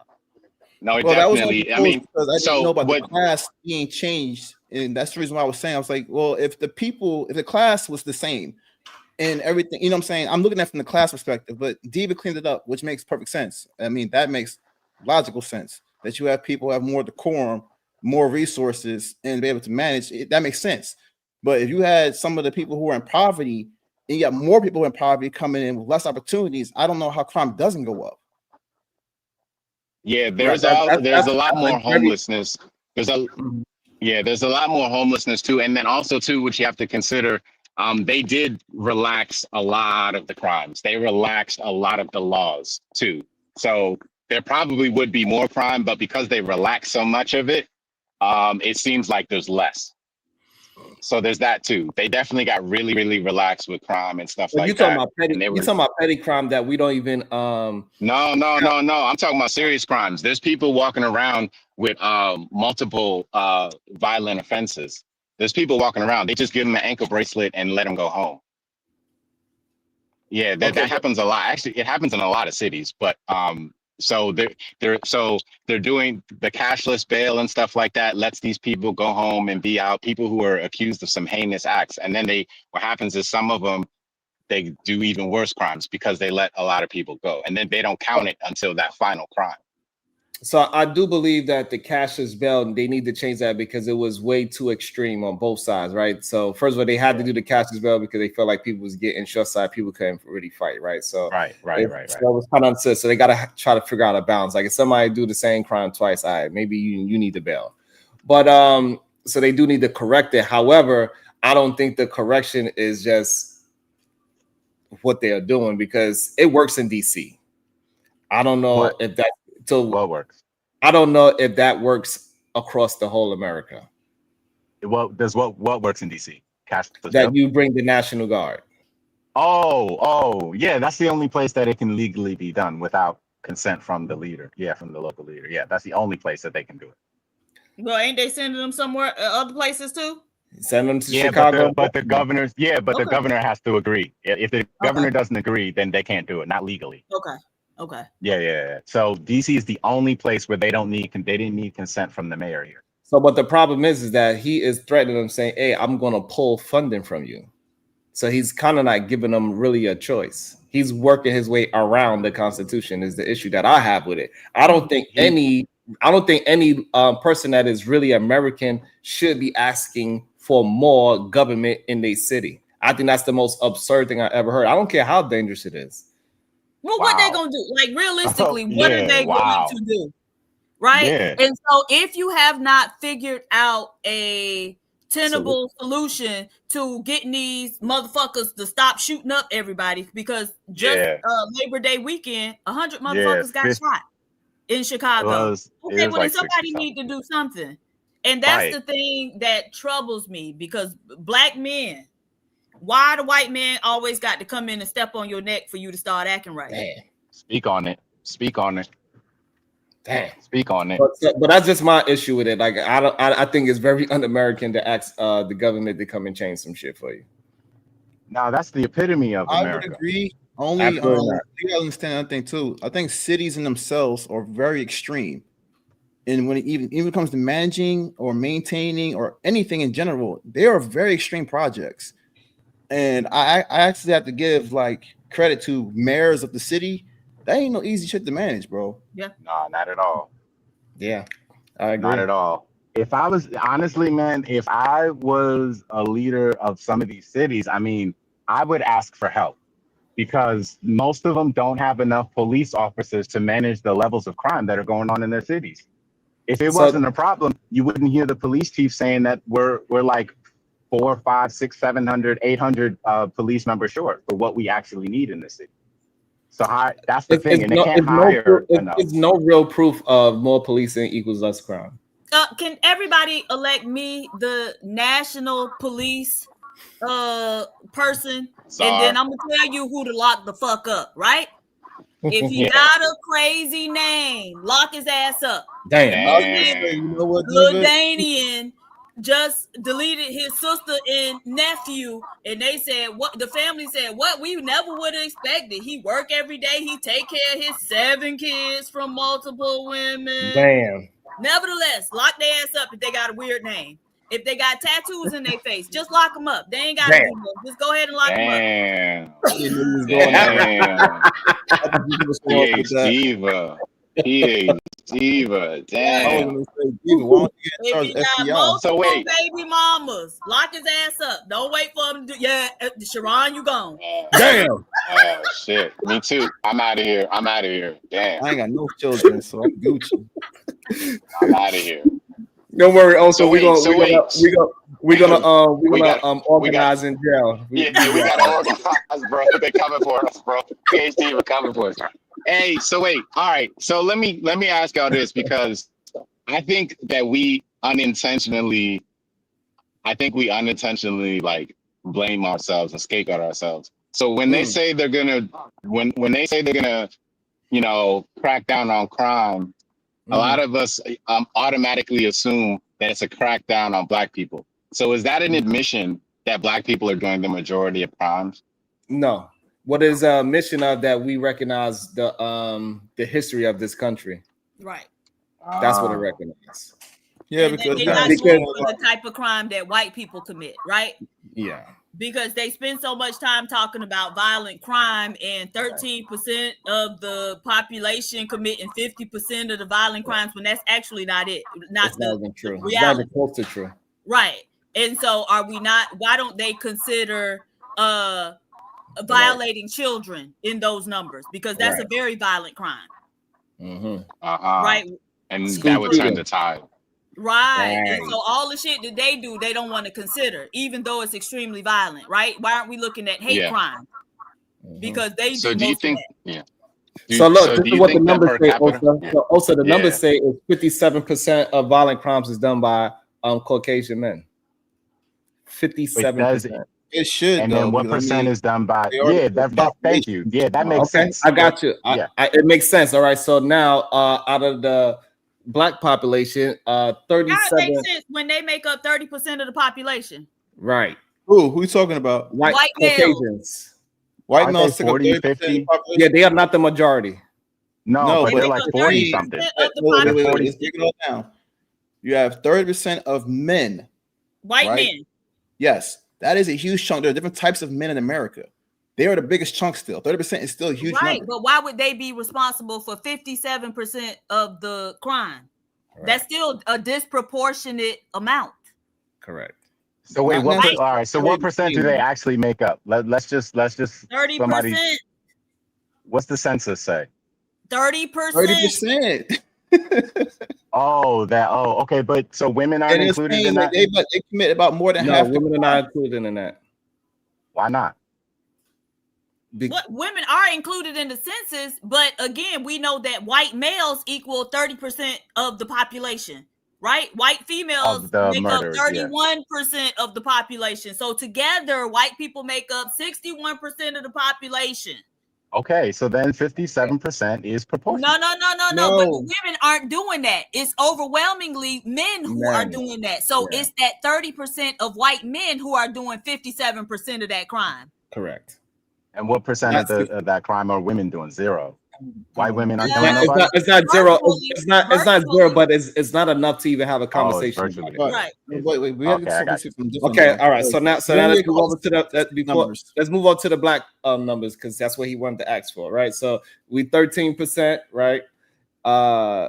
of the population, right? And then it's 6% of the black men, right? So 6% of the population is committing 37% of the violent crimes.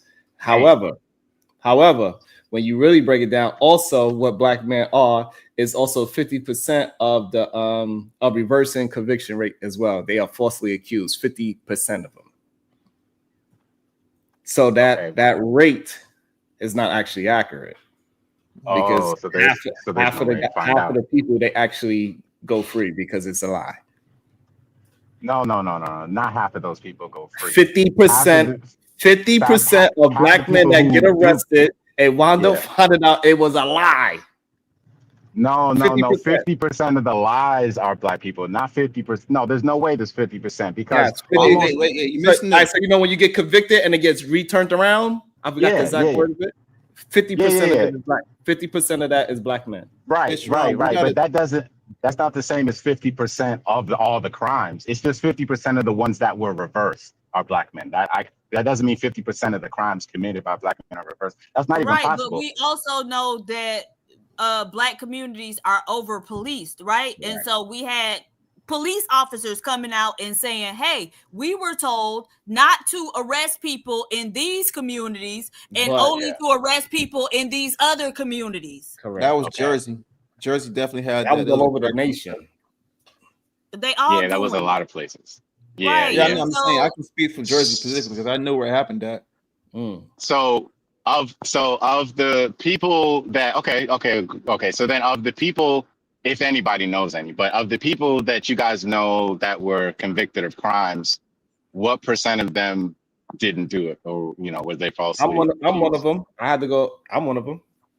Somebody speaking to one of them on the chat right now. What happened with you? Yeah, what happened? I got. If you don't mind.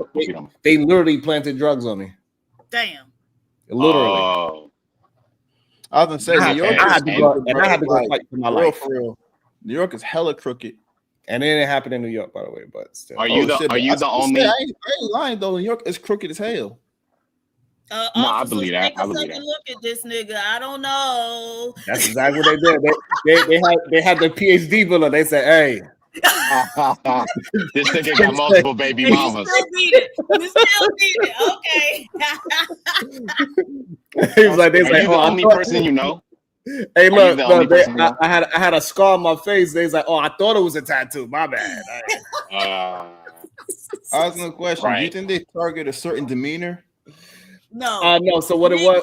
So what it was? I looked way too. I look like the profile.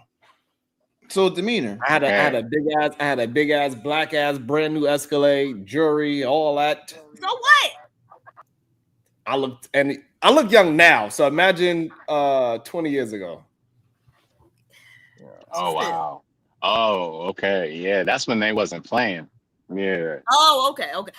So now this the thing. They just didn't catch him doing it. That's fair. Right. He didn't do it on that day. Right. Hey, Devo, when they said what they had on me, I was like, I'm a real drug dealer. I wouldn't never sell that shit. I got me fucked up. I make real money. What the fuck y'all talking about? What'd you say? You niggas thinking too small. Think big, bitch. Think big, bitch. Right.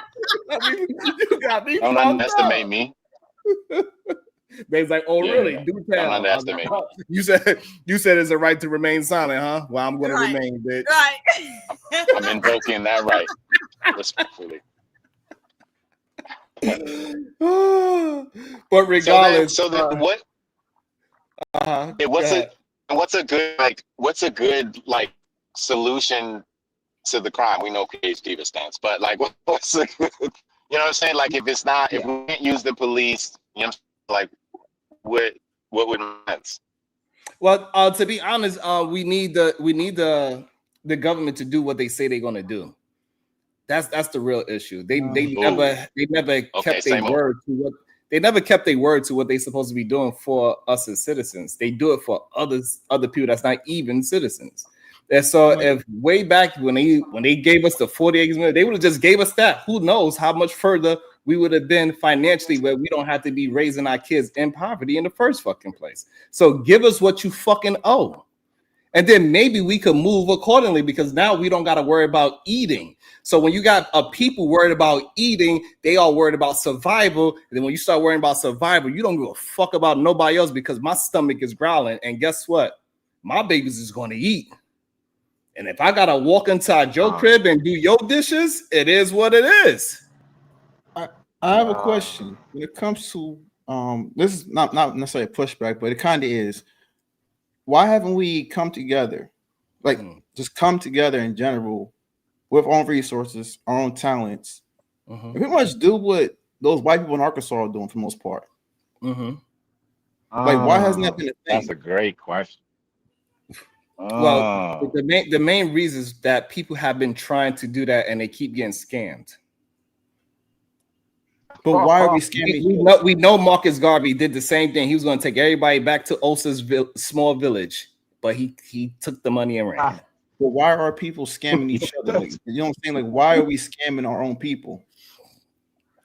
No, so we are not scamming our own people. It is one person that scammed the people, and then now we saying that is us doing it to ourselves. This is the issue. For some reason, when black people do something, it is everybody that do it instead of that one individual. What I'm saying, like, so what I'm saying is that with DC, why are we scamming each other? In that sense, what I'm trying to explain, those scammers, why those collective scammers, why are they scamming their own people?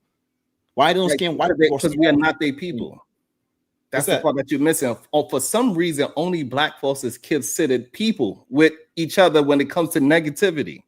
We never put it to individual when it comes to black folks. When a white person, like he does something with the church, they like, oh man, look at this preacher, what he did. They never say, look at the white people doing such and such to white people. When that boy just recently shot up a school, they say, oh man, that was a troubled kid. They don't call him no thug when he literally did some thug shit. Well, I'm not going. It's not white. So what I'm saying is that kid, Robin, whatever his name is, he is not.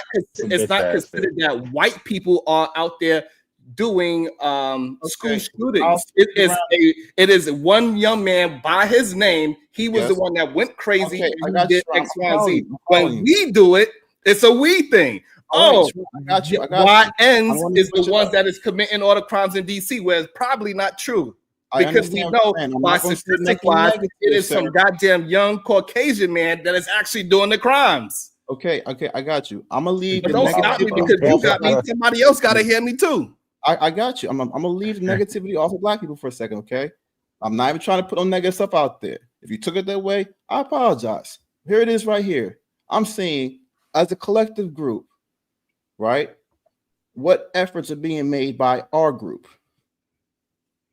You said that we, our people, keep getting scammed. Why are our people getting scammed then? Because we are desperate for a leader. Why are we? No, that's that. Okay, cool. So I like that. Cool. So let's talk about that. Do you believe that our people want power, or do they want to give power? I would. What I really truly believe that a majority of black folks want to be left alone. Absolutely. No. Listen to the question. Do our people, want power for themselves, or do they want to give that power to someone else?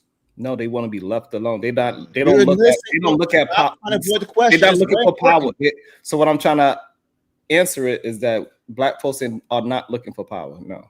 Okay, so that means they're giving it away. They want to give it to someone else. No, they're not trying to give it away. Then why don't they want it for themselves? Say what? Those aren't. Why don't black people want power for themselves then? You said they don't want it. So if they don't want it, then what do they want to do? Right, that's why I tried to. That's why I would need to get things right. done. So I'm trying to explain to you, just because you don't want it doesn't mean you want to give it away. Right. So you want to be powerless? I'm so confused. What's going on? Right. I'm trying to unconfuse you. I'm trying to unconfuse you. Black folks want to be left alone. We don't want no power from you. We don't want to give you none of our power. Leave us the fuck alone. Let me go and do my own thing. Don't come in and blow up my goddamn city and say, "Hey, pull up your pull up your boots. Buy your bootstrap." You're missing that point too. I'm not saying that. I'm saying, okay, look, You, Sharon, have power on this platform right now, okay? PhD even has plenty of power as well. She has lots of knowledge and information. I'm simply saying, do you or any other Black person, do we collectively want power? Or do we want to give someone else the power? Neither. We don't want either one. It's not an either or proposition. Wait. So that makes perfect sense to why we're at then. Since we don't want neither one, we can't ask for progression for our own community. We ourselves don't want anything to do but be left alone. That means you are stagnant. No, it doesn't mean that you're stagnant. So this is what you're missing. This is why history is so important, right? When we was left alone, we created Tulsa, Oklahoma, Black Wall Street. That's what happened. Isn't that not power? Huh? Is that not power? No. That's self-determination. Yes, that's what that is. But that's empowerment. No. Self-determination. No. So that is us governing ourselves. We are not trying to. They wasn't trying to create a political party. They wasn't trying to get no extra taxes. They was not searching for power. They was wanting to be left alone. That's why they went to their own small place. So you saying that? All right. So let me maybe simplify. If I turn into a white person, that white community that created in Arkansas, wherever it was those white people looking for power? They were looking to preserve their culture. Okay, so that's what I'm trying to explain to you. That it's neither, right? They wasn't looking for power. They wasn't looking to give it away. They was looking to just build. They're empowered though. In fact, they're able to protect themselves. Don't give me I don't want the hypothetical of what you perceive it to be. You perceiving it as power, but each other's power to come together is what I'm trying to tell you. They came together. What I'm trying to tell you, right? Those white people, when you looked at the interviews, they said they created a community so they could be left alone for their own people. Yes. That's it. That's what I'm saying. So Black folks want to be left alone, just like those white people created their own community. That doesn't have any power. Means that you are trying to gain power over someone else. You know what power means? Not necessarily. Yes, when we talk instability. Hold on, please. When we are talking about power in the containers of this conversation, we are not talking about power over oneself. We're talking about power as in we are going to do something politically. You are talking about a different kind of power. We are not talking about we are not talking about self-purge. You conflating the definition of power with too many different things. How? I was talking about the white people how they first had their own power, right? I was talking about their little group. And I said, why can't Black people do that collectively? Right. So what power do those white people have? Well, I would say the resources they got. Please answer the question. What power do they have? Money. I just said money's power. They don't have no money. I would think they have bought land with money. What? Who bought land? Those people in Arkansas. All these hold on. So this is the problem that I have. I don't know why y'all give white people so much props. I'm not they bought 10 acres. They bought 10 acres of land, right? More than 10. Are you serious? It was whatever it was, right? They bought some acres of land in a place where nobody wants to. They bought land in a place where nobody wants to live. Oh, okay. Y'all talking about now? Right. Okay, yes, right now. Look. Yeah, now. Previously, the Homestead Act gave them a lot of the land that they have, right? And when Black people bought land after during Reconstruction, a lot of times that land was confiscated by white people, right? They showed up with arms and said, "Nigga, get off, sign this paper or else." Right. And so I don't really know what you're talking about, Marvelous. I'm not talking about the past, Miss. No, he's asking. He's just asking. Yeah. Okay. Wait. Right. But if you're talking about power today, and people had land and had it confiscated, and then the court said it's been too long, we can't do nothing for you. Right. Like I really just don't know what you're talking about. Because you can't take today in a vacuum. You cannot take today in a vacuum. A lot of things happen. Yeah. I'm thinking today. What about it? We are allowed to buy land today. Black people can buy land today. Right. Okay. And so do you know about the Black couple who bought land, 100 acres in Texas a couple years ago, and them crackers been subjecting them to hell ever since, right? And as a matter of, Talking about the Muslim community in Texas? No, it ain't no Muslim community. It's a Black man and a Black woman who are married, and they bought 100 acres. And them crackers think that they not supposed to be there.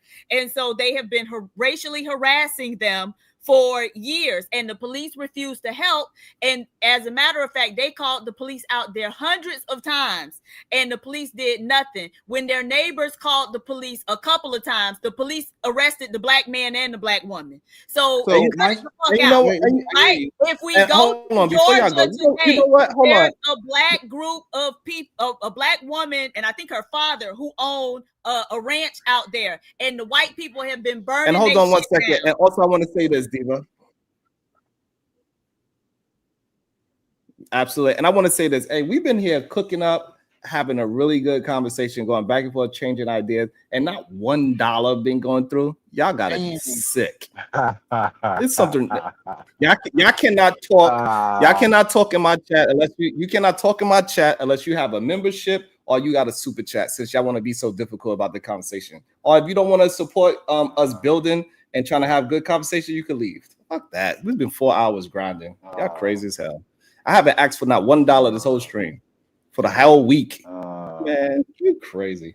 But go ahead, Marvelous. So what we saying is that just leave us the hell alone is what black people have been debating. This is why we fought for civil. The whole. I just think about it. We asked for civil, not equal. We fought for civil rights. That means leave me. Don't beat me up when I walk down the street. Civil. That's what we've been fighting for years, and we still to this day. Okay, I Wait, you don't feel like you have them? The thing is, I'm trying to figure out is, okay, so you have an incident happen in Texas, you have an incident happen here. So inevitably, you say to yourself, I don't want to try that way because we cannot do that way. What? No, you're saying, well, then people, wait, so I'll give you an example. I say again, you had the incident that you mentioned in Texas, right? You have incidents all throughout history. We can't build nothing apparently because the white people come and destroy shit. So inevitably, we cannot do that here. We are not allowed by your mission, your civil rights, to do that type of activity. What those white people doing in Arkansas, we don't have the ability or capacity to do that here in America. No, we have the ability to do it, but they have the ability to just take it, write a law. So that means you don't have the ability. They have the right to take it. That's not what it means. That's not what it means. I don't understand how y'all don't understand. If I can build a house and someone just because somebody has the ability to take, hold on, just because somebody has the ability to take my life doesn't mean I don't have the right to live. You understand that? So if the police come into my house right now, if the police officer, hold on, let me build it so you can understand that what you are actually saying. If a police officer comes and violates me and kidnaps me, it doesn't mean I don't have rights. Okay, so now go ahead and build the conversation. It comes down to, again, you particularly, or I say us specifically, we are getting treated differently than everyone else, right? That's what your point is, right? And because we get treated differently, we can't really do what other people do. Or if we try to, they're going to pick on us. No. I don't know. This is a problem with conflation. What I'm trying to explain to you, black folks are not trying to give away no power, and they're not trying to grab no power. We're not trying to gain no power neither. We want to be left alone to our own. Let us be great on our own. Stop trying to mooch off of us. Stop trying to be a goddamn culture vulture. Everything that we do when we try to mind our own business, you want to come and take it from us. Leave us the fuck alone is what I'm trying to say. But you keep trying to say that, do we want power? We don't want power. It don't have nothing to do with that at all. We can't go nowhere alone. So just saying, we can't do that. Okay, fine. That's what I've been saying. And what's the reason for saying it? So my whole thing was this. If you have no ability, you have no power to do what you want to do in this country, to your claim, right? Because they keep picking on us. Because they keep picking on us. Why are we still here then? This is insane to me. Where you going?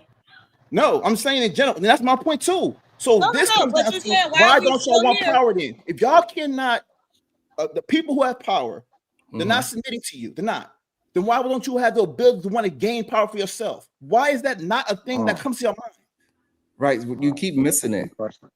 Right, you keep missing it. I don't understand why or how. So Tulsa, Oklahoma, them being bombed. So hold on, let me I'll get you to understand something. So Tulsa, Oklahoma, They was just trying to do their own thing, and they got bombed. Literally, the first time ever an airplane was used on American soil as a weapon. It wasn't 9/11. It was actually Tulsa, Oklahoma. They used airplanes to burn the place down. Then we got Philly. They bombed Philadelphia. Then they got I just did a show about St. Louis. They literally put gas in St. Louis where they did it to a specific city, and they gave all those people cancer. There's only 10 of them left. Right? So all these things, people been trying to do their own. The very thing that y'all saying that black people need to do, black people been doing it. We broke down a book, me, Diva, and the whole SBG. I don't know if you remember, but we broke down this book. I got the book behind me when they was when they did black people dirty in Chicago. The reason why Chicago is the way how it is because it was a plan. Okay. They didn't want to leave us the fuck alone. Okay. And so what I'm trying to explain to you is that the very thing that you're saying that black people need to do. Yeah. We've been doing it. Okay, so we've been trying to make power then. Okay, cool. I'll take that premise. We've been trying to gain power. Okay. You're right. We tried and it failed. So we got to keep asking them and telling them to respect us and telling them to leave us alone. Because a bully is going to tell you to stop. That's what bullies do. Bullies, they stop pickling once you tell them to stop, right?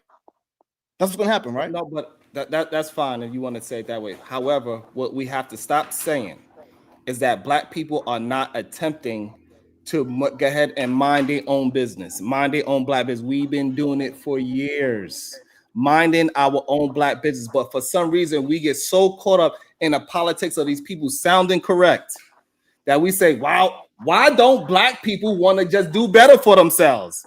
I don't understand why they want to stay in the goddamn hood and shoot each other up every time. We've been trying to, and we did it, and then they blow the shit up, is what I'm trying to get you to understand. So this way we can stop saying that black people have some kind of problem about moving forward in America. We don't.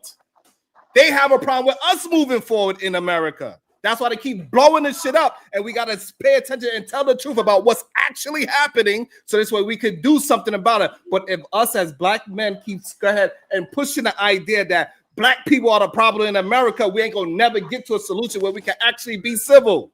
Do you think that was my argument? Do you think I said that? Say that again? Argument? Is that my argument? That we're the problem? Yes, that is your argument. No, that's not my argument. Well, you don't. Just because you don't understand your argument doesn't mean I don't understand my argument. No. What's your argument? It wasn't an argument. It was a solution. I didn't offer a solution. And you said, well, we did all solutions. We can't do that. Okay, so I said, what's we the can't solution? Do that, then what can we do? Because you're saying we got to just ask people. Solution? He's saying that we should ask them. What's your solution? I did. I gave out a few. He said we're doing them. We're not. We haven't stopped. Okay, but tell me, what is your solution? If all we can do is just ask. No. What are your solutions? What's that? What are your solutions, honey? No. He already deflated. But I'm asking you. Okay, but I didn't hear your solution, so I want to know, what did you say your solutions were?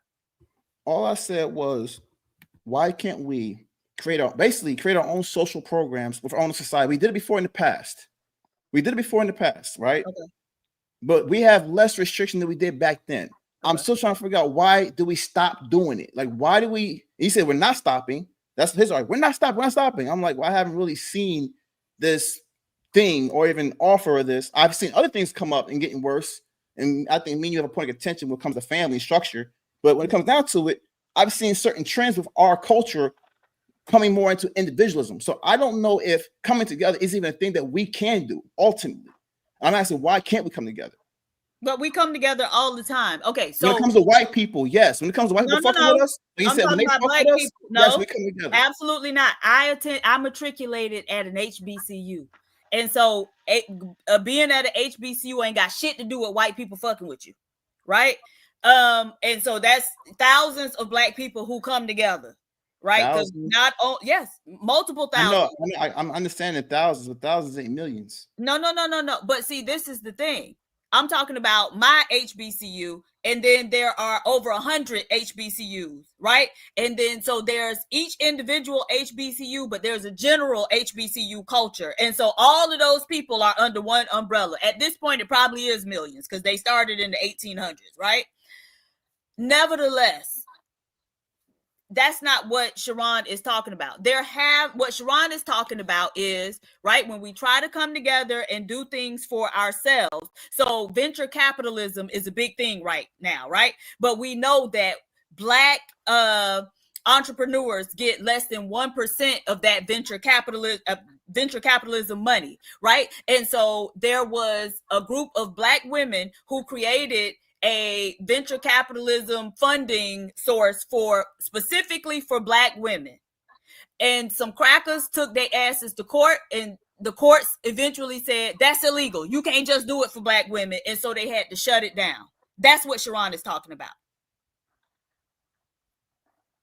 Okay. So we could come together all day, but if them crackers gon' then assemble like Voltrons to say you niggas can't do this, then you niggas ain't gonna be able to do this. So, in conclusion, I find it that we are the biggest threat on the planet. Okay. That's all I can say. And if we are the enemy to them, then they should be our enemies to them, right?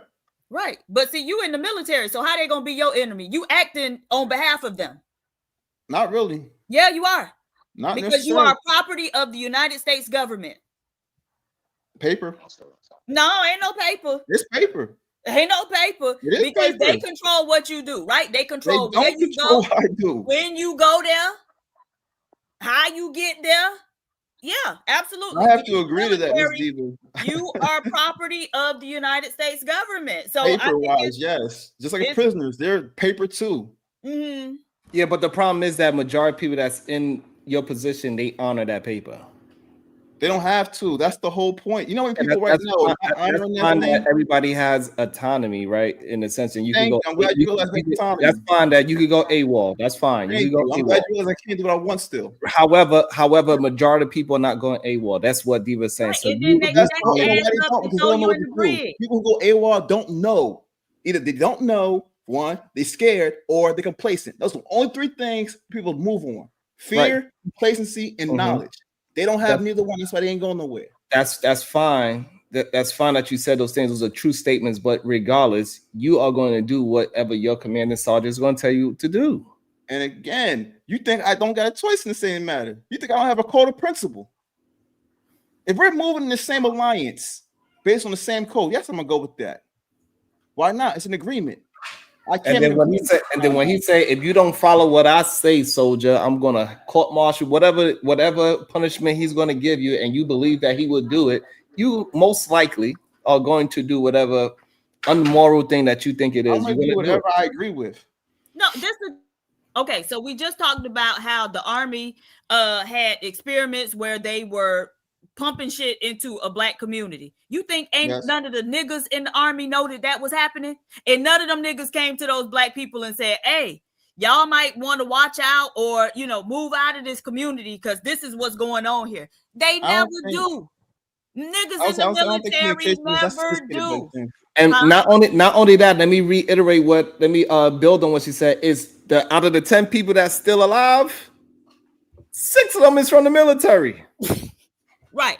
Cut it out. Y'all are not finna go against, because they feeding you, right? And so that's how they've always been able to get you, because they the ones who feeding you, and you're not gonna go against the people who feeding you. Okay, Miss Diva. I ain't gonna say what my intentions are, or even have to explain my intentions. I don't owe you that understanding as well. Absolutely. I can assume that. That's fine. I'll give you that. No. All you got to do is point to some. We ain't even got to talk about you. Point to some niggas from the past who have gone against the shit, right? And that's the thing, because I can tell you about white boys who've been actively in the military, who have been veterans of the military and had their own shit going on and was using the knowledge that they got from the military to try to advance whatever it was they had going on. When we talk about Black men or even Black women, right? We can't name those people as readily. It ain't that many of them that we could say like, okay, they was in there. It ain't too many spooks who sat by the door is what I'm saying. Well, do you want to talk about why that might be the case? Because I have a few things to why that is. Why is that? Well, because I look at how our people are, right? Mm-hmm. I say that we're very emotionally based. Mm-hmm. And that in itself doesn't really breed structure. to be erratic and free and expressive and not trying to take or just be completely radical.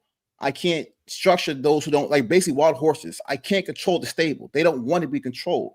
They don't want to be told what to do. They're very rebellious in nature. Right. But then the only thing we have in common is that we have an enemy who is white, apparently. So if it doesn't involve them specifically, it's hard to organize us. Well, so that's the thing. Have you ever seen the movie or read the book, The Spook Who Sat by the Door? No, I have not, ma'am. Okay. So maybe you can find the movie free online on YouTube. What's it called? 1 second. Let me write down quick. Okay.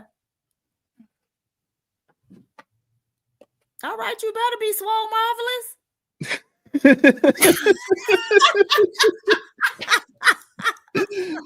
All right. What's this thing called again? It's called The Spook Who Sat by the Door. Okay. And so when you watch that movie or read that book, what you will see is, so it's about a black man who was one of the first to get into the FBI, right? So they had a group of black men that they were taken through training to get into the FBI, right? And so he was the only one who made it in of the group that they took through the training. And so, but he was also teaching a small group of other black men guerrilla warfare and how to fight back against the government, right? So what you see in that movie is you don't need to organize the entire black community. All you need is a few like-minded people that you can teach that to, right? And so the military does a lot of experiments and studies and all that type of stuff. If some black men who know about this stuff wanted to organize against it, all it takes is a few of them to act against the people who know, right? They don't have to let the entire black community in on the shit or have the entire black community moving in lockstep to organize against the shit. And so that's part of the issue. You got to just deal with the like-minded people you got right there with you that you can trust. You're not going to be able to trust everybody. So deal with the people that you know you can trust and who are like-minded and have the same agenda and goals that you do. Okay, I agree with that. It don't require the whole black community. I agree with that 1,000%. I think where I'm getting kind of confused with the conversation in general, this happens a lot, is that when we talk about individual groups, that's one thing. I agree that things can be done from individual groups, but then we still talk about how it affects the totality of the group. So it's almost like, well, how can we involve everyone else in the same situation to fix their problems? Because we're all supposed to be black having the same problem. But if only a few of us, depending on our thoughts and opinions or our values, structured on small individual groups, how can we move all together effectively in a sense? You know what I'm saying? Right. And so if there was even a small group of black like scientists who understood the differences, the biological differences between black and white people, and were able to create some type of biological weapon to exploit the weaknesses of white people biologically, right? Because black people are more biologically robust than white people. Even white scientists will tell you that. That's obvious. Right. Then it don't take everybody, because all they got to do is create the weapon and start using the weapon. It's going to benefit everybody because they getting them bitches up out of here. And so part of my problem and my issue is that the men don't really, in our community, don't really think like that. Right? And so it would take a woman like me to come and say, hey, you could do this. You don't need everybody in the whole community to be in on it or to be participating in it for you to make an impact. I know you're just speaking from example, so I'm not going to take it like, but that is absolutely. It's very interesting. And this is why we started the school away with boys, so we could start weeding them out. God damn it! But there's So we gotta get men that could. We talk about black people right now specifically, but I know Diva's smart too. If you look at a bigger picture beyond just black people, I know she sees a bigger picture. I know that she understands how the world's moving in a sense. So we can talk about our small issues in comparison to the world in America, but there's a bigger, much bigger issue that is globally happening. You know what I'm saying? Okay. So we can talk about what's happened in our little community here in America, but on the largest scale, the world itself, there's something bigger moving. Mm-hmm. And you may be able to pull something like this, a stunt like that off in America, but it really won't go far because we do know America has someone to answer to. Yeah, but the person that they got to answer to, that weapon will affect them too. Right. No, not necessarily, bro. Yes, necessarily. No. I don't think you realize. I really don't think you realize how powerful these people are. No, I don't think you realize. Okay, I'll leave it there. Right, but so if we always come back to the same thing, the same Right. answer from black men, which is we can't do it. We can't do nothing, right? Do it. And But so that's that's I think we fine. should look at the bigger picture and fight that. Like you need allies. You're not going to do this. You don't. 13% You do not. You don't need no fucking allies. You ain't gonna have no allies. So whatever you gonna do, you gonna need to be prepared to do it yourself. Right. But for the biggest enemy, you know what I'm saying? Like, there's people who don't like them too, who are also white. I'm trying to tell you, like, it's better to attack something that's bigger And than so all you y'all. gonna trust some other, because whoever don't like them don't like your black ass either. Right. But that's the whole story. You know the story. My enemy is my friend. Like, you know how that works. Like, it's best to just come to something that's bigger You than have you. no leverage. You have no leverage at this point, right? And so why they gonna click up with you against them when they could click up with them against you? It's you. I need y'all to get y'all minds right And understand what the fuck what, going on out what's here. really happening. Like, so even when we did have the mental weapon of saying that they are Neanderthals and black folks are not Neanderthals, we have zero Neanderthal DNA, right? Even that got swept under the rug and they made it seem like they are the smart ones and everybody believes it. The fact that on the map Africa is is the same size as Greenland is insane. But if we just get black men to understand what's visually happening, what's actually happening, what's historically happened, and then we could just deal with the truth and stop allowing them, the Neanderthal, to tell us what's going on with our own community by saying nonsense that we are committing the most violent crimes in America and black people is falling for it and repeating and regurgitating the same bullshit information. We cannot win the fight until we start waking men up. They gotta wake up. There's too many black men falling asleep at the fucking wheel. And then when I tell them, they get fucking offended. Wake the fuck up. This is why Spike Lee, all his movies, you know what he say? Wake up! You sleep. God damn. Did you see the new movie with Denzel and Spike Lee, Diva? I didn't. Did you see it? Yeah. It was good. It was actually pretty good. It's not how I thought the movie was going to be. Okay. I might have to check it out then. Denzel correct. When it comes to the people, right? Because I do give back in my own way, technically to all people, not just a singular group of people particularly. I'm gonna be real honest with y'all.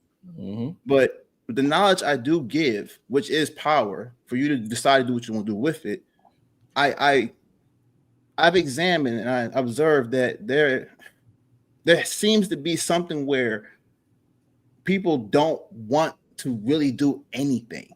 They would rather be complacent. I understand, like the path of least resistance is the thing that most people are going to do. They're going to go down the stream and just go with the flow of things. And it's just like, is an expression I heard before. If you're uncomfortable in the bed of nails, then get out the bed. Why are you still laying in the bed if it's uncomfortable? You were saying all these things, but you're not trying to get up. So why are you so complacent? So it's like, it's not that our people lack knowledge. This is the thing that gets me. I know we don't lack knowledge. I hear it all the time on these platforms, but it's like, why, for the love of me, are we not implementing any of this in a sense? Not saying we're not doing it, but I'm saying like, you know better, so why don't you do better? And this is why I said before, I think the community is a little too emotionally based. I think we're moved in a way that overrides what we know on a lot of occasions. What kind of information are you giving people, Marvelous? What kind of information are you giving people? Well, mine's on self-awareness. I'm trying to help people actually understand their frame of thought. I'm sorry. I just saw how Sharon responded. Yeah, I know, Sharon. You're trying to get people to understand what? If you guys take a look at my channel, you'll see that that's all it's about anyway. But you say you give back to all groups of people, and so I'm assuming it's not just through your channel, because most people wouldn't really know about your channel. And so no, it's also on my Facebook as well, my personal Facebook. So I share my friends and family, and they like my content. So and also in real life, in real time, I have conversations with people I always interact with. Being in the military, I have the opportunity to talk to like everybody from around the world, and people I work with all the time. So this is something I like to do, and I do it here with you guys on the platform too. Like the same thing if I do, it's the same thing. It's what I do all the time. So okay, and so you say that you give people information about self-awareness, but people don't really want to implement it. Okay, and so people who are implementing the information that you give about self-awareness, what does that look like? How would you know if people are implementing the knowledge that you're giving to them? Well, they start to question things. They don't just take it face value. They actually start to apply and actually ask themselves, okay, why am I here? What I'm doing? What's my thought process? Or they're likely to take accountability. When I hear people, well, there's nothing too. I teach people from my point of view what love means. And when I see that someone is expressing more doubt in themselves or anything else, I'm saying, where's the love at that point? Where's the faith at? But then I'm like, you probably don't understand yourself or situation, which is why you lack faith. Or you've been deceiving yourself or been deceived too much to even really seek out truth. So it's a lot that you doubt. And I understand that. And I try to tell people, this is what you could do to get yourself out of that situation. So like, these are just like tips and information, things that I've observed myself, not for just like, for the most part, because everything I'm saying ain't nothing new. It really ain't. This is stuff since like thousands of years ago.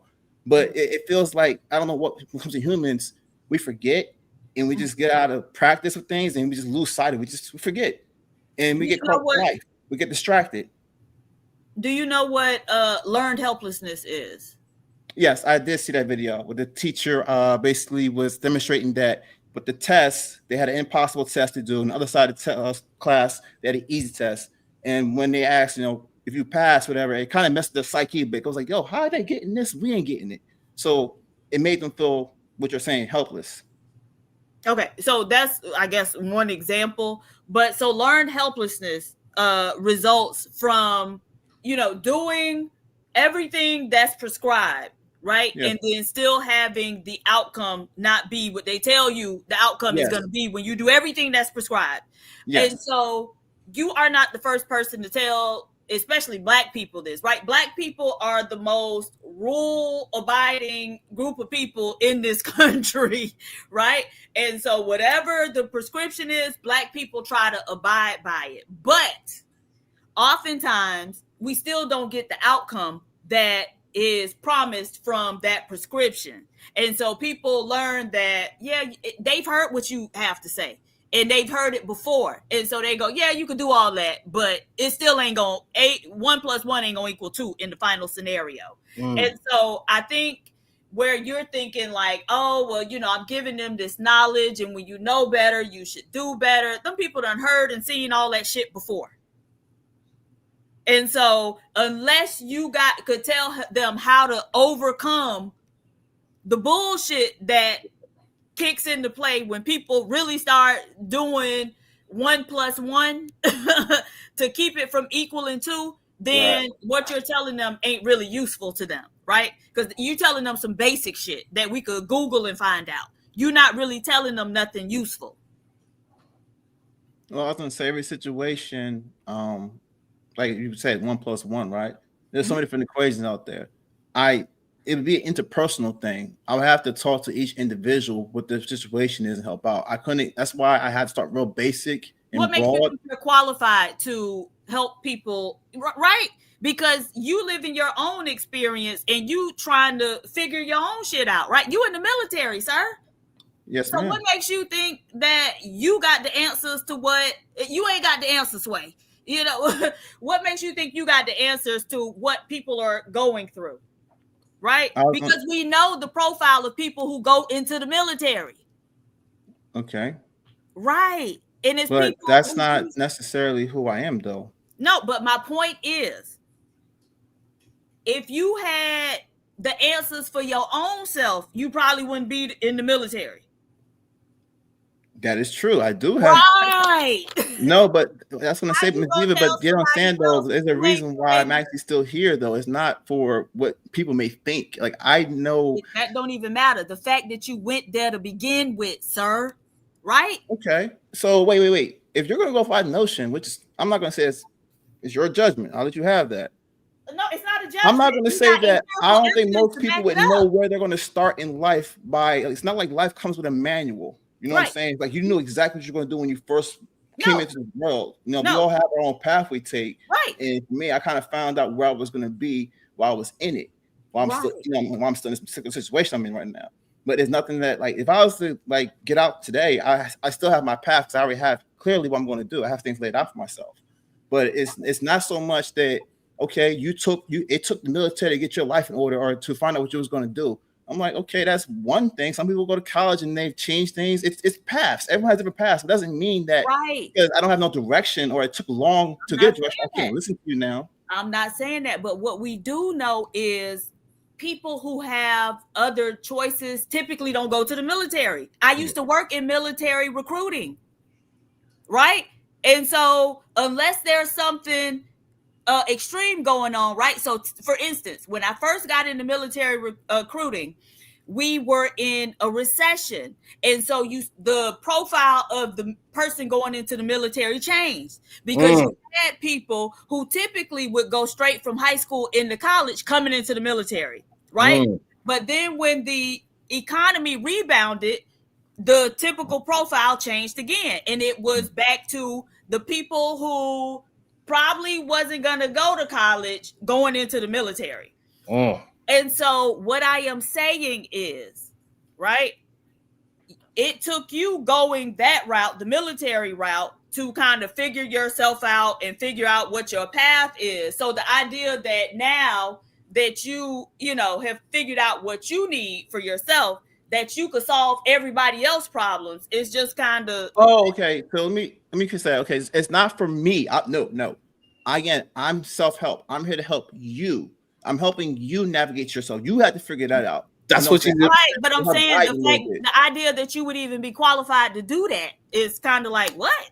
So wait. So I pretty much saw like the whole show is about scamming, and what we need to do is have receipts and results. So now the question would be, what receipts and results you have that you helped yourself and the military didn't help you?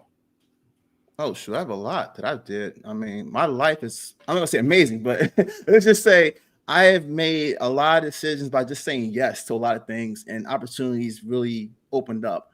But most importantly, I learned to start asking questions to stop assuming, get into the right mindset, understand where a lot of things and a lot of habits came from, question your own self, question your own knowledge. Once I started to learn to slow down, which is something it was hard for me to do when I was younger. I was always so quick and ready to do things, but I never learned to control myself. That's when things became more approachable. It's not easy or hard. It's just you actually have the knowledge to approach things. So now you deal with it. And so for me, it sounds like that's the military to me. It doesn't sound like you did that, right? You wouldn't even say that. The military's trash. Because however, the military, most people say you learn what? Discipline there, right? No, that's what I'm trying to tell you. You don't learn.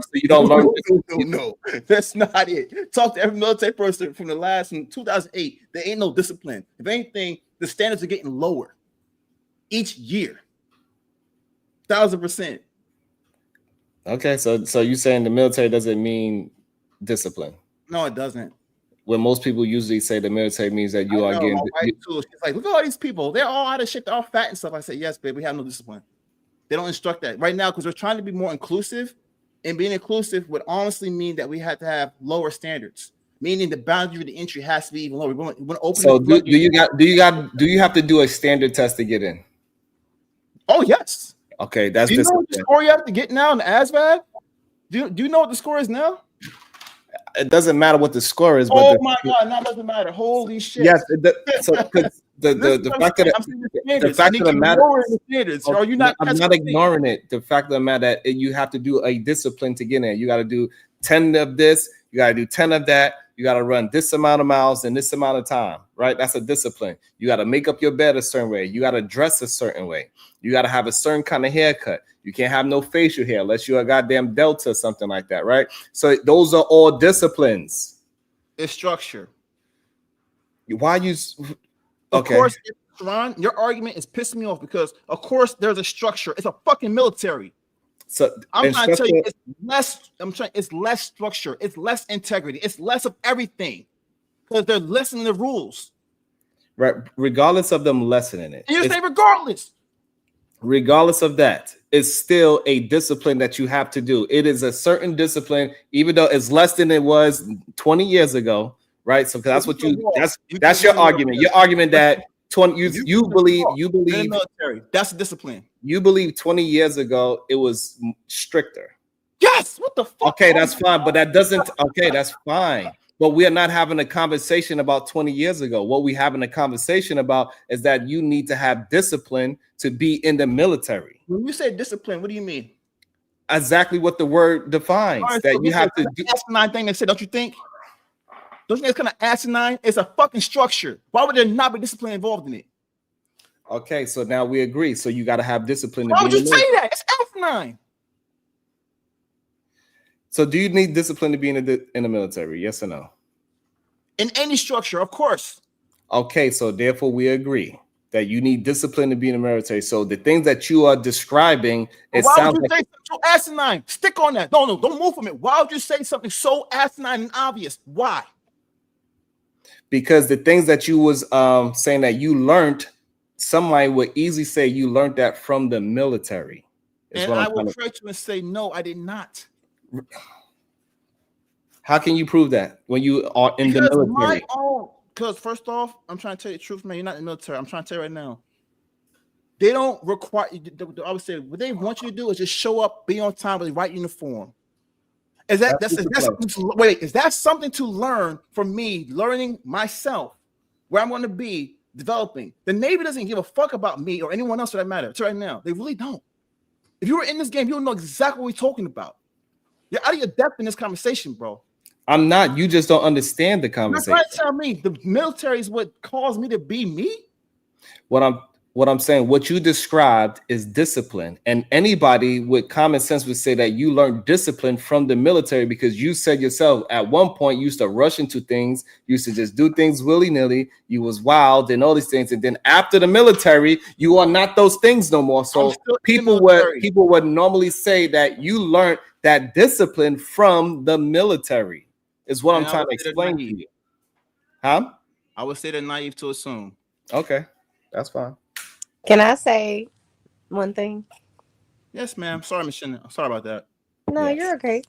I was just gonna say, and I don't have any military people in my family, and I don't really know many people that are in the military. But what I do know is I've worked with many people who are veterans of the military, and in different capacities. One is when I worked for TWC, so trying to re-employ them, and then also in mental health hospitals. I've definitely worked in those two environments. And so of all of the things, and I don't know Mr. Marvelous' opinion, and I came in late on the conversation, but of what he's saying, I would say just my small little anecdotal experience is I don't think the military cares about those people either. Not the ones that, once they come back from whatever their duty is, or once they, are no longer active, I don't think they really care either, personally. But the conversation it's not about if they care or not. The conversation is about, do you get discipline from the military? Which was asked. Well, I think that can absolutely happen. I think it could certainly straighten up people and give them a direction, especially if they don't have one. I certainly agree with that because of what he was saying about the structure. Everything is top down and everybody has an order and who they, report to and all that kind of stuff. But it's not that different from any regular job.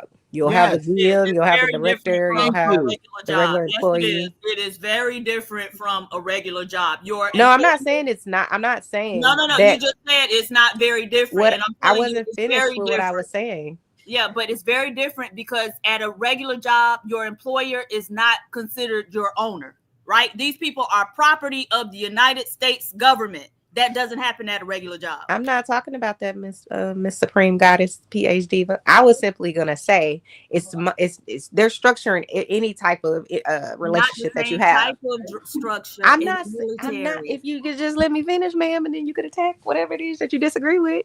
I'm simply saying that it's not the structure of it had to have come from somewhere, right? It didn't start, everybody on Earth, when people landed on Earth, we all had a military. No, that structure came from somewhere. And typically it came from the family structure. So you have the father, you have the mama, they in charge of the kids, maybe the father's in charge of the mama, whatever it is. I don't look at life like that, but I'm saying it came from somewhere. The military didn't just pop up with this idea. They have this already. We all have it kind of ingrained in us. We know what it is. Now, how they go about that structure, how strict they are with their structure, how lenient they are with their structure. That's why I think it would probably differ more, because I do think that once you sign that paper, and I'm not in the military and I don't know people in the military closely, but I do think you're selling your soul. And I do think that they are in charge of you, like you said, Ms. PhD. You don't really have the same rights that you think you're getting, the same level of honor, even though that's what they, in my opinion, outwardly put, that if you were ever in the military, then you're some honorable person. And I don't believe that at all for a second. I do think it takes valor. I do think it takes a level of, what's the right word? There's a word I'm looking for that I can't think of right now. But basically, I don't have the whatever it takes to go and kill somebody or unalive somebody for my country. I don't have that. Whatever that is, courage. That's the word I was looking for. I don't have it. And I do think that, it teaches you a lot of other things. But I don't necessarily think that he only could have gotten his structure and his discipline necessarily from the military. I certainly think it can provide that. And I certainly think it can increase your level of discipline, because you're trying to obtain something, whatever that might be. But last point is, I do think that, and I don't know if PhD just said this or not, because like I said, I just tuned in, but I do think that there is a clear objective of the type of population of people that they want to go get to be in the military. They ain't going to Beverly Hills, let's be very clear. They go into the hood, unfortunately, because they think that those people don't think much of themselves, or that they don't have family that can help them go to college, or various other things. They're all lost. And now we need to put structure in their life, kind of to y'all's point. And I think that's so horrible. But that's it, that's all. Yeah, that's not true. That's not true. Yeah, they actually go to like middle America for most of the right. I don't know why they think they go all to the ones poor. that I ever witnessed, they were at school. Okay, hello. We didn't speak when you were talking. We didn't. Yes, ma'am. Go ahead, Ms. Bombcherry. Go ahead. Because I've been in the military, and all Sharon said was there's discipline in the military, and Marvelous didn't know what the word discipline mean. And then when he come to determine what discipline mean, he then said, okay, you could get disciplined. Then he said, he didn't get disciplined from the military, but a lot of people do. Everybody don't get discipline in their homes growing up, and definitely not the military standard of discipline. And you know this. You do have to make up your bed a certain way. You do have to wear your uniform a certain way. You cannot have your hair just any way you want. That's not true anymore. That changed. What changed? The hair policies, that changed. The hair policies change, but you can't wear it. Listen, I don't know what's going on. You don't understand words. They change, but you still cannot wear it any way you want. Women cannot. Listen, I don't know what you mean they change. We all have family. So right now, you telling me right now, without a profile, can you just have hair all over your face and down your back with the dreads? Yes, you can have without dreads. a profile. Out of profile, you're talking about you don't state that you're Rastafarian or something like that, then you can't get yes. it. Without you having a actual reason, religion, or a profile saying that your might be going too far. But no, wait, I'll give you that. I might be going too far. But as far as having no shaved shit, if you black, they ain't gonna question that shit. Man, they're kicking them out. What are you talking about? No, I'm in the military, right, ma'am. I'm telling you, if you have facial hair on your face, I can grow up my gun. I don't have no shaved shit. I shouldn't be saying that, but I don't have no shaved shit. I can walk in without shaving my face, ain't no one gonna question it. Y'all, I understand it is you need a waiver. Yes. And you know what the thing is? Wait. They are not allowed to actually ask you to present your waiver when they question you. All they got to ask for your integrity. You can say, do you have a waiver? You can say yes or no. Yes, I have one. And then keep it moving. And then if they find out that you're lying, then what happens? They're not going to find out you're lying. I'm trying to tell you, I'm in this game. I'm trying to tell you what they do. They're so loose right now. You guys are not understanding how loose they are. The standards are getting worse. And every time I keep telling you the standards are getting worse, and you guys don't understand. First of all, how is it worse just because you have hair on your face? Like, no, you just because the implementation, I just told you, they can't, like, when it comes to enforcement or even holding accountability, there are so many scapegoats now to like just get over. Like, and what? you guys are not in. Like, if you I'm listen asking to you, some of the most recent the problem that you happening, keep listen. People have children. I don't know what you're talking about. Listen, first of I all, know you you know. said that you could wear it, it's lax, and you can do what you want. And then I said, no, you have to have a profile. That's what it's called. Yes, Oh, you wait. got the profile. So if you do, then in the regular world, you don't. So and guess what? And you've always had to have a profile. And if you have a profile, you can grow it the way you want. The standards really haven't changed the way y'all claiming. Because if you wasn't in before, then how you know it's so different now? You not making what? Physical fitness in itself has changed drastically. Yes, we still making changes. Oh my God! Even in the standards of physical fitness, it changed. The exercises has changed, but what that mean? Everything changes. Yeah, you still have to do exercise in the real world. You don't. I don't think you understand the level. Like, why is it that when I say something's getting worse, you take it like there's no discipline? Because the conversation is not about. Hold on. Because the problem is, Mom, is the conversation is not that it changed. The conversation is about discipline. So you bringing up that it changed from you have to do 30 push-ups to now you got to do 25. It doesn't take the fact away that you still got to be disciplined to get into the military. Aren't there levels to discipline? But we're not talking about the different. Yes, but if we're not talking about the different levels of this. What we are trying to explain to you is that the things that you brought up to say, I'm helping people do things. I was once a wild, reckless human being, and then now I am not that. I have discipline. I got X, Y, and Z. What I'm trying to get you to understand is that majority of people will say that you got that after you got discipline from the military. That you're not as reckless, right? That's what you're going to say, right? I'm going by the words that you used. No, but I'm saying, like, we noticed that you're not reckless, but you have to put an emphasis on that because honestly, you're not as reckless because motherfuckers are still very reckless in the military, stupid reckless. No, okay, so this is the problem when y'all get confused about the conversation for some strange reason. The conversation is about how you help people, and one of the ways how you say you help people is because of your discipline. And so what Diva was trying to acknowledge to you is that you got your discipline from something outside of you. Yes, it had nothing to do with military. Definitely had to do with military. And then that's where we disagree. Because you saying that. No, you don't know what I had before I even got to the military. That's the whole. We telling you what you said. Like I said, you can have. This is what you said. So then you have to explain. The other day, I say, you know what? There's people who don't know the inside of you, and they see the outside of you. The outside's not gonna match the inside sometimes. People are gonna look at you and judge you because they say you're the military, so it had to be that. And I say, but they don't know what's inside you. They're never gonna know. So I'm gonna concede to the fact that I'm gonna allow you to have that because I can stand on me at the end of the day, know who I am. I don't need you to stand with me and validate who me. I don't need your validation. It's not about me validating. No, I'm saying I don't need your validation, so you can believe what you believe. And I say I know that for a fact that you know that about me. That's what you want to choose to know. No, I said that's what he knows about me. Cool. It's not about me. It's not about me passing. It's about me having a conversation about the words you're using. No, you said. What did you ask me? I didn't ask you anything. Hold on, because you're not understanding the conversation. The conversation was about you explaining how you help people. Yes. And then you said you was once a certain way, and then now you are a different way. And I said the conclusion is that you got that from the military, from the way how you explaining it. It's not about me knowing you or not.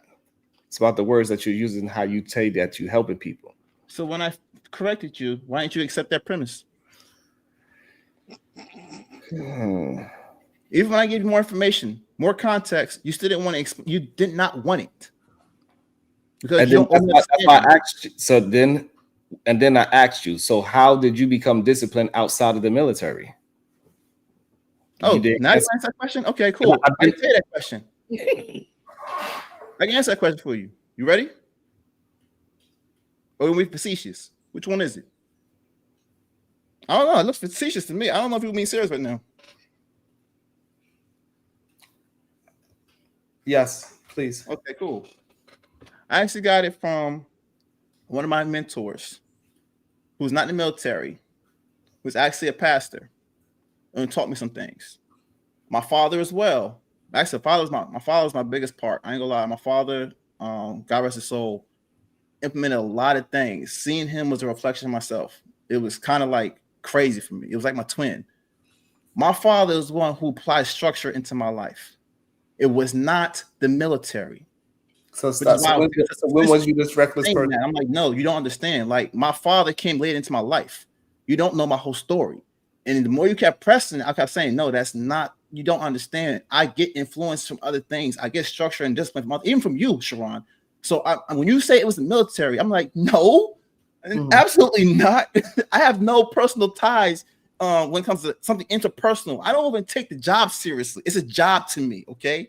So when you insult me by saying you got structure, my mom is more strict than the military. Are you serious? You want some more rules and stuff? You don't know my background, sir. That's why I try to say, like, no, that wasn't me. There's your context. Right. So your mom is more strict in the military? Oh, fuck yes, she was. That's you don't know my mom, bro. So she made you get up to go do PT. You had to pass these tests. No, I had to do harder shit than that. Physical activity, that'd have been work. That's light work. Physical activity is light work compared to what my mom having mentally. You have no idea. Oh, now you're talking mental against number. Yes, the mental. You changed the conversation so much. No, you said discipline has to do with that mental discipline. I didn't even mention discipline just now, but you, my brother, you the one who said you was you was wild, right? You was undisciplined. So I said wild. I said I was very no. I reckless was the word. Reckless. No, okay, wow, reckless dude. Oh my God. Never mind. I apologize. I use what we're trying to get to, Bob, is that we just going off the words that you use. You think that I'm judging you, but I'm judging the words that you are using, not who you are. You said these things, and so now we having a conversation of the words you said. So again, when did you become unreckless? Was it before or after the military? It was during. I've been in for almost 20 years. But okay. wait. So that's why. You're correlating my time with the military. You're right. Why are you correlating that? Like, that's the only influence in my life. That's the whole point. Because you was once reckless, and then while you was in the military, you became unreckless and more disciplined. Okay, so let's talk about you, Sharon.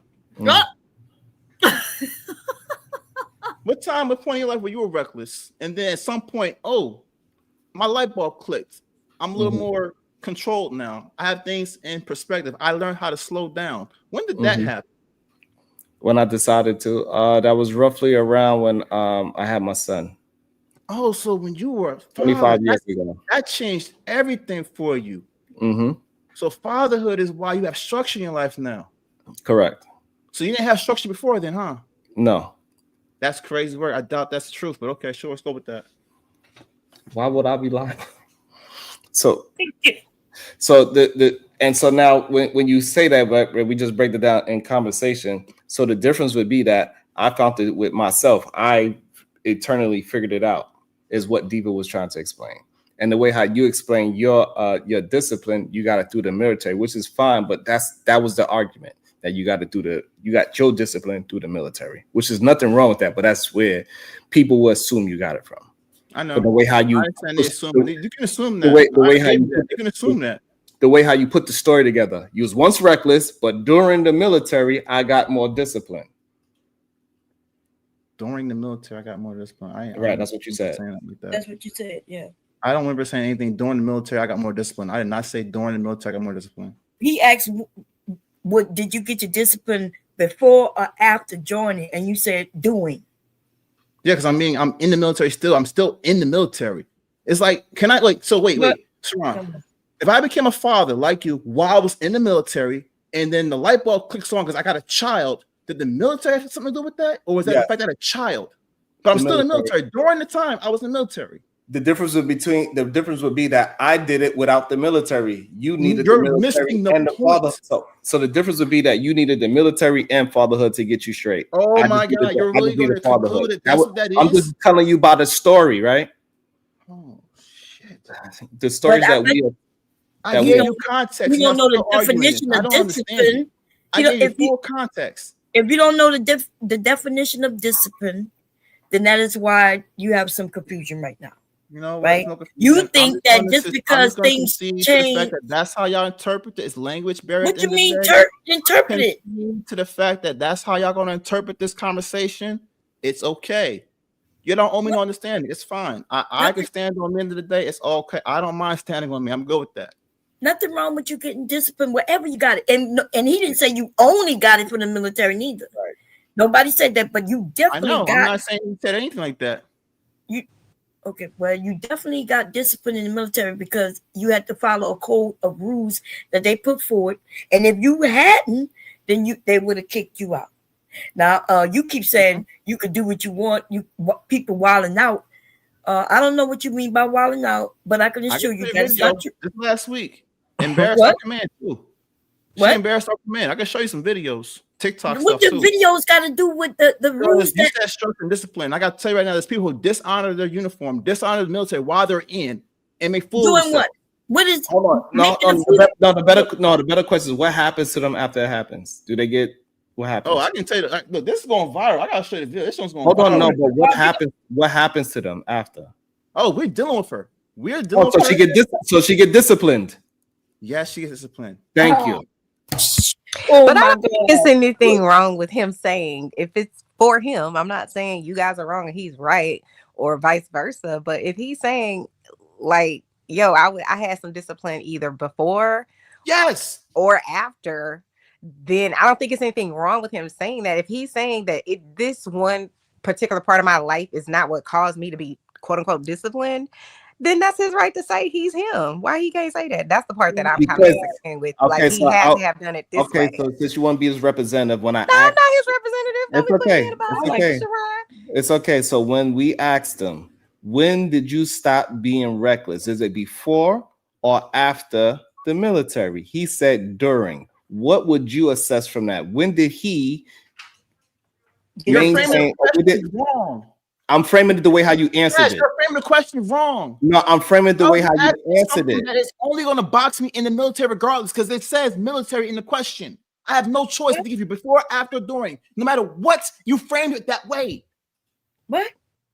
It sounds like what you're saying, Mr. Sharon, and I get where you're going with that. It's sort of like, you know, if I went off to college and someone said, well, when did you start becoming educated? Right. Well, I took my education more, or let me say it like this. When did you feel like you started taking your education more seriously? And then, and I said, you know, during the time I was in college. Correct. But that doesn't negate all of the, you know, straight A's that I got in middle school, you know what I'm saying, or in high school. But I may have started taking it more seriously or caring about it more during this time. Exactly. And he just doesn't seem like he wants to relent to what you guys are saying, and that's fine. That's fine, but it's his word. Okay. Right. Okay, so that's the thing. It's his words. He got to understand that we are going. And Mr. Marvelous, I would just say, like, listen, if you became more whatever it is that they're saying you are or aren't during the military, then there's nothing wrong with saying, hey, I got more structure, I got more discipline because I, you know, met this type of person and I changed and I wanted to be more like that. There's nothing wrong with that. It's nothing wrong with saying you got it before or after. You don't know about an explanation. And framing this whole situation, because it goes to, again, the whole thing they're trying to attack is, who am I to tell other people to give them guidance? Who am I to try to guide someone? What credentials you have? You are a military person. You know what kind of person that is? They're trying to box me into this frame, and I'm like, I had nothing to do with that stuff. The military is not why. What's wrong being boxed into? That's the whole premise. Their whole theory is based on the military. Okay, and what Chanel's trying to get you to understand, like, it's okay to be boxed into whatever box that is. Oh my God, not when that's you. When you box people. If somebody say, "Hey, like, you know how you try to." I cannot be someone who can guide someone based on your premise of being in military, because this whole argument started with you. What gives you your credentials to say that you could tell people, right? You can help them out. You're not that. And I'm like, that's crazy. Right. So what Chanel's trying to get you to understand, right, is that your story is your story. And there's nothing wrong with your discipline starting or being during the military. And what we have in the conversation about the scam playbook is that people are going to have to start explaining their receipts and their results and be straightforward about whatever that is. I just gave you same way how you said, so you didn't become disciplined until you became a father. Yes, that's when it happened for me. Gave you my context. My father had nothing to do with the military. So when your father got into your life, was it before or after the military? You bring in the framing of the military. Oh my God, you won't let that go. Right, because all you got to do is answer it. You're going to bring the military back into it. All you got to do is answer the question. No, because it's disingenuous. You're trying to trap me in the military. It is not. It's just it's not disingenuous. It's just the truth. To the military has nothing to do with the military. What I'm trying to tell you is just the truth. So when your father came into your life, all right. So when your father came into your life, was it? I'm gonna ask you. I'm a military guy. You get answered or not? Let me X, Y, and Z. Congratulations, you're in the military. Take it, Sharon. Hold on. When I'm asking you, when your father came into your life seriously and he was really helping you, was that during the military? My father doesn't matter. My father doesn't matter. It's all about the military. I was military. I got my discipline from military. There you go. Take it. We're not arguing anymore. I'm tired of this because y'all don't care about context. Y'all don't care about the real thing. You want to know what's most important? You in the military. Our point is you can do structure and discipline in the military. Sell it. What's wrong with the military, babe? You should be proud. What are you doing? Nobody insulting you about being in the military. Nothing to do with that. What? So your life ain't got nothing to do with the military? That was his point. That was Sharon's point. What? Sharon was the one who said structure and discipline in the military. And I was saying technically standards are getting lower. Discipline is not there like it used to be. Meaning it's getting lower. I never say it had notice. It's a structure. It has discipline. I'm saying it's not what it used to be. People are not coming in and becoming better people. They're actually getting out faster than ever before because the military has gotten so inclusive to that point. Like it's always been inclusive. Everyone in, no matter what. Dude, they always let everybody in. The test part is barely nothing. You can you are talking about something you don't know. You're just repeating what you've heard. Listen, the military took you as long as you scored certain things on the test and you was physically fit. You only had to do one push-up to get in, right? And to get in basic. It's the same way, except now politically, people politicize it. Oh, anybody can go. Yeah, anybody was always able to go. But they have rules. Everyone was able to get into the military. No, who couldn't get in the military? Those who couldn't qualify to the standards they had at that time. And that's the same thing today. If they don't qualify, they can't get in. When people say everyone can get in, do you know what they're saying? You don't take that literally, do you? You don't really take that literally that they think everyone can get in. You are the one who said that. But you're not taking it literally, are you? If you said, dude, you the one who said they literally changed. I'm sorry. You said that it changed because today anybody can get in. You know what that means in full context when someone says that. After they said the standards have dropped, do you know what that means? I know you're not slow. No, you the one who's slow, baby. You just said the standards dropped. They literally taking anybody. The real fact of the matter is this. Anyone get in, meaning that it's a lot easier. The entry barrier is a lot easier to get in than it was before in the past. No, it's not true, though. No, it's not true. No, you still have to do the one push. How many push-ups you have to do to get in? Ma'am, do you know how many waivers there are to get to the military now than was back in the day? What? Do you know how many waivers you can use to get into the military today than you had back then? The same. No. What? Listen, you don't know what you're talking about, and this is ridiculous. You're young. I get it. You think you know about how it was then.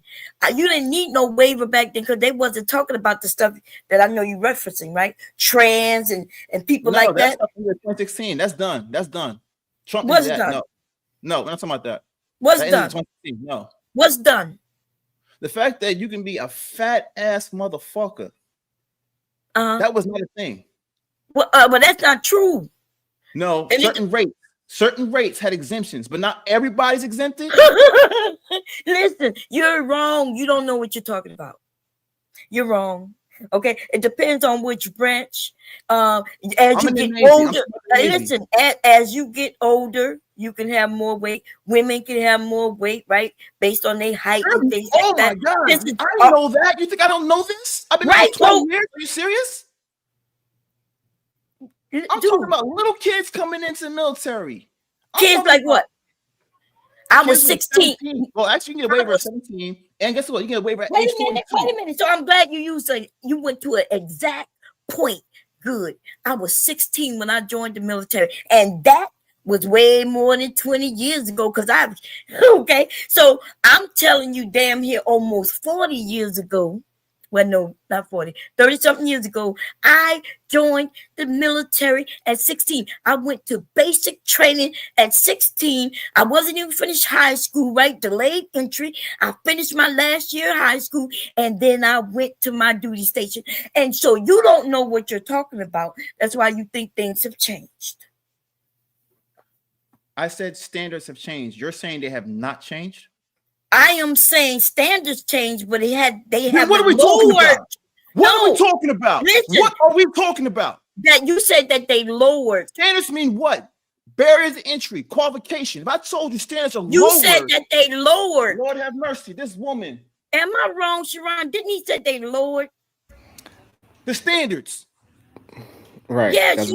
That means the more people can get in, the barrier of entry, the qualification you had back in the day, you don't got to do that. So this is where the confusion at. You are confusing that more things is politicized and more conversation is happening, right? Versus the standard of that people still got to do push-ups and sit-ups to get into the military. Bomb is saying that you still got to be in some kind of shape. You still got to run the mile a certain distance. You got to do a certain amount of push-ups, certain amount of sit-ups. You got to wear your hair a certain type of way. You still got to make up your bed. You still got to wear your outfit a certain way. You still got to salute. All the disciplines that is there is still the same. That's what Bomb is saying. And for some reason, you fighting the fact that things is politicized a little differently. No, it's not even politicized. Look, man. We understand the politics. I'll make it easier. I'll put something totally different so everyone can catch this, because y'all guys are really gaslighting me right now. It's pissing me off. If I say college, you need to score 120, and now I say, guess what? You have to score a 5. Where's the likelihood that more people are going to be in my college now? High. Thank you. But that's the problem is, hold on. But the problem is that's not happening with the military. More people are not going. Holy shit! You saying that it's more people going to the military now? They fighting to get people to go to the military. Right. They searching for people to go to the military. Which means they try to lower the standards to a degree just to get the people, and he claiming that anybody could get in and get in, right. Which isn't true. And then he changed it to top. He said they were lowered, and I said things change don't mean that they're lowering. Right. 5:15. I'm clipping that shit. I'm showing everyone at work too. This is gonna be funny as shit. I'm clipping that motherfucker right there. And you insulting the military. We not. Every military person look at this shit. Listen to Bomb Cherry and listen to Sharon. Talk about the military. Someone's right now active right now in the military. Talk about standards being the same, and more people. Get the fuck. What is he talking about? And then he's so emotional. He said black people are emotional. What he meant was he is, okay? But I don't even think he was saying anything bad about him getting his discipline. He don't know what discipline means, and that's why he's saying that. He could get discipline. I think he want to separate his personality from the military, and that's where I think he got upset at. I think I was saying that his personality is tied to the military. No, and then that's where the disconnect was at. And then he looked like a physically fit dude while he talking about all these fat people in there. But I don't see a lot of fat people the way you saying. Like, fat people could be in the military, right? You do know that, right? Especially if they have they have to have a waiver, though. And that's always been that way. Because I can tell you right now, I was overweight in the military. You know what they had to do? Tape me. I know you know what that means, right? I had to be taped. And then, okay, so see, and then we're not saying anything bad about the military. I was in the military. You the one who making it seem like nothing wrong with the discipline in the military. I had some discipline outside the military, but when I got in the military, That even changed. I got more discipline in the military because you ain't did have no get more choice. discipline. No, Bomb. Stick on that. You definitely got way more discipline in the military than our generation ever did. I would say your generation would kick our ass all day, every day. That's a given. No, so wait a minute, because I'm clear. You know, we following. Yes, your generation was hella disciplined. No. When we was abused. You confused it. And so now we see what the problem is. Again, people have this idea, this romanticized idea of what the past was when they wasn't there. You believe that they was more. You believe that somehow before you that they was more disciplined, they was more stoic, they was more together, they was more, and it's just not true.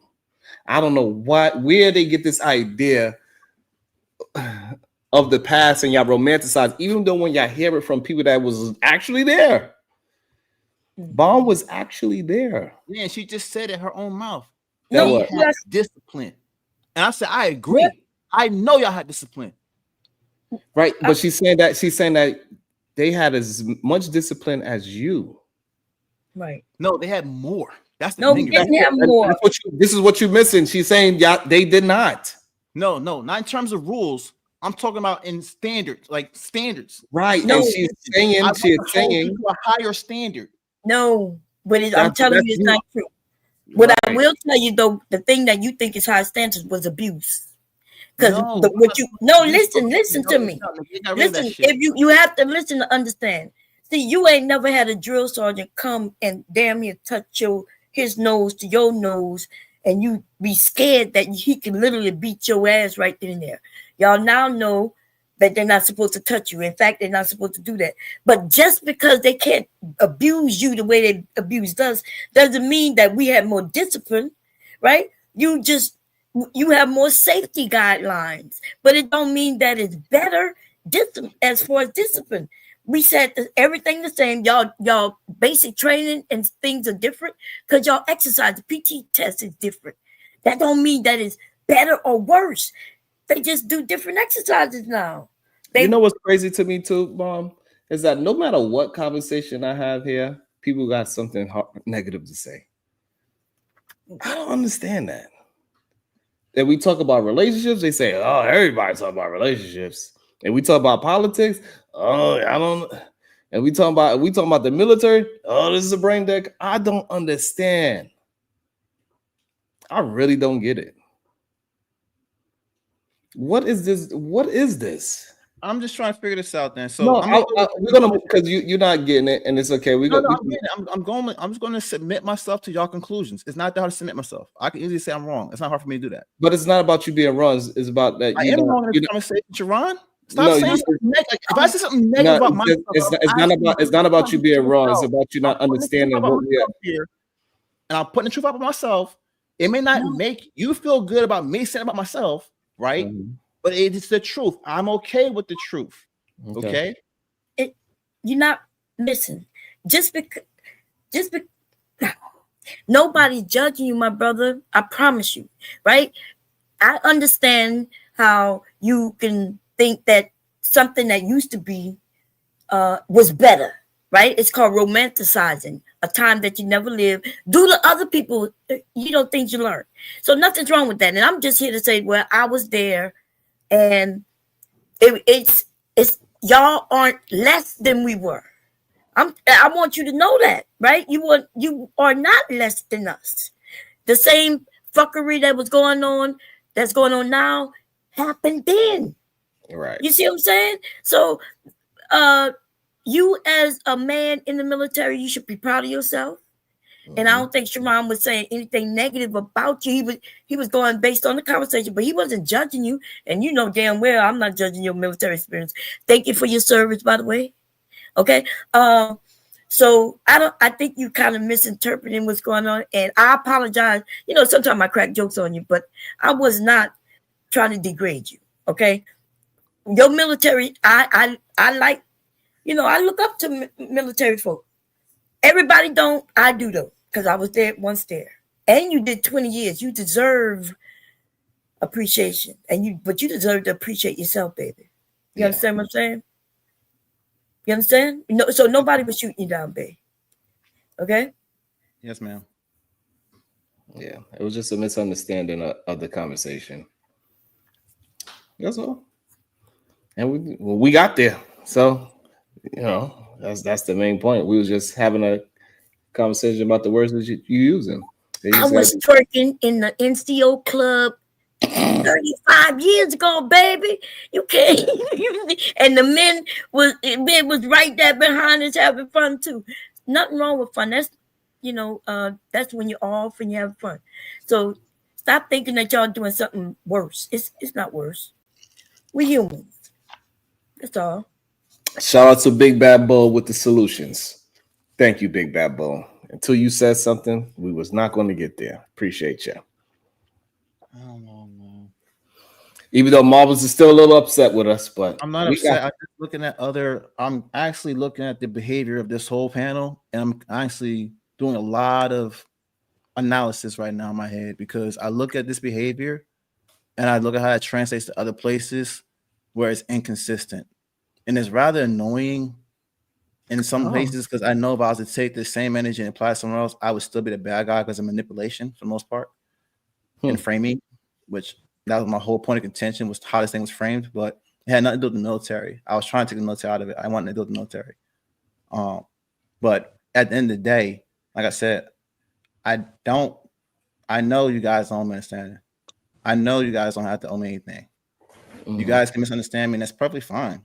I have to be a person who's able to navigate through all the confusion, still stand on me, and let things be what they are. Because I can't control what you think, what you say, what you hear. That's all on you. I can say something, but you heard something differently. That happens so often. I don't know what to say. Well, yeah, we're gonna just let it go. I know I apologize to you if you think there's but I don't look down on you. Definitely for the military. That's that I'm looking up at you for that. Lots of women will too. You know that. You know that uniform have women looking at you. You're a nice looking man. I do crack jokes on you, and some of the jokes I'd be cracking, it'd be true. Yeah, the jokes are fine. I got no problem with your jokes. I would say it's my feeling, and this is what it is. My feeling for you to understand, and I think you wouldn't understand me unless I had other people to explain for me. Because again, my communication skills are not that good. But if you had other military people here they would know exactly what I'm talking about, because they're in it right now. Currently, they will be able to explain it better to make you understand why I'm saying what I'm saying. I'm not just saying just to be sensationalist. I'm telling you because it's a fact of the matter where certain things have changed drastically. I'm in it. I'm in a position where my job as a command fitness leader, CFL, I've seen how they kept lowering. I lost a chief one year. And then the next following year, they changed the standards. If they had those standards back before, she'd still be in the Navy. Can I ask a question? Like you're the Navy? Because fat people can be in the Navy. Oh, hell no. Never mind. Look, you y'all standards was always low. Stop it, Miss Bob Cherry. No, that's true. I'm not lying. So it was all, you could be fat as hell and let me tell you how I know. My recruiter, so I was 1 pound overweight, but I was thin. But I'm so short, right? And I got thickness in certain places.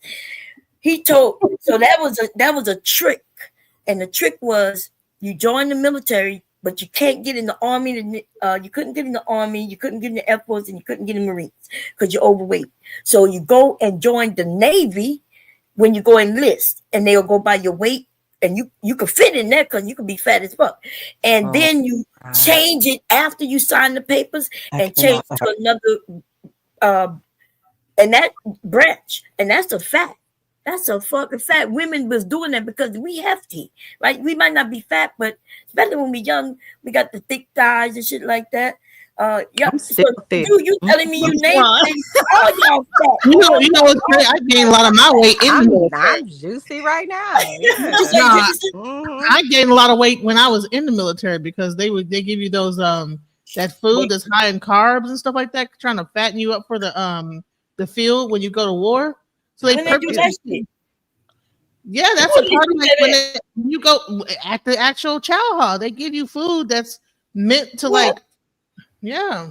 Girl, what the? But So everybody knew about the fact that they trying to fatten you up for war, girl. Bye, girl. No, Lord no. have They listen, not fatten you up, but they give you carbs. They give you a lot of carb, like the type No, of they food don't. Listen, first of all, what you mean they give you a lot of carbs? Unless you in basic, they give you food. Whatever in the mess hall, you grown, you eat and choose what you want. What are you talking about? This is not school.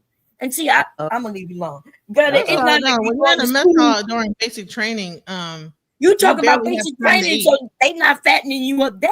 You better No, get I'm in talking shape. once you start going in, and once you get into your base, the food that they give you is not like. What you mean the food they give you? Once you go to your base, you can eat where the fuck you want. You ain't on no program. Girl, what is you talking about? You said you military. Listen, I told you I ain't believe you before, bitch. I don't believe you now neither. Bomb cherry. My God. This is not. Let me ask you, Marvin. After basic training, they believe that you were in the military because you sound ghetto and hood and have zero ability to control your. You have no military bearing at all. Like, you were in the military. You don't sound like anybody that's been in the military. Training, are they making you? Who in the military sounds like or this? can you just go wherever you want to eat what you want?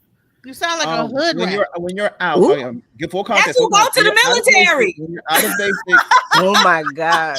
Full context. When you're out of basic, everybody that goes to the military is not hood rats. Yeah, they ain't the college crowd. The only time you when you go deploy, when you're on deployment or you're on that ship, you got what they give you. That's what they got. You know what I'm saying? But besides that, yes, you're out to eat what you want to eat at that point. That's right. McDonald's every day if you want, wherever. So there's no, but they do have a mess hall. If you're broke and you just want to go to the mess hall, you eat what they in the mess hall. But they give you good food. They're not just fat. And are they fattening you up on purpose, Marvelous? The food is, they try to balance it out. To be fair, they try to balance it out, but you could tell that it be like mostly carb. I ain't gonna lie, it's true because it has shelf life. So like pasta and potatoes, those have like good shelf life. So you know, and bread, you know, they carb you up. They carb you up. That. You know what I'm saying? Because you know, on the weekends you'll get the pizza, the beef, you get chicken every meal. You always get protein chicken. That's a given. Eggs and chicken every meal. No fish and lobster and shrimp. No, that's the. They give you lobster if it's time to go to war. You get like a lobster. You better watch out if they give you lobster. Yeah, you might get I feel like y'all lobster and everything at the mess hall. I feel like y'all should get the top of the top. I mean, y'all are, possibly maybe gonna go fight somewhere on our behalf, and even if you don't go fight nowhere on our behalf, I still think that y'all should get top tier. Like, that's just my opinion. When they about to send you off, that's when they give you lobster. That's how you know that you. Like before your last meal, like before they give you lobster. And I can't take it. All that stuff, but before that, it's like spaghetti and some bull crap. It's a bunch of. They don't expect you to come back. Eat up. Well, most of the lobster, shrimp, all that stuff, crab, all that stuff. Listen, she must have Navy too. She must have was Navy too. Listen, where we was, I was Air Force. I was Air Force. Oh, we had the best food, by the way. Air Force had the best food. No, apparently not. Because I'm telling you, in the Army, they always had some type of seafood. You had choices of what you wanted to mess hall. Most of us did not eat at the mess hall, right? Most people, unless you ain't had no money, right? Because we didn't have to go to the mess hall. And first of all, I was a medic, so our mess hall was in the hospital. I was in the hospital company, and most of us wasn't going to no mess hall. I joined when I was 18 and I didn't even know how to drive. So all I could do was go. I joined when I was 16 and I didn't know how to drive. Wow. So how did you get off the base to go somewhere else to eat? I didn't know you could join. Well, you ain't have to go off the base. Base got food. Girl, what are you talking about? They got movies on the base. They got banks on the base. They got fucking. What base got movies on you? I don't know what base that is. My base. Oh, girl, all of them. What the fuck you talk about? What you mean? She might have been. She might have been in a special base. No, I wasn't. Bowling Air Force Base. I was in Bowling Air Force Base in Washington, D.C. Have you had any? They did not have no movie theater at no damn base. What are did you have any movie theaters on your base? Any base? Yes, we do. Exclusive base. Every base I've been to, there's movie theaters in the base. What? You Army? No, I'm Navy. Miss Genesis, I'm military. I'm Air Force. I was in the Air Force. Wasn't no movie theater on no damn. Wait. Time out. You were in the Air Force. The spoiled brats.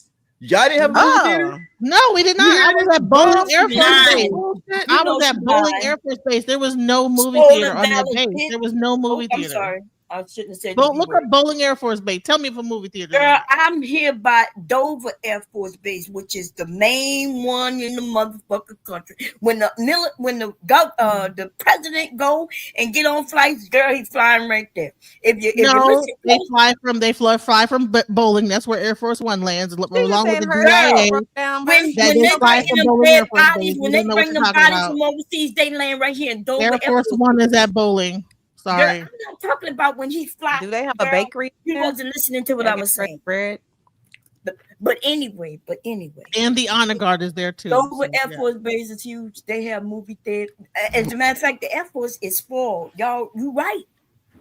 And hold on one second. Go ahead, Diva. Oh gosh. The Air Force Base that I worked at had a movie theater. Marvelous Opinion, $10. Bless you. Thank you. What year was you there? I was in 95. What year was you in? Because I ain't see it wasn't no Air Force Base when I was back in. Okay. Big Bad Bull, $5. Open her up.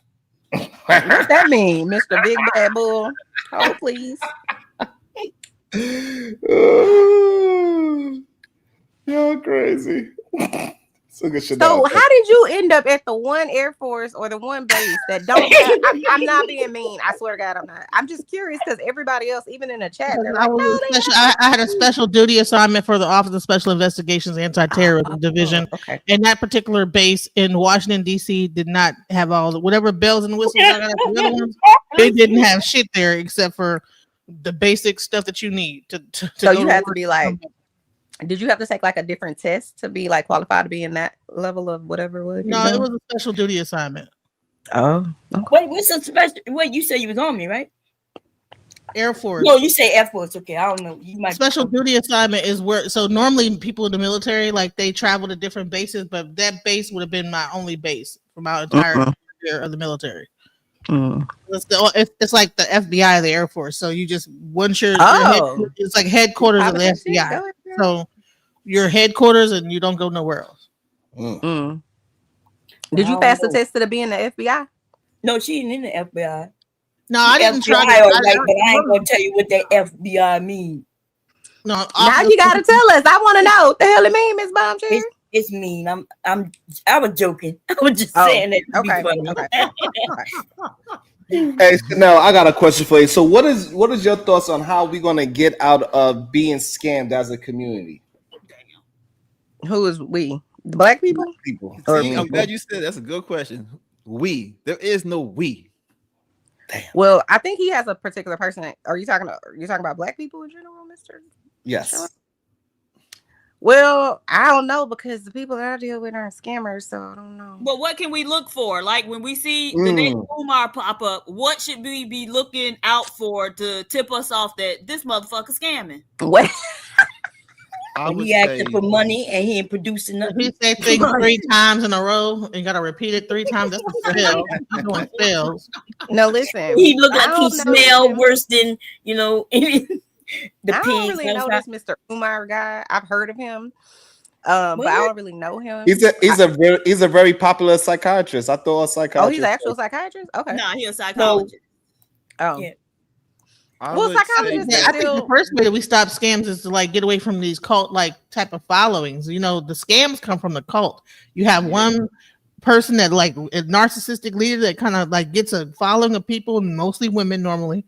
Damn. And then those women are able to be manipulated, giving them the person's money because they really want to be with the guy in reality. And well, we never.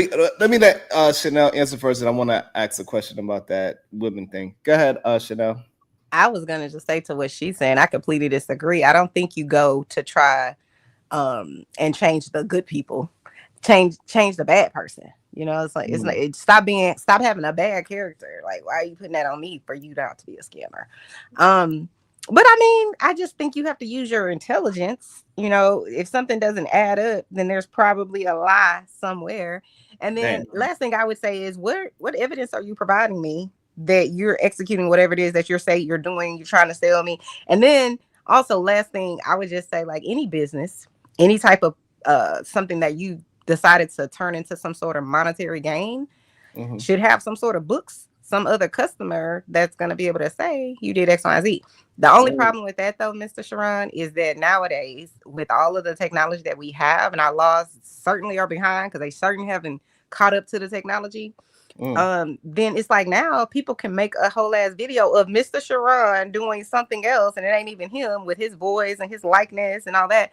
So my bigger question is, how do you protect us from that type of shit? Because because that's like very lascivious. oh, people didn't even see this. You know, they made a whole AI video about me and Anna walking into the room with a cucumber as I like saw that cucumber diva. I was like, I didn't even know what that was. I was like, what the hell is that? And then somebody was like, no, take it down, take it down. I was like, oh my what God. happened? Y'all walked into a room with a cucumber for No, what? She had a long cucumber, whoever she Diva, was. it looked like I'm sitting in my living room chair with the SBG hat and everything. And then Anna come out with a big ass cucumber, like, hey, baby. And she like shoves it through his head or something. God like, damn. Who made it? I don't know. I was on a panel and it populated. Yeah, Prime. Damn. Remember Prime? The drunk. Oh, because you and him don't like each other. Okay. No, he don't like me. I I don't know him. Yeah, I don't know him. He don't like me. I don't know. Mom, take care of that baby. That's why he don't like you though, Mr. Sharon, because you was in there, you was just like, oh my God. That's probably why he put that. Right, you know, you eating him alive. I'm like, let that man live, Mr. Sharon. Absolutely not. You can't go around scamming. He, you know, it's funny that we brought him up, but he's a scammer too. Damn. I figured as much. He scammed this young lady named Joy. That be in these YouTube streets. Did you see the scam that happened last night, y'all? Did y'all see the scam that we've been talking about all day? What happened scam? by What you mean? Wait. How did he scam Joy? He said he's gonna make her some video, and she don't gotta worry about nothing, and like he got all the skills to pay the bills, So he made her the video. It looked pretty decent. She played the video, and then YouTube flagged her because somebody else owned the music in the video. Damn. Okay. Well, that's kind of sound like Drip, only he never made shit. So oh, hey Drip. Is Drip about that? So Drip, did y'all see what Drip did last night? No, I saw that, Mr. Von Chair. I was like, what is going on? Hold on. Y'all gotta go watch that. That shit was hilarious. Okay. Like, oh, I'm sorry. Go ahead, Miss Von Chair. Go ahead. I can't believe y'all missed it. Mm-hmm. Okay, so Drip was over there, right? And y'all know how they got bounties. You got bounties, right? Okay. So somebody went over there and said, hey, I'll give you $500 to ban the midget. Okay. Demon, no, you know. And I know who the midget is for sure. Yeah, most definitely. So he sent them the money, and then the deal was that the demon or the midget had to spend 3 times as much to come back. Okay. Him and his wife. And his wife, yeah, they banned him and his wife, and he had to pay 3 times much to come back. Damn. And Drip took that deal. He took the money, he took the deal. Okay. And then he claimed that the demon or the midget sent him $1,500, and he showed it. He said, "See, he sent the money," but it was a lie. It was a photo. What they call it? Photo what? Photoshopped Cash App, y'all. Stop. It had a see that part. date, yes, so he could get more money from Rude, because Rude had said if he come back up to pay the money, Rude was gonna send him back down, and he offered him $2,000 and knock him down. He said, just give me the proof that he really sent you the money. And he put his phone up and waved it.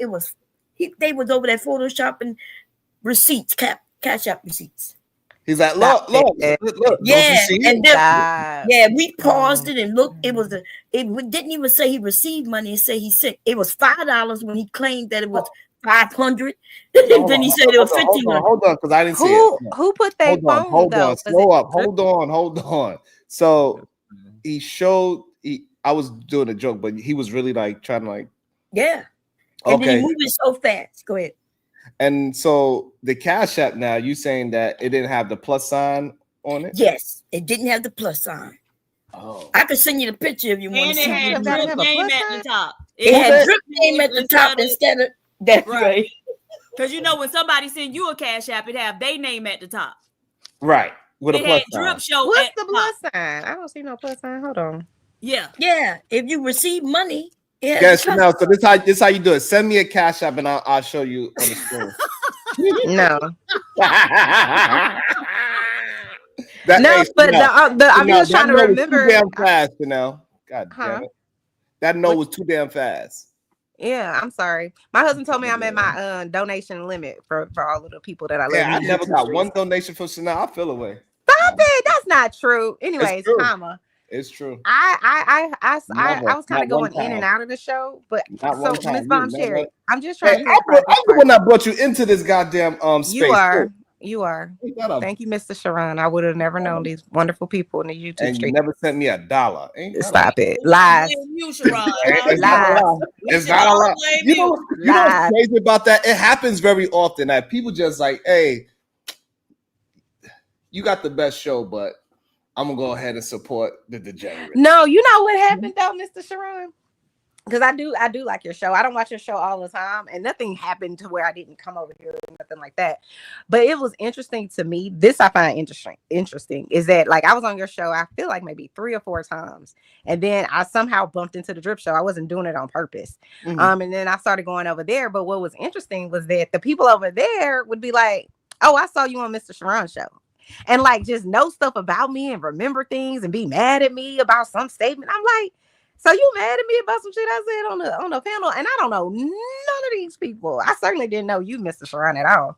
Right. But I find that very interesting because I'm not watching people from panel to panel being mad at them and then taking my anger out when they go to Chanel, like, that you shit is didn't know crazy. that. You didn't know that most people they shows is catered after my show. They steal my shit and don't give me no credit. Damn. Like you literally hear some of the songs that they play is the same exact goddamn format. Where you think he got the goddamn bounty from? As a reason, I ain't started. Don't get it twisted. I ain't started.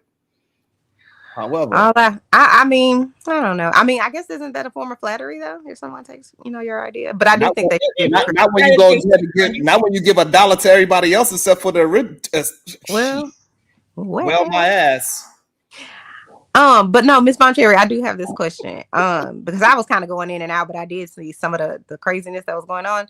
So when you say they showed the amount that was sent, who was showing that? Was it Drip or was it the Mr. the simp guy? Oh, okay. So during that show, did Drip determine or figure out that it wasn't, actual cash app and then tell everybody? How did you figure it out? Drip is Drip is the one who made that fake ass receipt. What are you talking about? Hold on, wait. This can't be real life. Let me go find it. Let me go find it. I went ahead and joined. I didn't even know I wasn't a member, so I just joined. That cannot be real life. Thank you so much. Go ahead, Diva. No, that was going on. I don't know about the lying part or the. Hold on, no support Chanel. No support Chanel. Hold on 1 second. Well, no, I'm just happy to be able to like co-stream. I have streaming fatigue, so let me celebrate you, DJ Genesis. Hold on, go ahead, PhD Diva. DJ Genesis Detroit became a YouTube member. Thank you, ma'am. Thank you so much. How much does it cost to be a member, Mr. Sharon? Look it up. Oh, man. This nigga. And listen, I would say this. Look, and I use the GA. I have not been through like streaming. So this helps me to like get my hours and stuff like that, my thing, because I have not been feeling like streaming. Why tell the Reese ass over here? Nah, because I was listening to that nonsense earlier with you and Osa about how DNA is not real. That whole bullshit you were saying. That's not even what I said, dummy.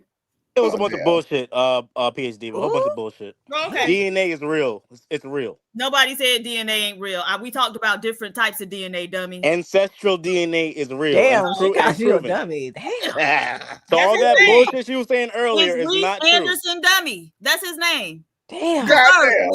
And Sharon, I'm gonna support Sharon. Hey, Sharon, let me say this, Sharon. Line of dummies. Sharon, you have biracial children, right? Mm-hmm. If your biracial children took DNA test, you know what it's gonna say? 50% European, 50% African. How is it fake if it's gonna say that? How is it fake? What? I'm confused. Right. If your children took a DNA test, how the hell did the DNA test know your children are half white and half black? So hold on. Use some common sense. Hold on, Reese. So what if it says my child is half black and half Asian? Then it'll be bullshit. Why? But if it says half European and half black, like I know it's gonna say, then that's how you know it's real. Hold on. Why would it be bullshit? Because your children are not half Asian. Why not? Because you're not Asian and your wife is not Asian. So why would it be half Asian? How you figure she's not Asian? Right. Your wife is white. She could have been born in Asia. Hold on. No, because we're going by the DNA. So again, she lives in the Asian part of Russia. Did her grandparents? Mongolian? Yeah. Were her grandparents Asian, like as in Oriental? That's not race. Stop. No. That's not what is determining when you do a DNA test. It's what we're trying to get y'all to understand. It's gonna say she's Russian because they have a category for Russia in the ancestry test. It'll probably say she's Russian. That's what it'll probably. It won't say she's Chinese or Japanese. It'll say so she's the DNA Russian. test can determine what country. Well, what about Mongolian? Reese, that's right next. No, they have a category. No, hold up. They have a category in ancestry for Russia, Eastern Russia, Eastern Europe, Eastern Europe. That's a location. That doesn't That's a location to do with your DNA. Right. This is how they did it, right? I could be born in Russia and I'm black as all outdoors. There we go. All over the world. But I have DNA that's Russian. Because PhD was saying a whole bunch of nonsense and false and fallacies. To be fair, what you're saying sounds like nonsense, and I don't even know what you you gotta give me a chance. You gotta give me a chance to clear all this up. Get him. No, you gotta give me a chance to we clear was all talking this about up. something else. Start by No, because she stays on the channel spreading lies. He derailing us, Miss Bobberry. She stays on the channel spreading lies. You gotta give me You gotta give me a minute to clear all this up. Yeah, so we start by restating what I said. You said ancestry tests are for entertainment purposes only, and they're not true. I said that the tests themselves tell you they are for entertainment. No, they do not. They do not say that. They do. What they tell you is that this is what they tell you. If they say you're from Nigeria, that's not an exact science because you could be from. You can't say wait. You could be from. Nigga, stop interrupting. This is the same thing you did to Osa. You are Stop interrupting niggas, man. Crazy with a capital C. Stop interrupting niggas. Give me a chance to speak. God damn. No, why are you coming up here, coming at this lady? For what reason? You don't understand. That started talking over me. God damn. You came on here to interrupt her. PhD, let me finish my point. Ever since you're from Nigeria, that's not an exact science because you could be from Ivory Coast. That's what it's telling you. You don't take the test, the regions literally, because the countries are man-made borders. But the region is more specific. You shouldn't say I'm from Nigeria. You should say I'm from West Africa. That's more exact.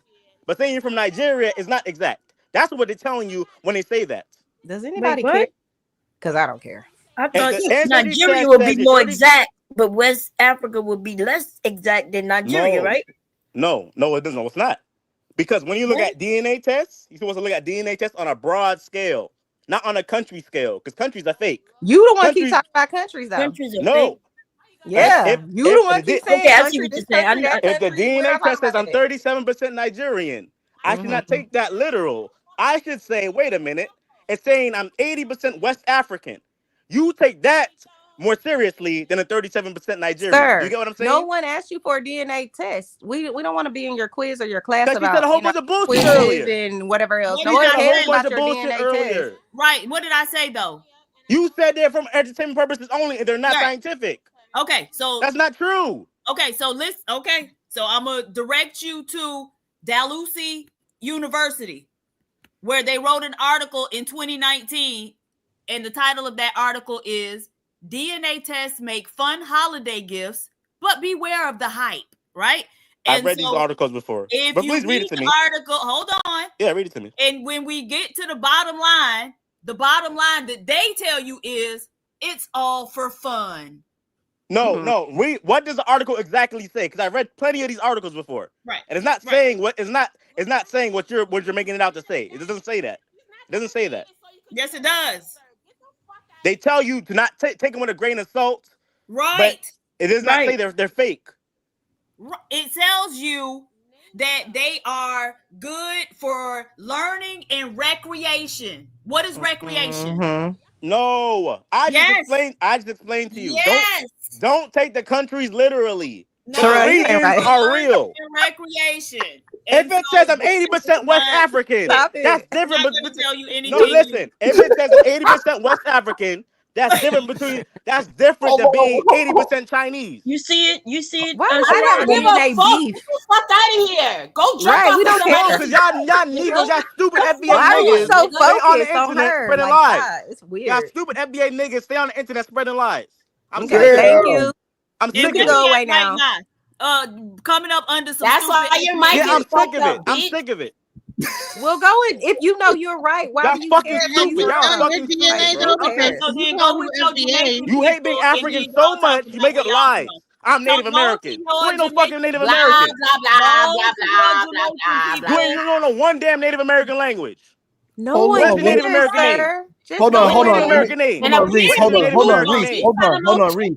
Hold on, Reese. fucker. Hold on, Reese. I don't know Hold shit on, Reese. What does it say? Stupid niggas, man. Reese, if you was Go reading this ahead. if you was reading this as a cash I've app, read all the articles before.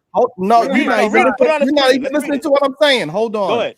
You see this? You see the screen with the dude holding up the he holding up the his phone? Yeah.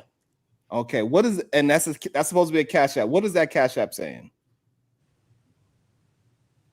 Sharon, I'm about to drop down and go on my cell phone because I gotta go. I can't even see it. It's too blurry. I'm gonna come back up on my cell phone, okay? God, yeah. It's too You blurry. can't see it. Does it look like does it look like it's saying that he sent $5 or he received $5? Receive $5. You see a plus sign? Because usually it's a plus sign when you receive something. I see a money sign, then it says $5. Right, but do you use Cash App?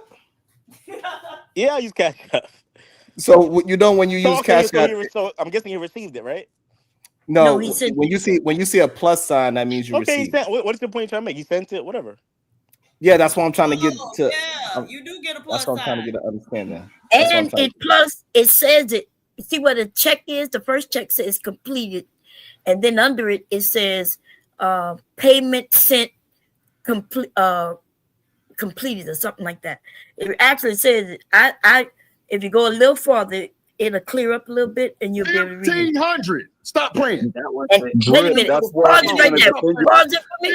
1,500. Right there. Stop playing. Pause it for a minute, Jerron. So let me say this, okay?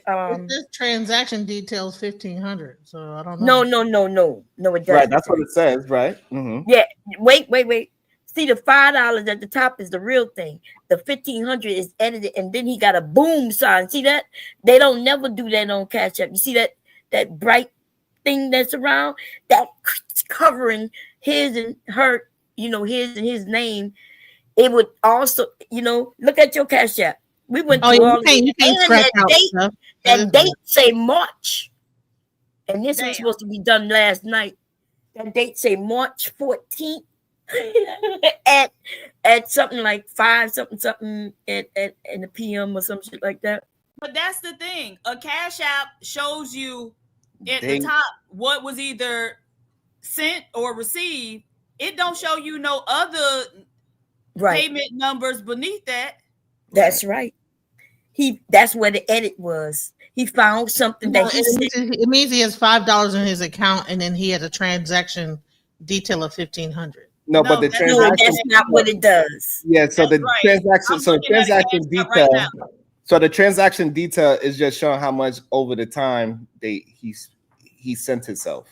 Well, my transaction details for a Cash App I received yesterday, it tells me it's a plus sign and then the amount they sent. Yeah. And then transaction details. The first thing is it has a check mark and then complete payment received. Then it has a little person icon and it says payment between, and it says to PH Diva from the nigga who sent it.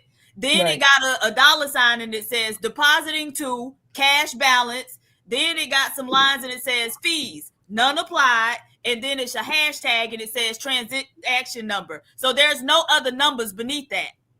Right. Right. So you see the plus sign? It doesn't look like how his looks. Right. And yours at the top gonna be the person who sent you that money, right? Not his name. I never noticed the plus sign until just now. But you would only notice it if people send you money. And we'll see. And it says the time. It says show this. So if somebody wanted to make sure we know, it says show this. Shout out to Barry White. Thank you so much to clear it up. So I got to check it out. And also, let me see if I can pull up the trans. They don't have that transaction. Damn. Right. Now, Ms. Montero, did you catch that before, during, or after?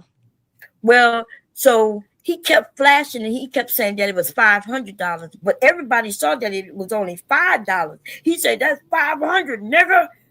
Trust me. Who said that? Who said that? That was Drip. He was trying to convince everybody. That's why everybody's against him now, because he was claiming that it's $500. Then he said that Daryl had sent them He said that Daryl had sent them half the money, and he gonna send the other, because we were like, is this nigga on a payment plan? But anyway, that part. And then when he got that $1,500, which was fake, as you can see, he said, I said, well, what happened to the half of money he sent earlier? He said, no, he didn't send no money. And then I said, but you told everybody he sent you some. And then he said, oh, he sent me $700, and I sent it back to him because he wanted to send me the full $1,500 on another. You said that live, Ms. Montero? Yes. Damn. Man, that's crazy. And look, so I got another Cash App, so we know that this is what it looks like. It turns out to be. I cannot. This is. Shout out to Miss Barry White. It says show this for number 2. So they got the plus sign complete payment. So that where did he get that transaction part from? Well, he said he photoshopped it, but see, this is the thing. If I don't fuck with somebody, that means that their name should be Mud, right? And so I got a gift. I know when a bitch ain't shit. Oh, absolutely. And so when I stopped fucking with Drip, everybody else should have followed suit. I didn't know you stopped. I knew you was over there with him, but listen, there's another picture. There's another picture where Daryl didn't want to stand on it and say, see, I did send him. Go to like 7 hours, and Daryl shows the Cash App, and everything changes. The date changed. The date changed. God damn, no way. Ain't no way. Hold on. Yo, I'm not no bomb. Look, they said, I know you say you never lied. This can't be real life, bomb. This real life. Oh real my life. We was over there live 10 years. Bomb, you saying he showed a different Cash App, say to prove, look, not only Drip is showing you, but I'm showing you that I sent it to Drip, and the damn dates and the numbers didn't match? Yes, they didn't match. Now, he put the right, okay, so Drip had the wrong date, way somewhere in March. Daryl fixed his because he was listening to us to break it down, and so he fixed the date, but he fucked up the time. The time said it happened 10 a.m., and all this shit was happening in the goddamn p.m. Oh, my God. I'm not joking. Yes. I'm not ready. Same screen. I wasn't either, Chanel. I wasn't ready. Hold on. I wanted to talk about Dr. Umar Johnson scam. I ain't know. Well, maybe that's what the DR stands for in the beginning of his name. Y'all are shady as fuck. Like, okay. Now people say, well, what's the deal? So check this out. So Rube gave him $500 to ban him. He didn't want to ban him, so he claimed that he paid. But then when Rube said, okay, how much he paid, I'm gonna give you $2,000, and he said, nah, I want 3 times as much. So Rube said, I'll give you the money. You just gotta prove that he sent it. And he wouldn't prove. He said, nah, I ain't gotta prove nothing. Like, dude, what you just showed, don't show his name, don't show nothing. Right? Rube was like, show it like you showed mine. And he just so he also showed Rube's he showed Rube's, and it was real. It showed Rube's name at the top, like it should have, right? Rube wanted him to do that. He said it from the beginning. He was like, if I give you this money, I need you to show your audience so everybody knows it's real, so that he wouldn't be, I'm gonna say it like that, in this type of situation. And my thing is, and I didn't watch the whole thing, but if Mr. Simp God sent you the money and this other guy is saying, I'm gonna send you even more, all you gotta do is show me, then guess what I'm gonna do? You gonna show your I'm ass. gonna show you the goddamn money. I wasn't there, so I don't know, but I'm just saying that he would have got $4,000 in that moment.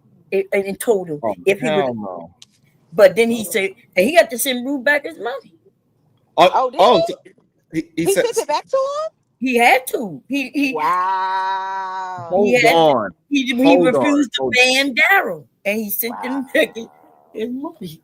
Oh, well, so then I guess he ain't scamming then. So that's good. At least he ain't scamming. Well, he had no choice, Yeah, right? Because Rue was about to report his ass, so he had to be It scamming. sounds He like was trying to get more money. Mr. That's what he made the fake receipt for, right? So he could get Oh, more my Rue God. money. And this all It happened seems last like, night? Yes. This Oh, started yesterday. It was still daytime when I went up. I was like, "Hey," or something like that in the chat, and it was going down. They was fighting about somebody else first, and then that man came up. I don't know him from Can of Paint, and he was like, Drip, if you'll drop, I'll pay you $100 right now if you drop everybody off the panel, and I can have a conversation with you." And that just like piqued my interest. I was like, "Wait, who the fuck does that?" Like seriously, I ain't never seen no shit like that happen. Where it's like, I'm gonna pay you $100 just to have a conversation with you. But he did that, and then after he did that, the guy was like, he clearly has some beef with Mr.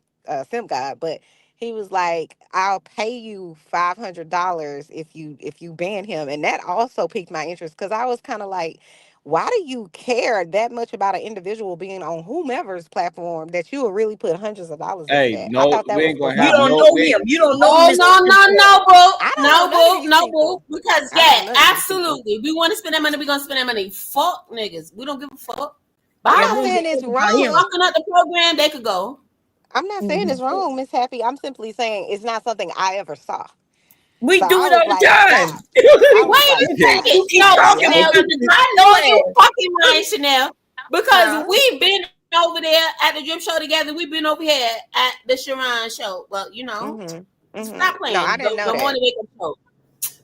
Chanel, stop playing with me, dog. I didn't Because know as that. much as you lied, you didn't meet What? Sharon first. You met me first, dog. Stop fucking playing I with me. don't know who you are, Right. ma'am. Who are you talking about? What are you talking about? I'm confused. Oh, you don't know who Happy is? Oh, you. No, I don't. I I don't know know. you. Drip got you feeling that way. I know. You used But to if love you, me. I'm confused. Are you? Do you have an issue with me? I'm confused. I don't know what's going on right now. No, I don't have you confused because we was always at the Drip No, Show. I'm confused. I have no idea what you're talking about. I was talking about what happened last night on the show. I'm confused what you're talking about. Yeah, well, I wasn't there for the show last night. I was just referring to what you just said about that. You talking about you don't know how people spend all that money, babe. Baby, it happens over here. Okay, well if that's fine. I'm not over here wherever here is for you for me to know that. So I don't know. Okay, well, this is the show you're on right now, so I don't know what you're talking about, but okay. It's nothing. I'm confused. You act like I'm saying something towards you, towards the show. I haven't said nothing towards Baby, anybody. did I say you said anything towards me? If You're you said saying anything this towards is me, I what would have we do addressed you over as such. I here was sticking to the topic as if and I what you know. said I don't know. about people spending money, Mm-hmm. and that was it. Okay. All right, love. So I'm glad anyways, we got that understanding because, baby, it's not that But the deep. hostility, I mean, you Chanel, said comes it. from. Yeah, I don't have no hostility. No, I'm not talking about you. Oh, all Because you got- right. Hello, you know Bomb that Cherry. they I've been trying to had say hello to everybody Do you for think like an hour now. they gave the guy a kickback? Like, do you think they gave him a kickback? Like, you say you're gonna send me $1,500, I'm gonna give you like 300 of it. But I don't know. Chanel Is there a not feeling kickback it. going on? Hello, anyway. But fuck you, Reese. Yeah, I'm not sure You know why what I'm saying? why she started talking while you happy was talking. But I'm so confused. the hostility, you like we don't mess with Simp God because Simp God is a dirty low down piece of he flea, that's all. And we don't really talk about. I know you call him Mr. whatever you want, but he is the worst of the worst. Okay. Oh, okay. I mean, I don't know anybody in these YouTube streets. If I'm being completely honest, I just try to be respectable to everybody. Unless they come at me, then there will be a problem. But go ahead. Sharon, can you do me a favor? Maybe. What's up? Hey, can you pull up our results? I put it in the chat. You I'm gonna put show some. something real quick. Okay. You put it. No, Sharon, can you put up the fucking screenshot that I sent you, Sharon? Will you send to my email? You right. Can you put up the screenshot? Because we got to crack all this bullshit down, right? He sent what it was to be sent, and then now to show what was sent